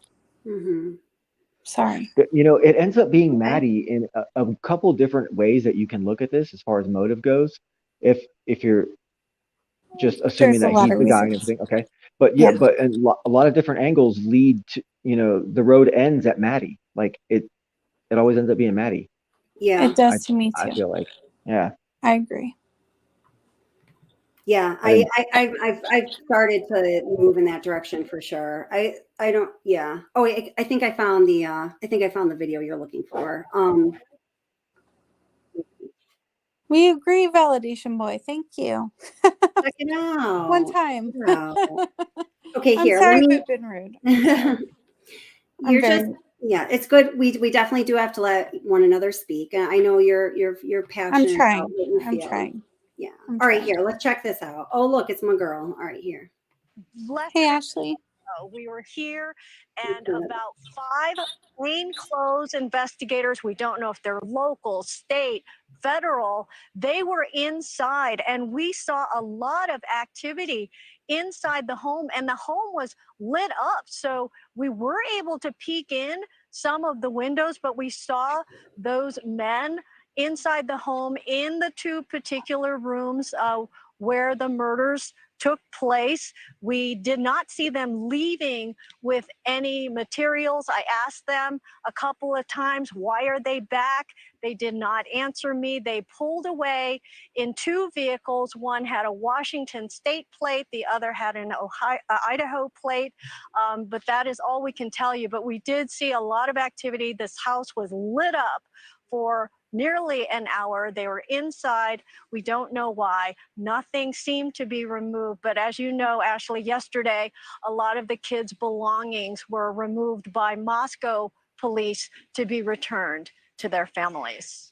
So I'm just watching these guys as they're walking by you. Were you asking them questions and were they effectively just ignoring you? Did they say hello? Did they say anything at all? Not a peep. And I asked them specifically, why are you here tonight? Why are you here tonight? They did not acknowledge me. So certainly they were on a mission and they left without saying a word. And look how they're dressed. I mean, the flannel unbuttoned, button down, the cowboy hat. This is interesting. So Nancy, I just want to point out the video that we're seeing right now. Let's blow this up full because, and let's replay that if we can too. This is the investigators walking out of the kitchen area into a hallway and then walking towards the living room. So there they are. It looks like they're emerging from the kitchen area, walking towards the front of the house. That grassy sign that's on the wall right there, that's the good vibes sign. There's actually 2 of those signs in the house. It's very confusing. There's a good vibe sign that was lit up in Kaylee Gonsalves's room. And there's also that same grassy good vibe sign right down there that faces the front in the living room. So they're walking out of the kitchen area and walking towards the front of the house in the living room on the 2nd floor there. But that's the first time, Nancy, that we've actually been able to see them at work inside the house. Right. And looking inside, we did see, so many signs of a typical college life, the items that we saw, red Solo cups, we saw a beer bottle, and there you see the window with the shades drawn, but you see the shadows of them working in that room. But yeah. I noticed this too. So, hey, completely baffled, by the way. It says, appears they are trying to avoid facial shots. Strange. So what that would indicate to me, I don't know, what do you guys think? That would maybe indicate to me that perhaps they are FBI agents who do go undercover. What do you guys think? Both states are represented in this group. Yeah, right. Because that's what Yeah, they said about so if it crosses state lines, it's federal. Is that what I'm getting? Yeah. Yeah. Interstate. Yeah. Ramsey, do you have any thoughts in chat there? Sorry, go ahead. And it's just a couple of people, and maybe things are being removed. The day before, they were already taking stuff out of the house, belongings. Right. So you've got to think, they already know that they were, let's think about this. We already know that they were taking some of the witnesses, yes, honey bun, belongings out the day before. So they already know that the physical nature of the crime scene has been, grossly disrupted and, not preserved at this point from its original state, because we know that they were overtly taking out belongings. So what kind of evidence or information would you go back in there for, knowing that the physical state of the crime scene had already been so disrupted? It would have to be something that wasn't just of a physical nature. What it is that maybe they're not taking something out on this little trip here. Maybe they're putting something in. Okay. That's right. Oh, that's ridiculous. I'm sorry. and this is where we revisit the conflict. I'm sorry, validation boy, but you're not going to risk your career. Okay, what if it's a big, evidence. huge, corrupt department This with a isn't the Bourne lot of people? Identity. This is real life. Wait, listen, you can disagree, but just do make I'll sure you listen. wait, you I'm do sorry. make sure you allow one another to speak and finish sentences and things like that, please. Go ahead. Apologies. Okay. Sorry, go ahead. Go ahead, a validation boy. I'm just saying, if the whole town is involved and it's all the way up to the judges and everyone's making a lot of money, and sometimes people get hurt in the crossfire, and sometimes low-level guys try to make moves and bad things happen and people make mistakes and there's, collateral damage and all that stuff. This is it's not really that far-fetched. The day that he was arrested, within a couple of hours, or maybe even within an hour, they're up in his apartment. Wait, I have a question. Hold it. Nothing to do with this, but Esther says, what's the obsession, Kelly? Could they have gone back in to look at the validity of the sheath being an original, i.e. being an actual Marine emblem distributed by the U.S. government? I'm really intrigued by this comment, Esther, but I don't exactly understand. Could you please tell me a little bit more about that? And then go ahead, DC. I think that validation boy raises a valid point. We have to look at who knew what when. We have to look at when they were extracting data and evidence and who had access to that crime scene. And I think that's a valid point. Because to support the point further, his PCA or CPA, what is it called? Affidavit? Probable cause affidavit, PCA. His PCA was sealed until after his extradition back to Idaho was complete, which is well after, like 8 days or something after he was arrested in PA, and his apartment was immediately searched on the December 30th, I think. Yes, because it was my birthday. Yes. Is that your birthday, Kelly? Yeah, he was arrested on my birthday. Yep. was that when his apartment was seized, though? Within an hour of his arrest. Yeah. Yep. Wow. Or within hours, because he was arrested in the early morning hours in PA, and then the first people on the scene was like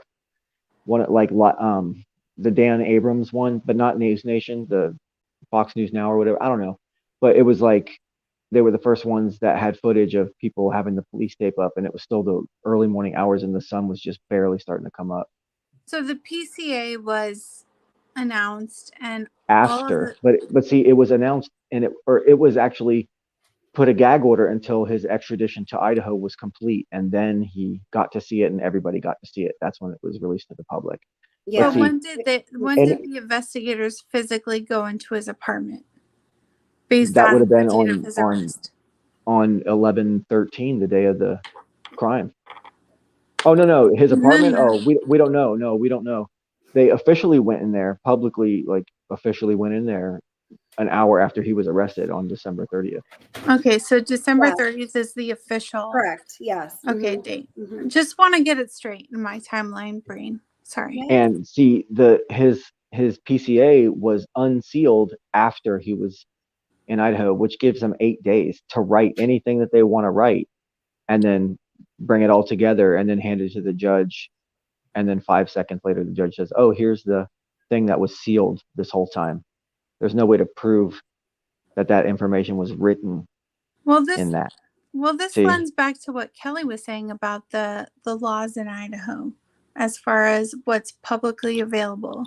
And I think it's really important to nail down the timeline with what was released with regards to what. Because of that gag order. Well, we can't because of that gag order that judge had until his extradition was complete. Because someone could have been waiting. Say that again, DC. What did you say they can't do validation? Sorry. Well, when the gag order was released is specific to the timeline of the case. The gag order on his PCA wait, there's no gag order has been lifted. The PCA was sealed. It's been unsealed. The judge had imposed a gag order on anybody who was an officer of the court, or that she could impose a gag order on. Just the other day, it was about a week ago at this point, she went and reaffirmed the gag order and imposed an tighter gag order, extending it to anybody who was party to. Exactly. So the gag order is like in full effect. It was the PCA was sealed and unsealed. So I just want to know what we're talking about. Because at That's the first, terminology. Yeah, that's the proper terminology of what Yeah, I was because trying we're to the get term across. police and we like to beat on validation boy. That's what I No, feel you're like. right though. no, I I'm actually sorry, appreciate that. validation boy. I'm I sorry. appreciate that. I No, I wasn't appreciate it trying because I like to I be was accurate trying to too. nail No, down a I was timeline beating for on him my. that time. That's okay. It's okay. All good. I'm all about timelines, and so this is important to me. And I'm sorry if I'm not No, it's all good. giving you a stage validation boy, but I just want to know for my own reference, there was a gag order which was extended to parties affiliated and represented by or Media. well no represented to family members and agents of possible representatives of the parties in this case, either the state or Brian Koberger via his public defender or his public defender in Pennsylvania, right? Mm-hmm. He wasn't allowed to Yes, see yes. his. I think they were specifically trying to have that gag order. I think one of the reasons she needed to reaffirm it was to reach to the his former, yes, public defender in Pennsylvania, because he was running his mouth like uncouth, like not good, but it didn't rise to the point of being like illegal or even, breaking his bonds of service according to the American Bar Association. But the gag order that's in effect now does put a kibosh on him flapping his gum. So I think that's one of the main reasons she did that, personally, just my opinion.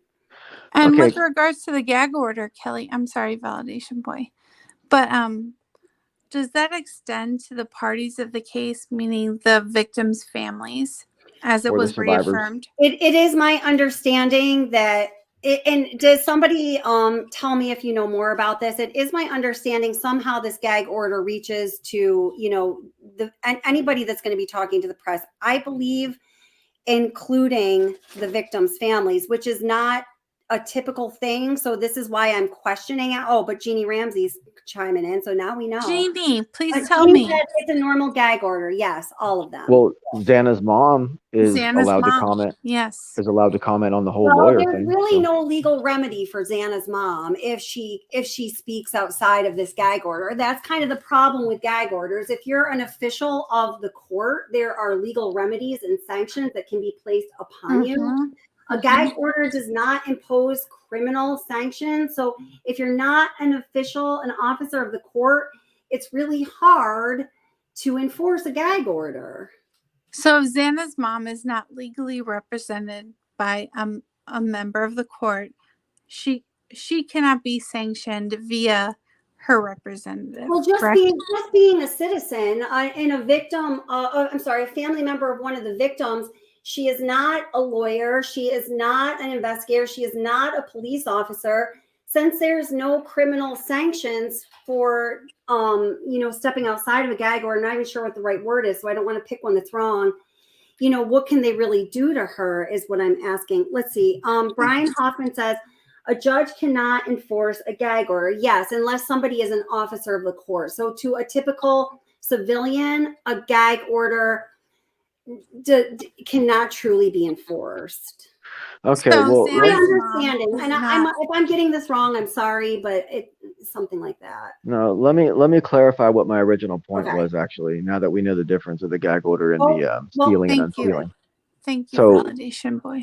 and especially we're going to get to the timeline here too. Okay, so let's say on 11/13, the event happens, the tragedy happens. Okay, so then the investigators are immediately there and they're writing reports. Okay, and then that's when they're supposedly finding or allegedly finding the evidence of a sheath. Okay, now this information, this report is withheld from the public. Nobody knows this information. Until Okay, until it's written up in a PCA and handed to a judge. on what date? We don't know because out of nowhere on December 30th, My birthday. Yay, Kelly, happy birthday! Sorry, go ahead. out of nowhere, Kelly, happy birthday.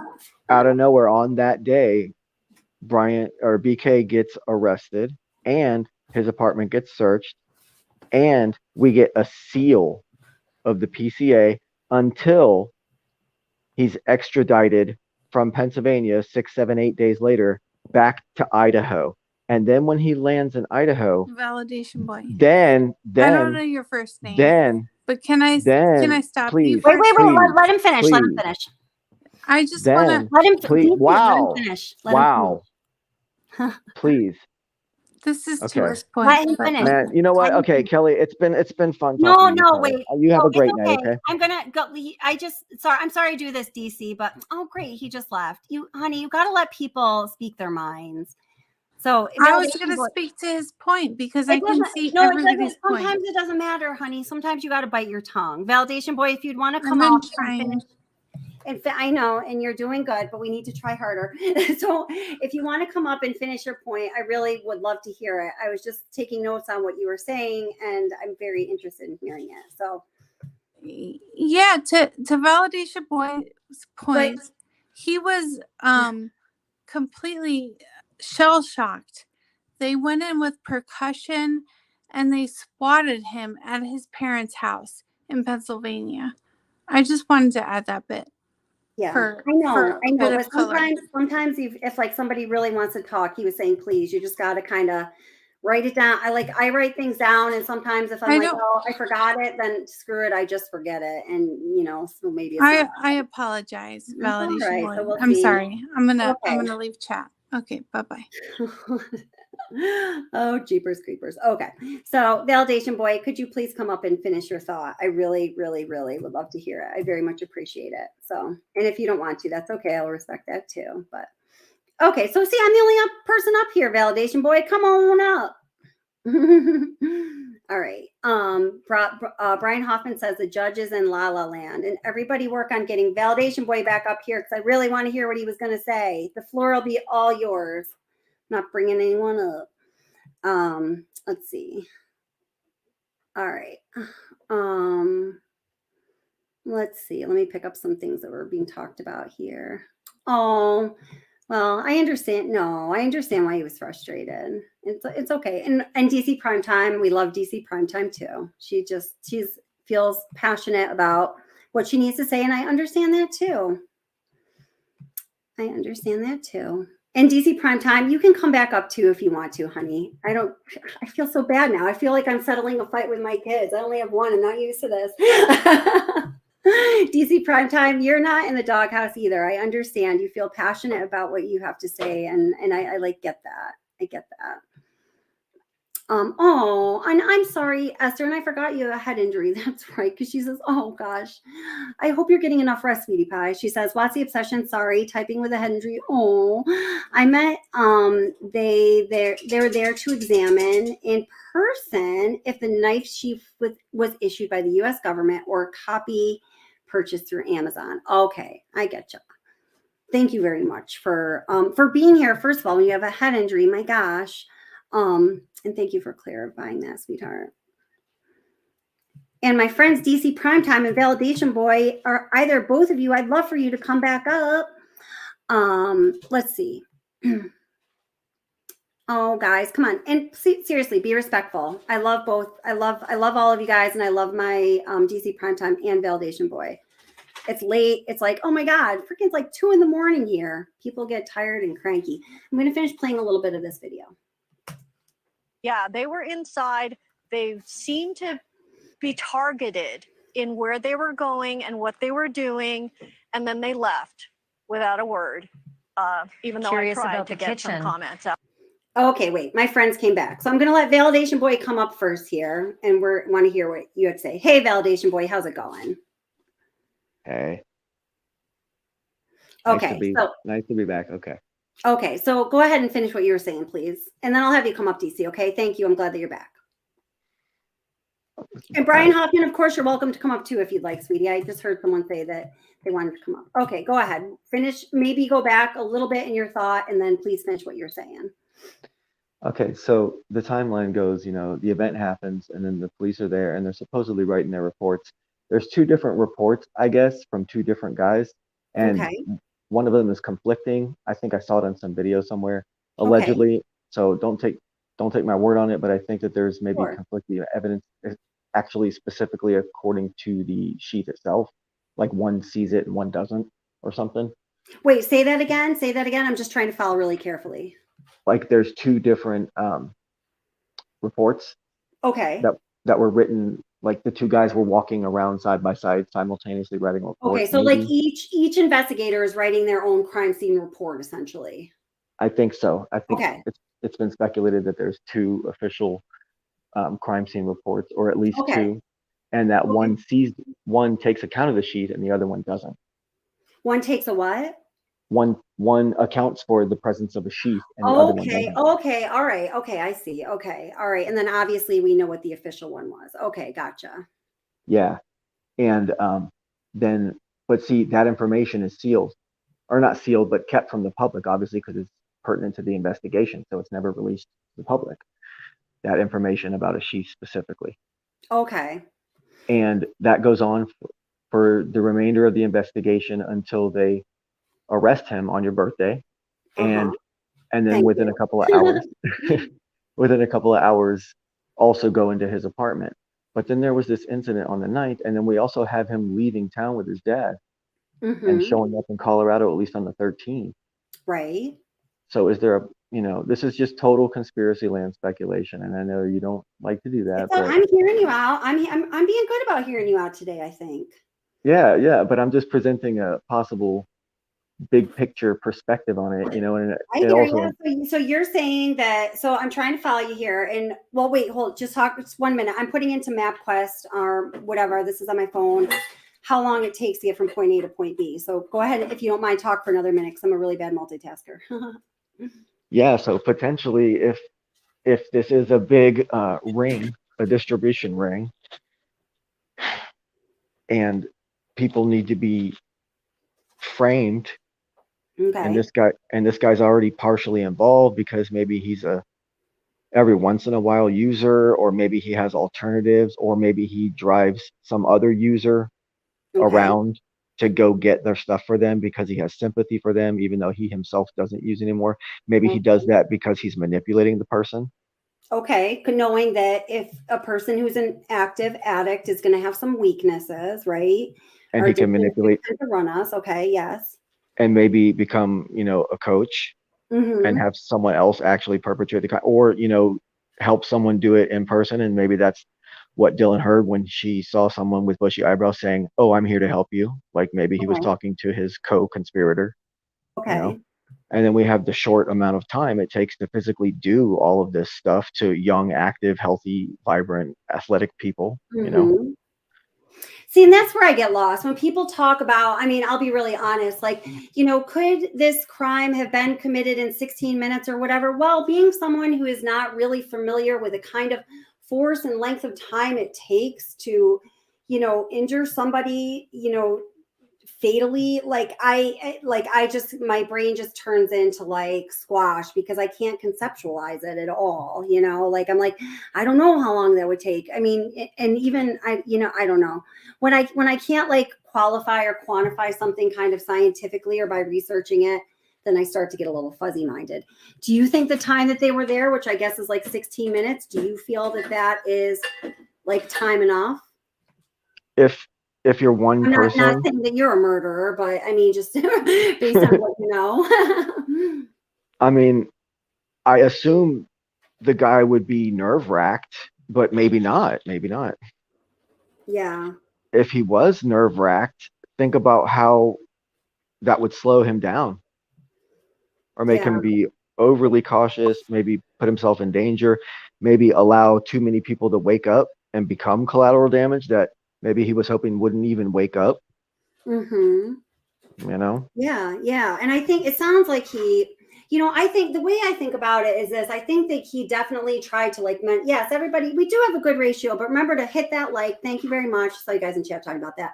I think he did mentally prepare himself, but I think that, one thing that I had been talking about in like different contexts that I don't think he could have prepared himself for. And I also think this is the same reason why it is going to be a person with a very specific psychological composition, and only that kind of person who could have pulled this off. Is you can't account for the emotional, and sympathetic nervous system response that you have within yourself when you come up face to face with another person whose life you're taking, who is losing their life in that sheer, I mean, the whole purpose of fear in a human being is to protect your life. So there is no greater fear or expression of fear from a human being, full stop, than when somebody is losing their life. That is an extremely intense experience from everything that I've heard. And I don't think anyone's really heard otherwise. So I think, I'm saying that for two reasons. Even if he were extremely prepared, if we're looking at, only the 16 minutes, I don't think he could have accounted for that kind of experience that he would be having within himself. But I also say that because I do think that in many ways he does have the psychological makeup of a person who might be able to handle that intensity just because of his sheer determination towards other things, like his obsession of criminology. I think he was, fixated on, going through with something like this.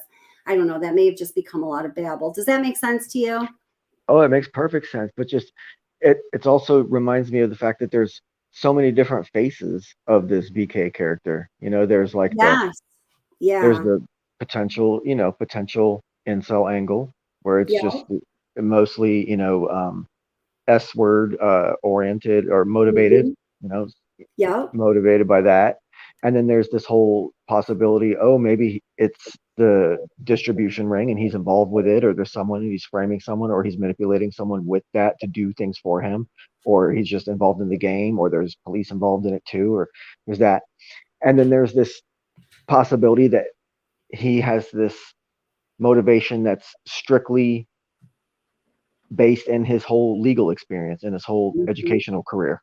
Yes. And just solely focused on that, because there was no SA, but the victims were very attractive. Right. And I think because that's really good the way you just said that. And I think because and DC, I'm going to bring you up in just a second, honey. I think because he had all of those things that you were saying, the backgrounds or the experiences or the education, and I think he thought, oh, well, look at this. I have the perfect composition, the perfect making to make me the perfect perpetrator who can pull this off and walk away scot-free with his inflated sense of self. But he was so wrong. And like Protected Heart says, you don't leave a witness. Oh, touche.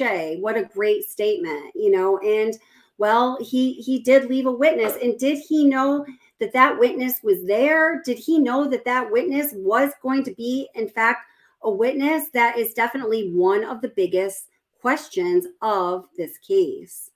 How much of a witness is it, or how much of an accomplice could it potentially end up being?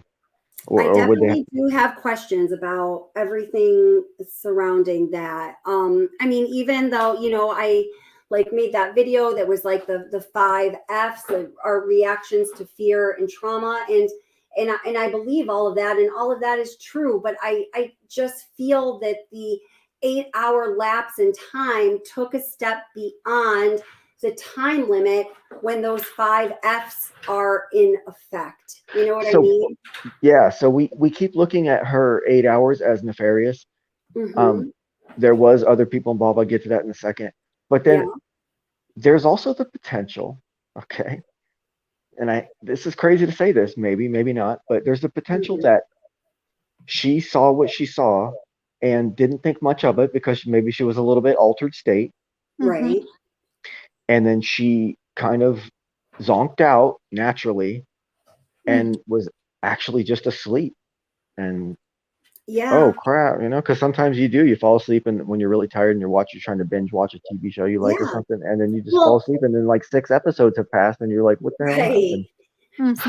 A 6-hour live stream of What's the Obsession. Geez, I can't believe I didn't wake up with that conflict between Validation Boy and DC Primetime. No, I'm just kidding. And welcome back, DC Primetime. I'm glad you're here. But Validation Boy, I mean, I guess that's exactly like you sort of pulled an example up of where I have trouble reconciling those human fear responses and then what happened afterwards. Because those fear responses, for them to take over, are intense, and they don't allow for falling asleep right after.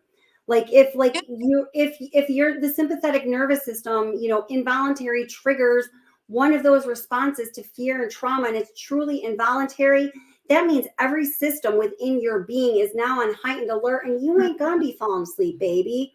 So like you explained, that could be a plausible explanation of how that 8 hours passed, but it's not physiologically, psychologically, these things aren't like congruent with one another. I just can't make sense of it. We don't know how she perceived what she saw. She said that she just saw a guy. Maybe she thought it was a weirdo She does party. say I was in a frozen shocked phase. So Okay. that's certainly, she says I was in a frozen shocked phase. So actually I'm going to bring that up. Wait, let me just welcome back DC Primetime. How are you doing, sweetheart? Hi. Hi. So I'm glad that you came back up. So what are you thinking? Yeah, I give a lot of credence to what Validation Boy is saying. I think that there's a lot that has to do with an altered state as far as the surviving victims. Yeah.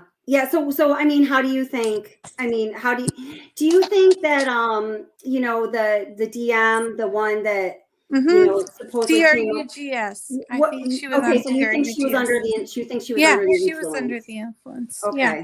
I think I that's do. very possible. I don't discount that at all. No. Yeah. Which substances though?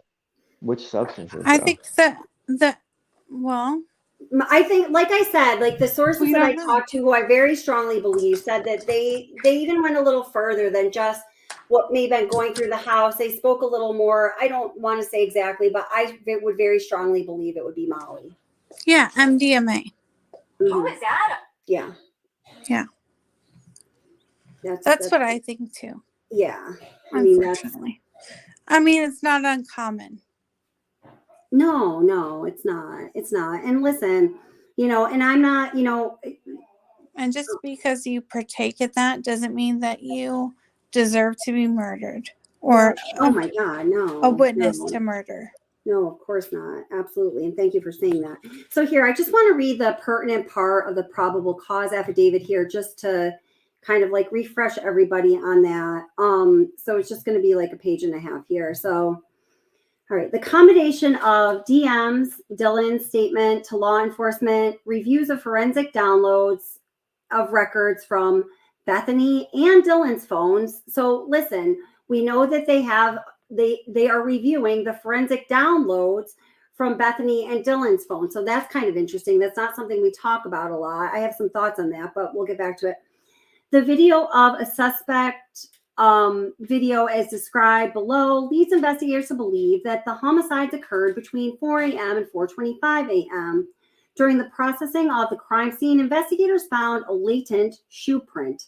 This was located during the second processing of the crime scene by the ISP forensic team by first using a presumptive blood test and then an amino black. So it wasn't like a bright red shoe print. This was their second go through. There was a presumptive, and then they had to use an amino black, which is a substance that specifically identifies blood, okay? The detected shoe print showed a diamond-shaped pattern that's similar to Yvonne's. I want to get through to the part that I feel is important. As part of the investigation, extensive search, commonly referred to in law enforcement as a video canvas, was conducted. This video canvas, this is what they found. It resulted in okay. A review of the camera footage indicated, oh wait, hold it. Did I go further than I needed to? Wait a minute, hold it. Sorry. Hi, honey, are you okay? Cold. Or turn the heat up back there then. All right. My kid's a little sick. He had the heat way up in his room earlier. I made him turn it down, but has a fever, so he's really cold. So I told him to turn it up. Okay. Oops, I'm reading the wrong part here. Sorry. I went a page too far. Let me pull up page 4. All right. Oh, wait. Let me pull this into the... yeah, I'll pull to the screen too. Present, share screen, share, and page 4. All right. Yeah, we'll just read this part. All right. DM stated that she originally went to sleep in her bedroom on the south east side of the second floor. DM stated she was awoken at approximately 4 a.m. by what she stated sounded like Goncalves' dog playing with her dogs in one of the upstairs bedrooms, which were located on the third floor. A short time later, Dylan said she heard what she thought was Goncalves saying something to the effect of, "There's someone here." A review of records obtained from a forensic download of Kernodle's phone showed that it could have been Kernodle, as her cellular phone indicated she was likely awake and using TikTok at approximately 4:12 a.m. Dylan stated she looked out her bedroom door but did not see anything when she heard the comment about someone being in the house. Dylan stated she opened her door the second time when she heard what she thought was crying from Kernodle's room. Dylan then said that she heard a male voice say something to the effect of, "It's okay, I'm going to help you." At approximately 4:17 a.m., a security camera located at 1112 King Road, a resident that's immediately next to their house and 50 feet away from Xana's bedroom wall. It said that at 4:17, you can hear a whimper followed by a loud thud. A dog can also be heard barking numerous times starting at 4:17 a.m. The security camera is less than 50 feet from Kernodle's bedroom wall. Dylan stated she opened her door for a third time after she heard the crying and saw a figure clad in black clothing and a mask that covered the person's mouth and nose walking towards her. DM said that the figure was 5'10" or taller, male, not very muscular, but athletically built. The male walking past Dylan as she stood in a frozen shock phase. Said that he walked past her and was walking towards the sliding glass door on the second floor. So that's what we have as far as Dylan's statement. And I don't even remember why I initially started reading that, but yeah, she said she was in a frozen shock phase. Oh, and hey, let me bring Keith up. We like to hear from Keith. So, hey, Keith, welcome to the stream. How are you doing, friend? Hey, how y'all doing? I'm doing good. What's on your mind? I just wanted to hold on a second. I just wanted to say I think we said the other day, people are like, oh, so like him seeing her, if she just had her door cracked or lights out, he could have walked right by. And then her saying that she's in like a shock phase, like maybe at the time she thought it was odd. And then once she realized everything, hindsight's always 20/20. She can go back now and say, oh, I was standing there in fear. But at the time, maybe she didn't feel the fear really. But once she knew what happened in the situation, she was like, oh, you know what I mean? Like at that moment, like it's being a party house. And the fact he wasn't running, I still say is huge. The fact he was just walking, and she could say now she was in a shock. He did not hear her, or he did not see her, I mean. Agree, yeah. And like I said, yeah. And now she says she was in the shock phase, but at that moment she might not have felt like that. But once she realized what happened, she's looking back. She's like, oh yeah, I stood there in shock. But at that exact moment, maybe she wasn't. You know what I mean?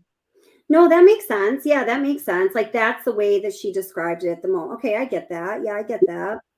Yeah, because before she realized the situation at that time, nobody was hurt. Just some guys leaving the house, and it was odd to her. The next morning, when she realized what happened, now she's like, "Yeah, I stood there in shock." But maybe at that, you can go back and say that. But she's describing an event when she has more information about the event than she had at the time. That's what I think. Now, I agree. Right. The fact that 911 wasn't called, wasn't called till whatever time, I do find crazy. I find that nuts. Yeah, but that's a hard one, I think. Teenagers and like I said, a party house, and I'm just trying to see from her point. And yet everyone's like, well, if you were shocked, why wouldn't you call something? Well, that's her telling how she felt after she knows what happened. Right. No, that's a good point. That's a very good point. Just something I was thinking. But hey, I love the show. I appreciate that. Thank you. I really liked when you came up last time. You had some really good stuff to say. Yeah. Now, wait, I just want to bring into the stream, since you mentioned it, this was from, I think, the last live stream, or I don't know, one before that. This is a 3D walkthrough model of the house at 1122 King Road. And so we have to remember, guys, that this is like 4 in the morning, like the lights aren't on. And so this is what it's going to look like according to this model in the dark. So let's see what this says here. Or Dark white walls. But what does it look like from her perspective when it's dark out, when it's like, say, around 4 a.m. on November 13th, which is one of the darkest months, by the way, in that hemisphere? It looks like that. Okay. So when you're looking out of, so here, this is like peeking out from Dylan's room. And so see, I'm just going to make this full screen for a minute since it's from another live. So we have a couple sets of, people on the side here. So I'm going to just play this for a moment. So just kind of take this in, what the perspective is like from her perspective at this hour of the morning. Hey, Kelly, I'm going to hop back in chat, okay? I'll talk at you. All right. Thank you for coming up. I appreciate it, Keith. Thank you. Of Dylan's bedroom when it is 4 a.m. in mid-November in the western northern hemispheres. Yep, got that. Nailed that. That's what it's going to look like approximately. So that's like, wow, that is extremely limited visibility. And to me, this really made the PCA and what Dylan said she saw, it allowed me to feel more comfortable with it because, man, I had a lot of questions. But not completely comfortable with it because I still have questions. So what do you think, Validation Boy? I mean, yeah, you're not seeing much. Right. Yeah. Do you think he's, we already talked about this. Okay. Sorry. But there's always the 8 hours, I know the 8 hours is very troubling. And, honestly, and I think, I'm going to be I have a video in production about this now. And I've been kind of back and forth about it, but especially after what the two people, the students that I've spoken to from University of Idaho, I feel more comfortable about pointing this out now.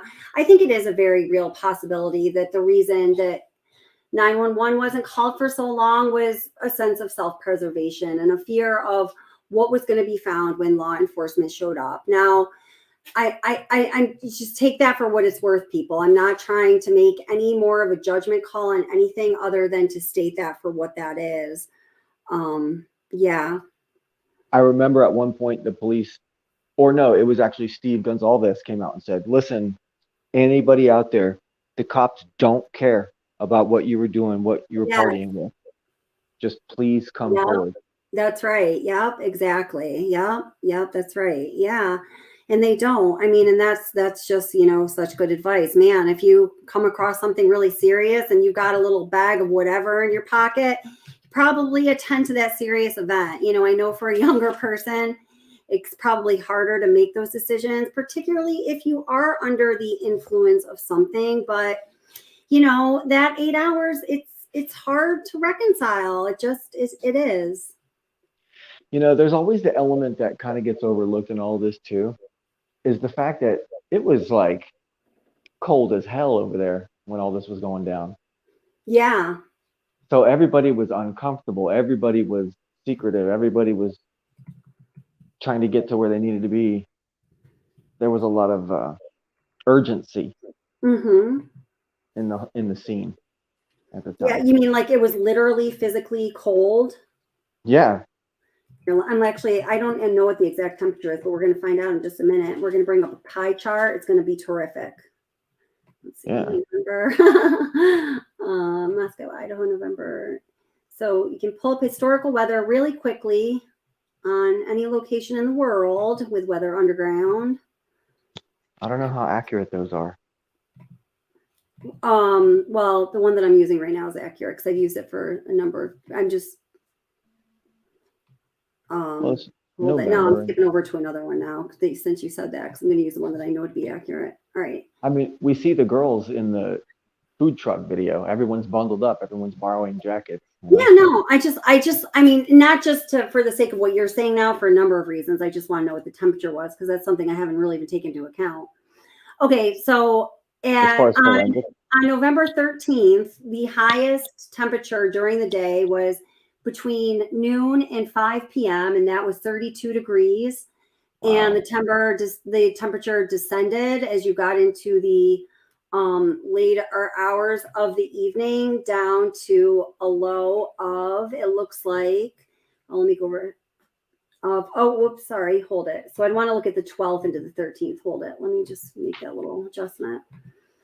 You want 13th, first hours of the 13th, actually. Yes. Yeah, I was looking at it wrong. I was looking at like a day behind. Okay, so on the 12th, the high temperature was about 35 around noon. Okay, so then as we got close to midnight, the 12th going into the 13th, we were down to 29 degrees. And then as we got into the early morning hours of the 13th, it was even colder. So just 1 second, I got to flip the day here.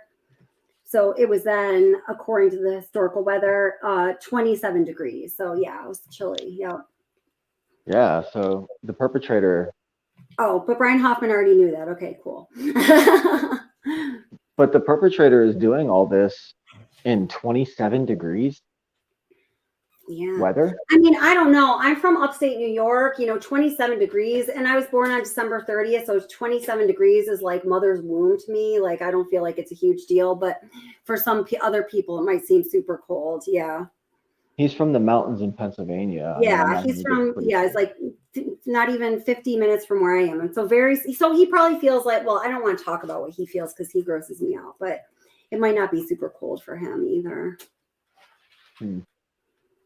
Yeah. So listen, it's like 2:30 here, and I'm going to be closing up soon, but Validation Boy, do you have any other things you want to touch on before we do round things up, or is there anything that you feel like we weren't incomplete and coming back to, or take the floor, man? Well, no, it's just I got this overarching theory going in my mind, with this whole distribution. So explain your overarching theory. If you just had to explain it in like a minute or two, and if you're willing to, just tell the world what as many details about your overarching theory as possible. Okay, once again, this is all 100% speculation, and I don't even know where to begin because it's a huge web of possibilities, and there's an infinite number of rabbit holes you can go down. But overarching, there seems to be like a distribution thing happening. So so if I had to ask, what is the motivation for this crime? This crime, there's a distribution ring, and it was Christmas break time, and things were hot as far as distribution of things. And maybe there's a cop on the inside who wants to take that for himself. Okay. Or maybe he wants to be the hero, do the bust on his own, show it to his bosses. Mm-hmm. Maybe, there's so many different possibilities. Maybe there's a corrupt officer and he's involved with one of the girls. Okay. Maybe BK knows about that. People are being bribed. There's all this talk about the grades. Maybe he was threatened at some point. Hey, well, we're going to frame you unless you start giving these grades to all these students, because maybe someone had a motivation to help their nephew or niece. Okay. In a program that Brian is the TA of. Okay. We could go down a million different little rabbit holes here. Right. But I feel like this, with Xana's mom and with Maddie's stepmom, and with Brian's past, and with the fact that it's Idaho and there's a lot of that, because people have nothing to do there. So there's a lot of that. And then BK has a past in that. BK also has this whole criminology thing going on. I'm not saying that he didn't do it, but maybe there's other people. Maybe there's a cop involved. Maybe there was that guy, the other BK. Okay. Maybe that guy was involved. Okay. And maybe somebody was making a statement to Xana's mom because of a deal gone bad. Maybe someone was making a statement to the Gonzalez family. Okay. Because of something we know nothing about. Okay. But this is all just conspiracy land speculation. So. It's all good. I'm listening. I think I'll just stop it right there because okay, possibilities are endless. No, that is a lot of possibilities. So, like, as you know, and like I am, hold it. Everyone's asking if Ara is okay in the chat. I'm going to text her. Why are you guys worried about Ara? Sorry, Validation Boy. Everyone's like, is Ara okay? Is Ara okay? Oops. Wait, hold it.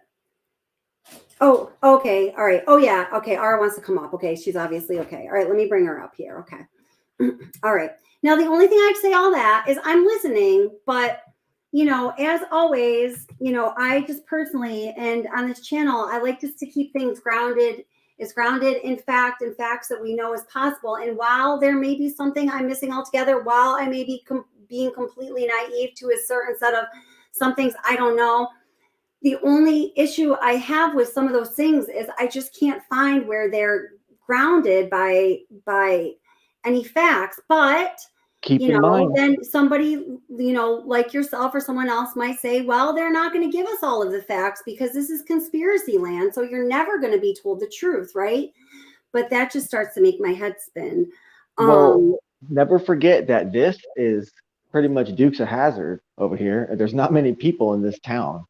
So look at how all the public defenders are also coroners, and they also represent all the different family members of these crimes and stuff. And Yeah, well, geez, right now I'm living in a town of 6,000 people, so Moscow is looking like a metropolis from where I sit. But okay, I get ya. No, there's yeah. a lot of legal inbreeding.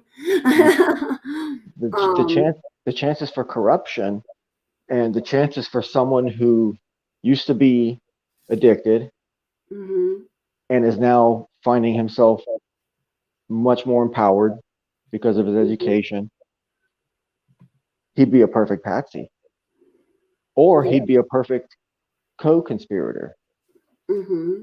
Sometimes people have argued that these young guys that bang the whole school and all that stuff, that those people are coached by corrupt federal agents and stuff like that. And that certainly is possible because we do know that there is a great deal of corruption in law enforcement. Let me say hi to Ara. Ara, you had to put out a fire. What are you doing lighting things on fire in this hour?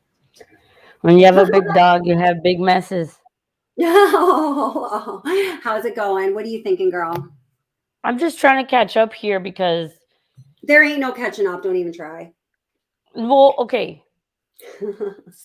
Stay with the facts, I feel like, because we have more information, at least with this, right, than some other cases that we feel super passionate about, that we were left in the dark about. And I hate that. But at least now we have so much information. Now it's our responsibility to sort through it. Right. Yes. Does that make sense? And this is the best place, I feel like, to have conversations like that, because Kelly is not easily influenced by, oh, well, this and that. She's like, oh yeah, that's true. I mean, you know what I mean? She's someone that personally I can speak to, and then she can valid or fact check, right? Yes. And this case is we like our pie chart. Well, whatever kind of chart you want to have, seating chart, pie chart, whatever chart. This case is, I think, and I don't know how I'm going to sound, but this is a case where we have almost too much information. No, I understand. Yeah, I think I relate to that. Yeah. And then so now the challenge is you guys sort through the facts. Put a timeline together, because you have information. Nobody needs to tell you what to think. It's all out there. Yeah. Which I find fascinating, and that's why I feel it educational to discuss this case at the very least. I think so. Now I have a question for someone in chat here. Brian Hoffman says, and I saw you mention this a couple of other times. I didn't get a chance to ask, but Brian Hoffman says, them being up at 8 is huge to me. So Brian, who is up at 8 and how do we know this? And I'm going to give you the link if you want to come up and state your piece, or if you could just put it in chat, I would really appreciate it. And then I see, I just don't want to even speculate about what's being discussed there, because I would really like to know about that little piece of info. Did that come from the interview that Chronicles of Olivia had with that woman?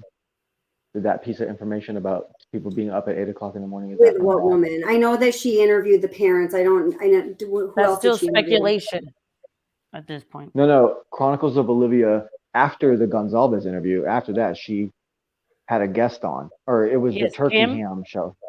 Yeah, Kim. Oh, right. Okay. We don't know if she's actually legitimate.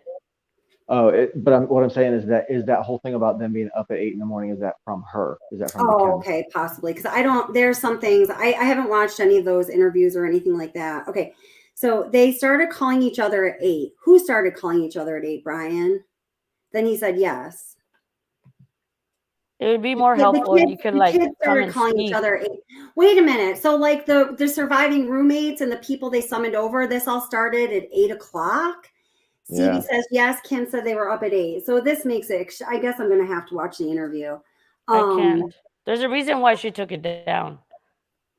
Oh, she took it down? Okay, thank Yeah. you, Ara. I don't know anything about this. If Ara is questioning the legitimacy, I'm questioning legitimacy because I mean, she questioned it herself. That's why she took it down. Okay, yeah.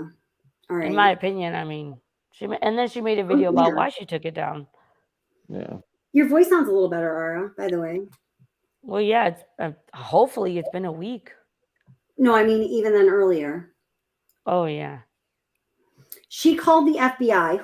You're giving me little pieces of information. Come up here, Brian. I love Brian. Okay, yes, at 8 o'clock. All right, I'm gonna have to. Okay, then and hi, is it Gina? And welcome says I don't believe Kim. Okay, well, I think I'm getting the gist of people that I trust, mostly people who hang on this channel or use good discriminating judgment, and the feeling I'm getting from you guys is really ain't nothing to see here, legitimate. Has anyone seen the Sopranos 5 from the parents? I think I mean, Kim is like the Ronnie Jones. Yeah. At least I I'm could be not going totally to comment wrong. on that, but I feel you on that. Yeah. So there's a certain level of passion that people in the true crime scene are going to have for this case, and a large part of that is the fact that it was young, pretty girls primarily. Mm-hmm. Now that we're so far out from the initial blast, the initial phase coverage, right? Does that element of things still play on your heartstrings as much as it did in the beginning? What do you mean, the horribleness of the crime? More so the fact that they were attractive and young, and how you empathize with that whole thing and want to protect those people naturally and stuff. Well, I mean, I don't know. I mean, I don't know if, well, okay. So I think there's a kind of a complicated answer to that. I don't know how many of us would really be aware of how much that played on our heartstrings, because I think that those kind of, societal internal biases that we have, whether it's positive or negative, whether we're attracted to or feel adversely towards people we're completely unaware of. I think it takes usually a pretty evolved person to even have awareness of how those things play into our perspective. You know what I mean? I don't think that's fair. I don't even think that's fair to say that we are in charge of what is on the news, because you have to remember what is on the news and what is breaking news and what is trending. We're not in charge of that. It's whoever and what is reported and what is decided to be on the internet for us to even look at. The bias is not on us. It's the people that control media. Are we all having the same conversation here? Is that speaking to what you're saying, Validation Boy, or are we missing? Is the mark being missed? No, yeah, Ara brought it back to a big picture. Okay, she said cool. It's really not even our fault. That we do that sometimes. It's because you can research and go look at the stuff that you want to You want to know missing persons of other any gender, any race, any whatever, right? We're looking at this stuff. The Idaho 4 is literally being pushed down our throats. If you think about it, what's on your news feed on YouTube? Oh my God, it never ends. There's never been a true crime, topic that people are covering where I will have auto feed on all day sometimes. And it'll just be on the background if I'm cleaning or something. And it'll be Idaho 4 all day long. I mean, that's never happened before. It'll switch topics to different cases, different things, different, you're right on that for sure, Ara. Yes. Is that because this case is so Scream-esque? I mean, it very well might be. It has a lot of qualities, including some of the qualities that you are, we're directly talking about or implying that, sell, the beautiful people, the kind of, sensationalized storyline, even though in this case, sometimes, what do they say that, reality is, is more whatever than fiction, like pick your word. Yeah. Yes, to what you said, I think.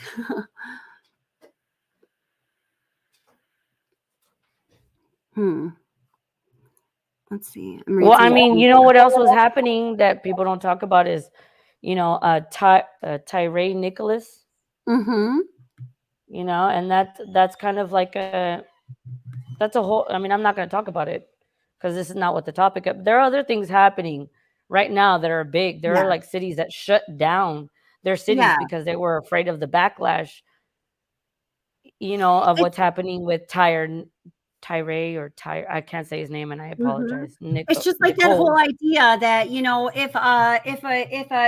if a cute little, and I'm just going to be very straightforward here. I'm sorry if it offends anyone, but there is a lot of research. There's a lot of pie charts, as I like to say, behind it that show this is the truth. That if a cute young white girl goes missing, it's going to be on Nancy Grace and Ashley Banfield and Chris Cuomo and everything across all of the news lines. But if that is, if that is a little girl of color, it might not be the same case. It might not be the same way. Or if it's a little, and then there's also, like, as we started off talking about this with Justice A through Z, if it's a, if it's a white girl, black girl, whoever it is, if their family has money, that case is more likely to be covered. If she comes from a family that does not have money, or God forbid is currently in a state of poverty, there's going to be no coverage. I mean, these are just things that are always at play. And perhaps for this case, is all of that online, is right? amplified. What's that?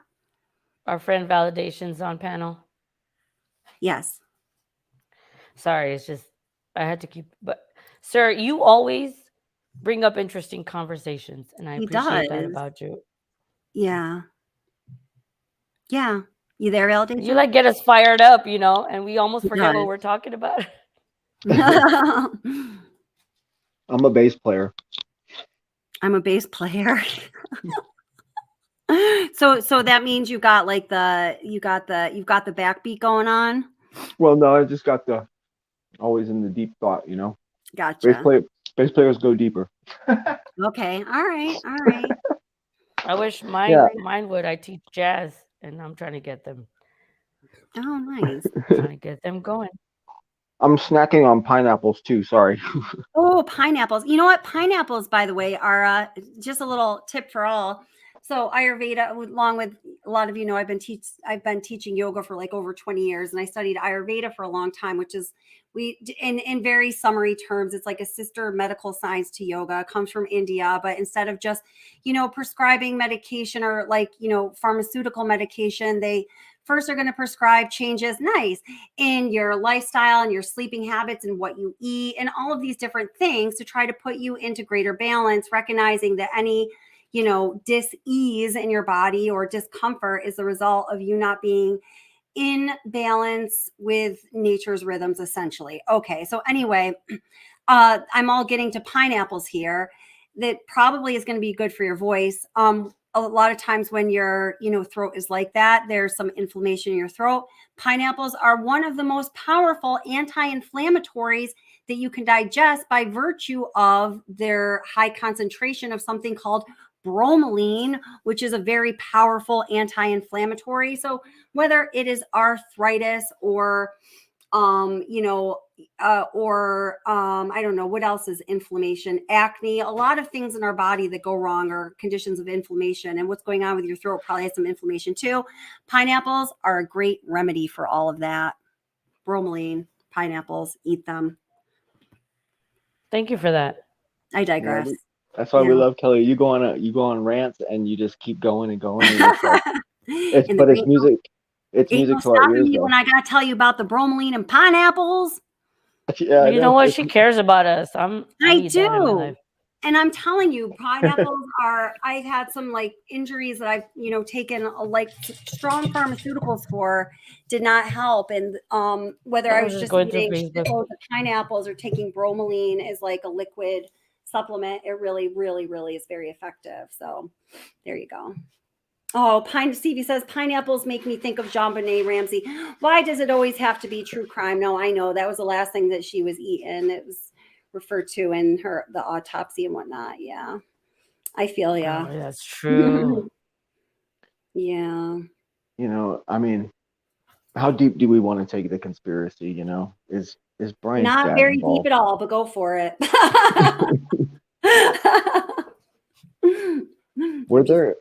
Were there young police officers that might have been messing around in areas they weren't supposed to be messing around in? It's a small town. Of course, all over the country and probably all over the world. Yes, for sure. But is that what is behind this horrible crime? To me, that's such a ginormous, like so much more than a leap. I don't even know what the word for is. BK's known around town for being just generally a creeper, and everyone kind of hates him. Doesn't mean he's necessarily a perpetrator. Maybe he's a much better patsy than a perpetrator. I just have a hard time I just have a hard time believing that the knife sheath, I think really, whether or not it's going to stand up in court because, people are, whether or not it was It's planted, so people are susceptible to believing things like that because they watch true crime channels and CSI and all that. I just have a really hard time. The only way that this could possibly go in that conspiracy route is if that knife sheath was planted, and I just have a really hard time believing that's the case. In my opinion, I feel like him asking, was anyone else arrested, has the same weight as NK pinging where she pinged. Like my brain makes me think that. Like my conspiraciness, Anyone right? else is arrested? Really? Okay. I don't know why, because it just makes me question. It's because you are currently under the influence of a virus, as demonstrated by your losing your voice and needing to eat pineapple, and I think that's why. I'm under the influence of just. I'm just yes. kidding. I love you. My signal kept cutting out. What were you saying again? Ara? Really doesn't matter. Who did you say? MK? NK from the Watts case. Oh, okay. She said that Brian Kohlberg asking if anyone else is arrested in her mind has like the same weight as Nicole Kessinger's phone pinging at the crime scene right around the time of the crime. That's a pretty far jump for me too. But if that's how you feel about it, hey man, I'm not going to be. No, I'm just like, how does this make sense? Why would someone do this? But we all know. I mean, like I don't know anything, but I like to throw things around that I think. Okay. Oh, hey, K Braze. K Braze is back. What does he need vitamin B complex for? Sorry. The sheath is planted, says Aaron. Hi, Aaron. I don't know if I said hi to you. Oh, is Aaron on the side of caution? Hey, Aaron on the side of caution. How are you doing?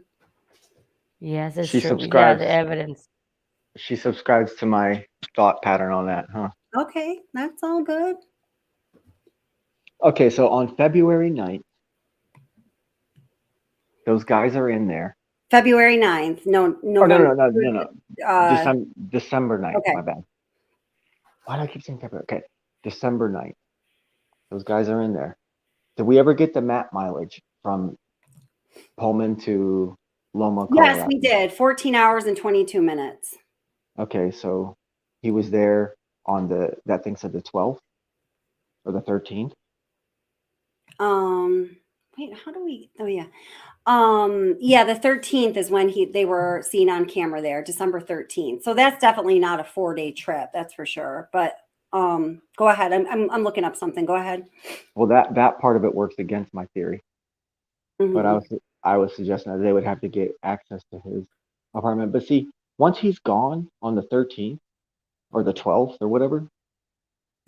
Oh no, he couldn't be gone because that's the day of the tragedy. But then if he's, oh wait, no. Wait, what am I talking about? That's December. I'm talking about December right now. Mm-hmm. If he was gone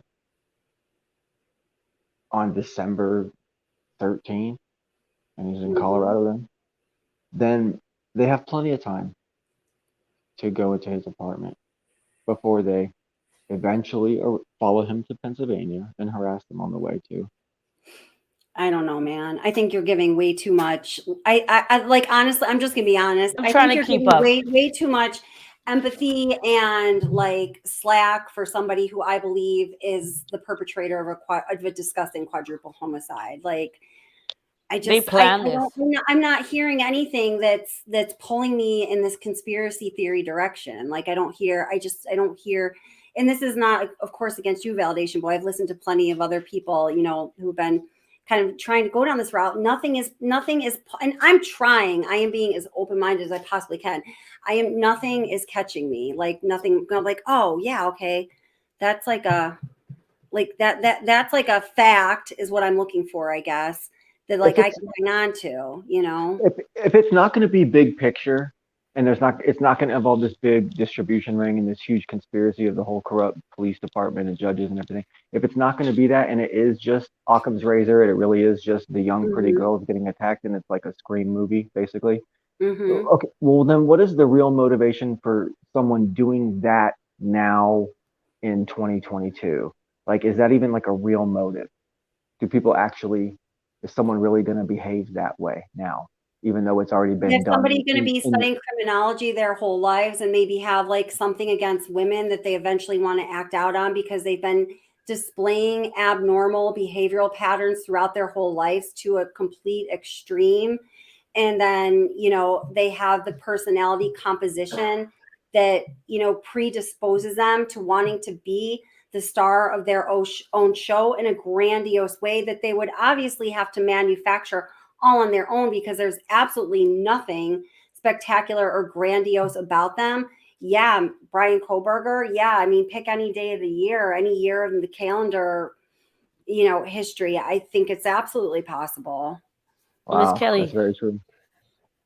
I would not interrupt you if this wasn't important, but someone sent me something very important, and I think it's like crucial that you see it. Okay. So I sent it to your phone. Cool. Because it's kind of like an emergency, I think. Okay. All right. I got it. Let's see. Important in that way. So I just want, you know, I would never do that to you like this. No, you're good. Don't worry. Validation Boy. I really like the way that you present information because it makes me think. You know, about possibilities maybe that aren't. Because like we're just set on like this one train of thought, right? Well, sometimes people, I mean, there's the two elements, or there's not the two elements, there's the two narratives. But there's really three narratives, but there's, you know. Go ahead. Sorry, I'm sorry. No, go ahead. Go ahead. No, like continue. Yeah, continue, Validation Boy. Oh, I mean, there's these three narratives, and it could be any of these. And then within those narratives, there's webs of potential possibilities. Which one do you think is most likely? I personally think it has to do with a small town distribution ring, and a lot of people are involved, and a lot of people are making a lot of money because there's nothing to do in Idaho and Washington University and the surrounding areas except party. So that's big business there. And somebody had a deal go wrong, and somebody had a misunderstanding, and then someone needed a patsy. So then there was 49 days of waiting and stalking and lurking and finding someone and pinning it on that person, possibly. Well, so I just want to say, DC Primetime, thank you very much for the super chat. She says, lay it down, give it an audience. You are classy, Kelly. Thank you. I'm not sure when there was a response to, but thank you. And thank you for your support of the channel too. And thank you for coming up back here. I just wanted to say to you, DC Primetime, I hope you don't feel like you're like the bad kid or you did anything wrong. I don't want you to feel that way. I know you just kind of slipped down, but you know, I'm just glad both of you came back up.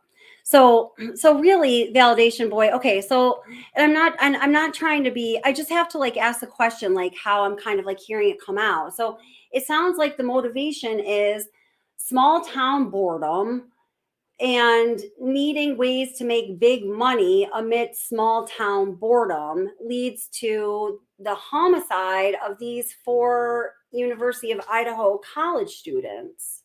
Who we know very little about, apparently, because these secrets keep unfolding. Look at the entire revelation of Xana's mother and Maddie's stepmother. Those are huge revelations.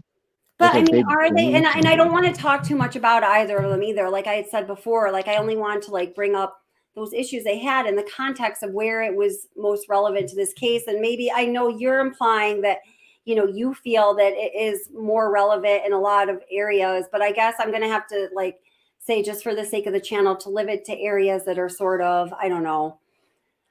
Well, that's all just part of this. That right there is just all part of the speculation of taking into like a distribution ring, you know, and like playing that angle. But then there's always the other side, or there's really just two main things. Well, there's the element or the possibility that he is just doing all this to show how genius his criminal knowledge is and all that Well, stuff. yeah, I think that's exactly what like the big part of it is. Wait, I'm going to put up another little But that's why I was asking you guys earlier about how passionate do you still feel about this, as far as, you know, it's pretty young girls. So you're going to emphasize with it or empathize with it. You're going to want to take care of them naturally as a member of society. We always take care of our young, you know, we always kind of favor the pretty, you know. Yeah, I mean, and like, well, like I don't. I mean, I think that's a good like deep question to explore. But again, I really don't think that a lot of people are going to be even cognizant that their brain is functioning that way. Like I personally, like to what you're saying, I try to consciously, when I'm evaluating a situation, I try to, because I realize that that can be such a heavy player in the way that we think. I try to very intentionally take it out of the equation for myself, which I do understand is not fully possible. I mean, I don't think I'm like Superwoman, because I don't think And it's are you possible. asking us or the chat? Are you trying to like take, like, do you want to know like a consensus? Like, your question is interesting to me. I'm asking from your perspectives as women, or maybe even you As a personally. woman, whoever is, you know, a part of a quadruple unaliving, I would feel. I don't know if it, like, as a man, do you feel a certain I kind think of way? Like, naturally, well, I think naturally as men, you know, we're supposed to protect and everything, and then these are and also as a young woman, people. I So think. I know it's interesting. I like the way you asked that. It makes me think. I just put a new poll question up. I said, if you could answer it, that would be awesome. I said, do you think Brian Koberger committed this horrible crime, or do you lean towards, oops, I can't see the question anymore. Oh, wait, but it wasn't a yes or no question. Hold it. Let me end the poll. I have to ask it differently. Sorry. I got to ask it differently. Keep talking, please.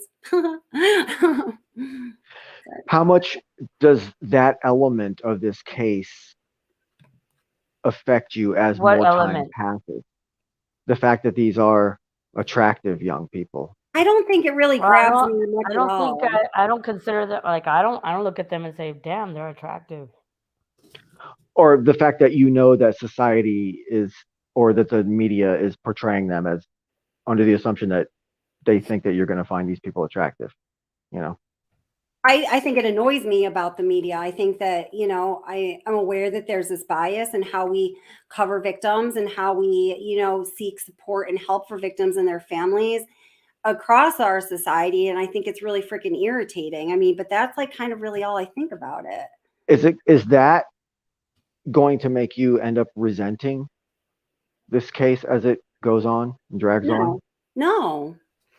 I mean, That nobody won't have asked me if I thought, oh, Shanann is this type of female and attractive, and these kids. Nobody asked me, like, do you care about these kids because they're cute, like their physical attributes, or nobody, like, I've never. I mean, I don't know, like, again. But that you're whole thing about interesting, their sir. the whole thing about their attractiveness is the foundation of the incel argument, right? Because he's supposed What to do you be an mean, the angry, incel argument? the incel angle of the way that the media wants us to perceive BK. Do you think? Well, I I don't mean, see. so Well, I guess okay. I guess I'm having a that's, fundamental disagreement with. I'm not seeing necessarily that the media is totally going for that incel angle. I think it's something that's I talked agree. about. I think that there are some media outfits, and hi, Butterfly McCoy, that are afraid to even go there. But see, I'm not. I'm just not reading it that way. I guess that's where I'm getting tripped up with your questioning, my dear. How much weight does the incel angle hold on your perception of this case? I think I've considered it. I think that it might have some validity, but not much really. It's a possibility. I think it's much more possible than a drug well, cartel. actually, validation. There is no angle. I feel like that question is probably better for you to answer. Like, how much weight is it for you? Yeah. Because you're the one asking that. Because we didn't even consider that. Well, I just find it interesting that, in the beginning on News Nation Do you and find Fox. weight on that? Do you Well, feel yeah, it has weight? Is that how in you the read the news media? well, before they caught BK, there was Ashley Banfield, and then the I don't know what her name is, Okay, but but there's you're another. asking us if these people are so pretty and if that puts weight on how passionate we are. I don't feel like we're on that same page, but is that how you see it? How pretty they Uh, are? maybe it affects, but I mean, I think now the case is it's so involved and it's so elaborate and there's so much to it. That's what's kept me interested now, you know. I just have to ask. Brian Hoffman says, "I'm sorry, I was so blown away by tonight's revelation. I was just typing this in chat. Brian, what is tonight's revelation? Please enlighten me. I feel like I'm on a different planet than some of y'all." Go ahead, guys. Sorry. But see, I was looking at the overall social impact because the point I was getting to is the fact that this whole incel thing, it propagates male versus female aggression and animosity between the genders or between the sexes. Okay, And well, the media is choosing to put that out there. And of course that whole thing relies on this notion or this consensual perception that, oh, these are good looking young people, so they're inherently kind of just more important to us as a society, and we want to protect them and give I them mean, I favor think more that than message others. is always being put out there. But that's not even a bad thing necessarily. That's natural. Society wants to protect their young because it's the next generation. So that's actually a good thing. It's not even a bad thing. But protecting their young based on, whether they have bleach blonde hair or not is not a good thing. But okay, yeah. See, then there's that whole thing, because now we're getting into this arena of men versus women, and and it's going to go into the whole modern political debate between the genders and equality and all these sensitive topics and stuff like that. So someone in the media wants to push that whole idea of look at the pretty girls and the angry man who couldn't get the girls, and that's like a narrative that they've pushed, and certain YouTube channels really just go all in with that, and they're obsessed with that, and they don't even take into consideration other possibilities like the party house, which has its own mountain of circumstantial evidence. And more and more as time passes. What do you feel, and without going into any detail, please, if you don't mind, about any of the victims' family members, what do you feel is a circumstantial evidence for the kind of party house theory, we'll call it? Small town, Xana's mom, Maddie's stepmom, Brian's past, that other BK guy that went out in a blaze of fury. Small town, nothing to do. Party house. Okay. A lot of stuff. I don't know, but I don't know. But see, that's like I said, I was kind of joking, but I live in a small town. I've lived in other small towns, and there's, there's always, and I think there's an element of people, turning towards improper or nefarious means for their own personal gains wherever you go, whether it's a large city or a small town. There is good and evil. The nature of a person is to, it's not a dichotomy, but a blend, an amalgamation of all of these different things. And there's always the elements of good and evil at play. I mean, this is just, part of fundamental, what I'm going to call it, humanology. But I don't think that because good and evil exists, and because good and evil exists in small towns and in large metropolises, it means that because Moscow, Idaho is a certain size, that then lends to circumstantial evidence towards a party house conspiracy theory. See, I have a hard time making that connection. Does evil attract evil? I mean, that's kind of a big philosophical question, but I would just, yeah, I guess like at first blush, I'm going to say yes, unless someone has a pie chart telling me otherwise. I kid. Okay. Did some form of evil attract some other unfortunate form of evil to this house? You know? Okay. I mean, that's a good question. And then Butterfly McCoy says, okay, validation boy, I'm intrigued about the drug house, but why then the horror of how these people were unalived and left there? Why? It depends. I mean, one of the victims' mother is a known distributor. Maybe it was a statement to her and her group of fellow distributors in a turf war. But Possibly. then, I go back to the question, then, I mean, if you look, and I actually looked into this on a very surface level. I didn't do one of like the deep dive researches I sometimes do, where I feel like I can tell you the result of it, like that I did this thoroughly. So I'm just going to say, I just looked into a couple things on a very surface level. And when the motivation is retribution for something like that, like in the drug trade, almost always this is going to be happening like execution style, not let's leave as much bodily fluid and DNA flying around the place as possible. That would be really confusing to me. Well, but I mean, I don't know. I mean, if you have, do you have any thoughts on that? Well, you said a bunch of things there, but okay. So then why was it this sloppy manner in which that they were murdered? I mean, fuck it, YouTube. I'm going to say it again, murdered. Like, why not? Normally when it's like a drug related thing, it's going to be an execution style murder, not like all of this fanciness. This is execution style, Brian Hoffman says. How is this execution style? Maybe if there was 2 or more perpetrators, and there was a little bit of a fight, and they're trying to do it with knives and stuff, then maybe. What do you think, Ara?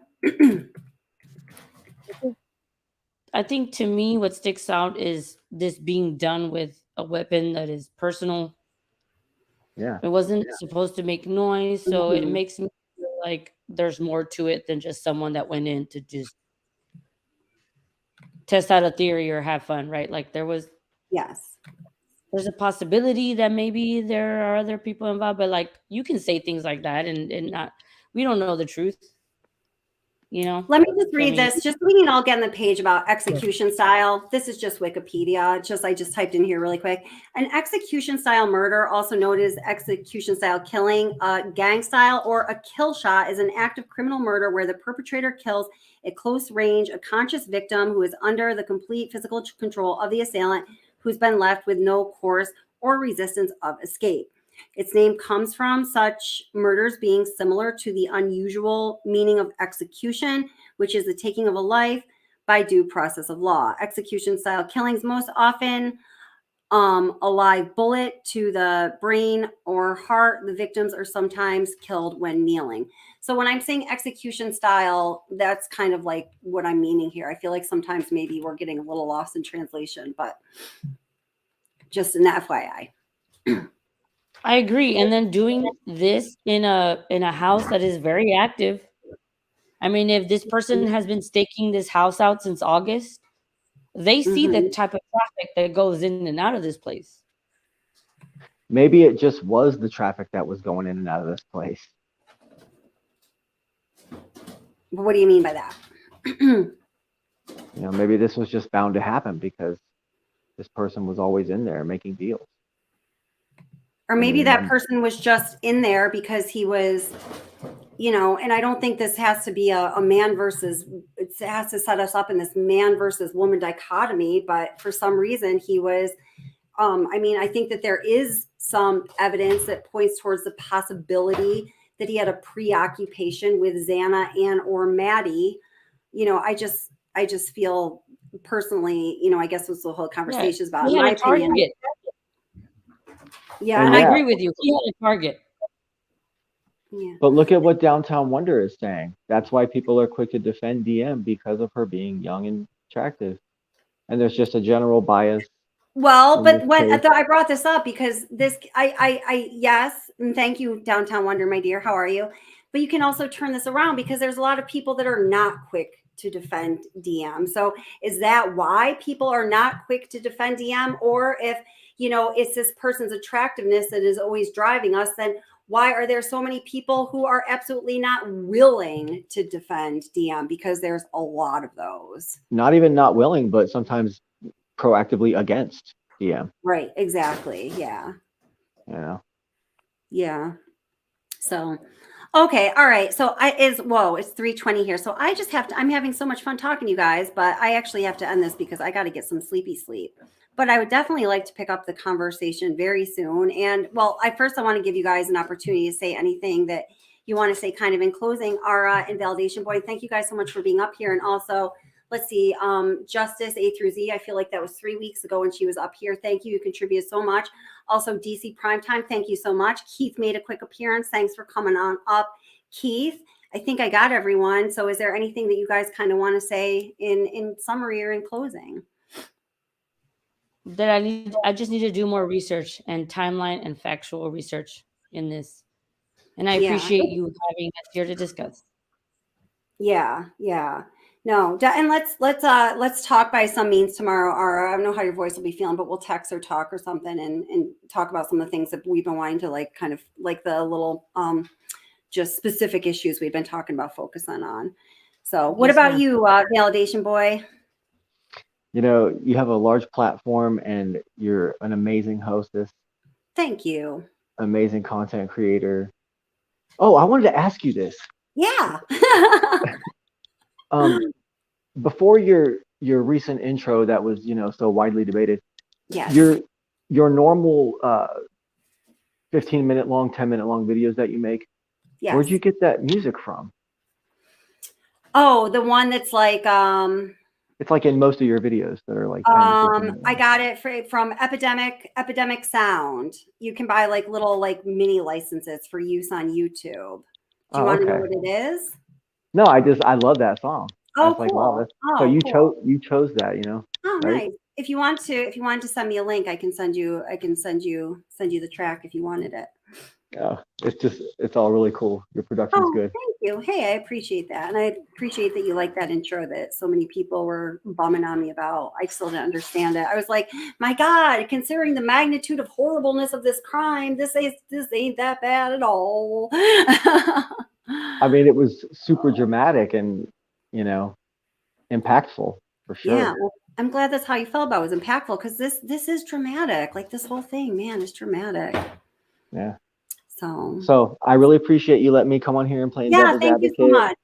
You know, I just want to come on here and play devil's advocate, and you're totally open to it. And I feel like the audience is having some fun listening to some of the stuff I'm saying. So yeah, no, I think so. I think so, definitely. And when they want someone to shut up, they let us know. So So thank you so much, Validation Boy, for giving us your time and your thoughts. I really appreciate it. And I'm gonna think about some of the things you had to say. And thank you for coming back on. Yeah, always. Honor to be on here. Thank you. Awesome. Thanks, guys. Aw. Yeah. And thank you, Butterfly McCoy. I haven't seen you in a while. It's great to see you, sweetheart. Yes, hit the like, kitties, please. Yes, I'd very much appreciate it. And thank you, DC Primetime. I appreciate that very much. And thank you for coming back on too. So I'm glad that everyone's all good with how everything turned out. And Cecile, hello, my darling. Oh, it just like always makes me smile when I see Cecile. So play the theme from Halloween. Riddler, you're so funny. Oh my goodness. Oh, some other people said that about you too. It's always good to have a little bit of humor when you can. So, all right, guys, please hit like on the way out. And everybody, please stay safe. I'm planning on doing another live stream either Sunday or Monday night. Not sure yet, but I will post it when I'm ready. And yeah, I'll leave chat open for a little bit. Thank you so much for being here. I appreciate every single one of you, and peace out.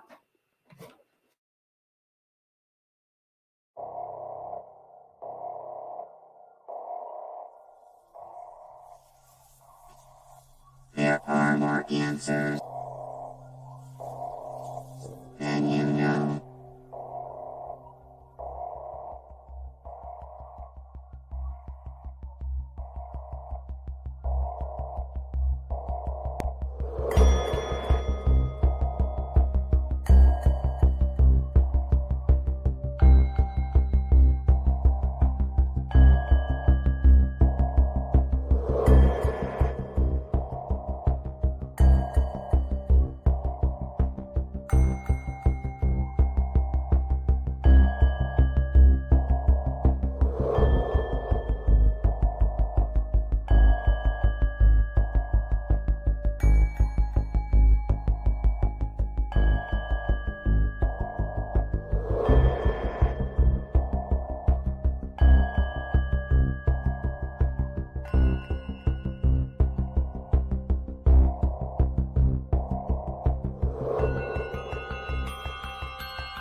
Each had multiple stab wounds.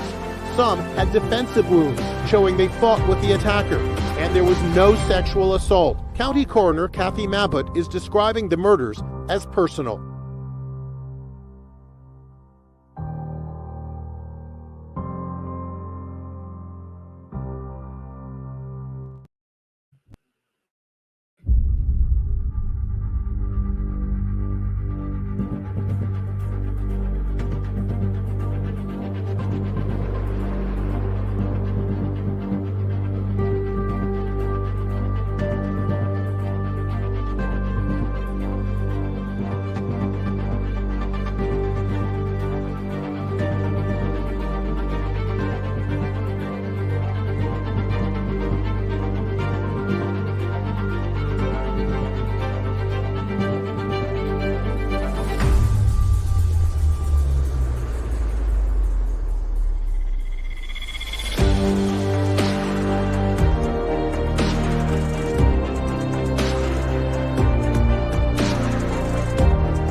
All right. Good night, everybody. Please be safe. Good night, McBoys. Good night, K-Brays, and everybody else. I'm so glad you were here. Come back soon, and I love y'all. Take care.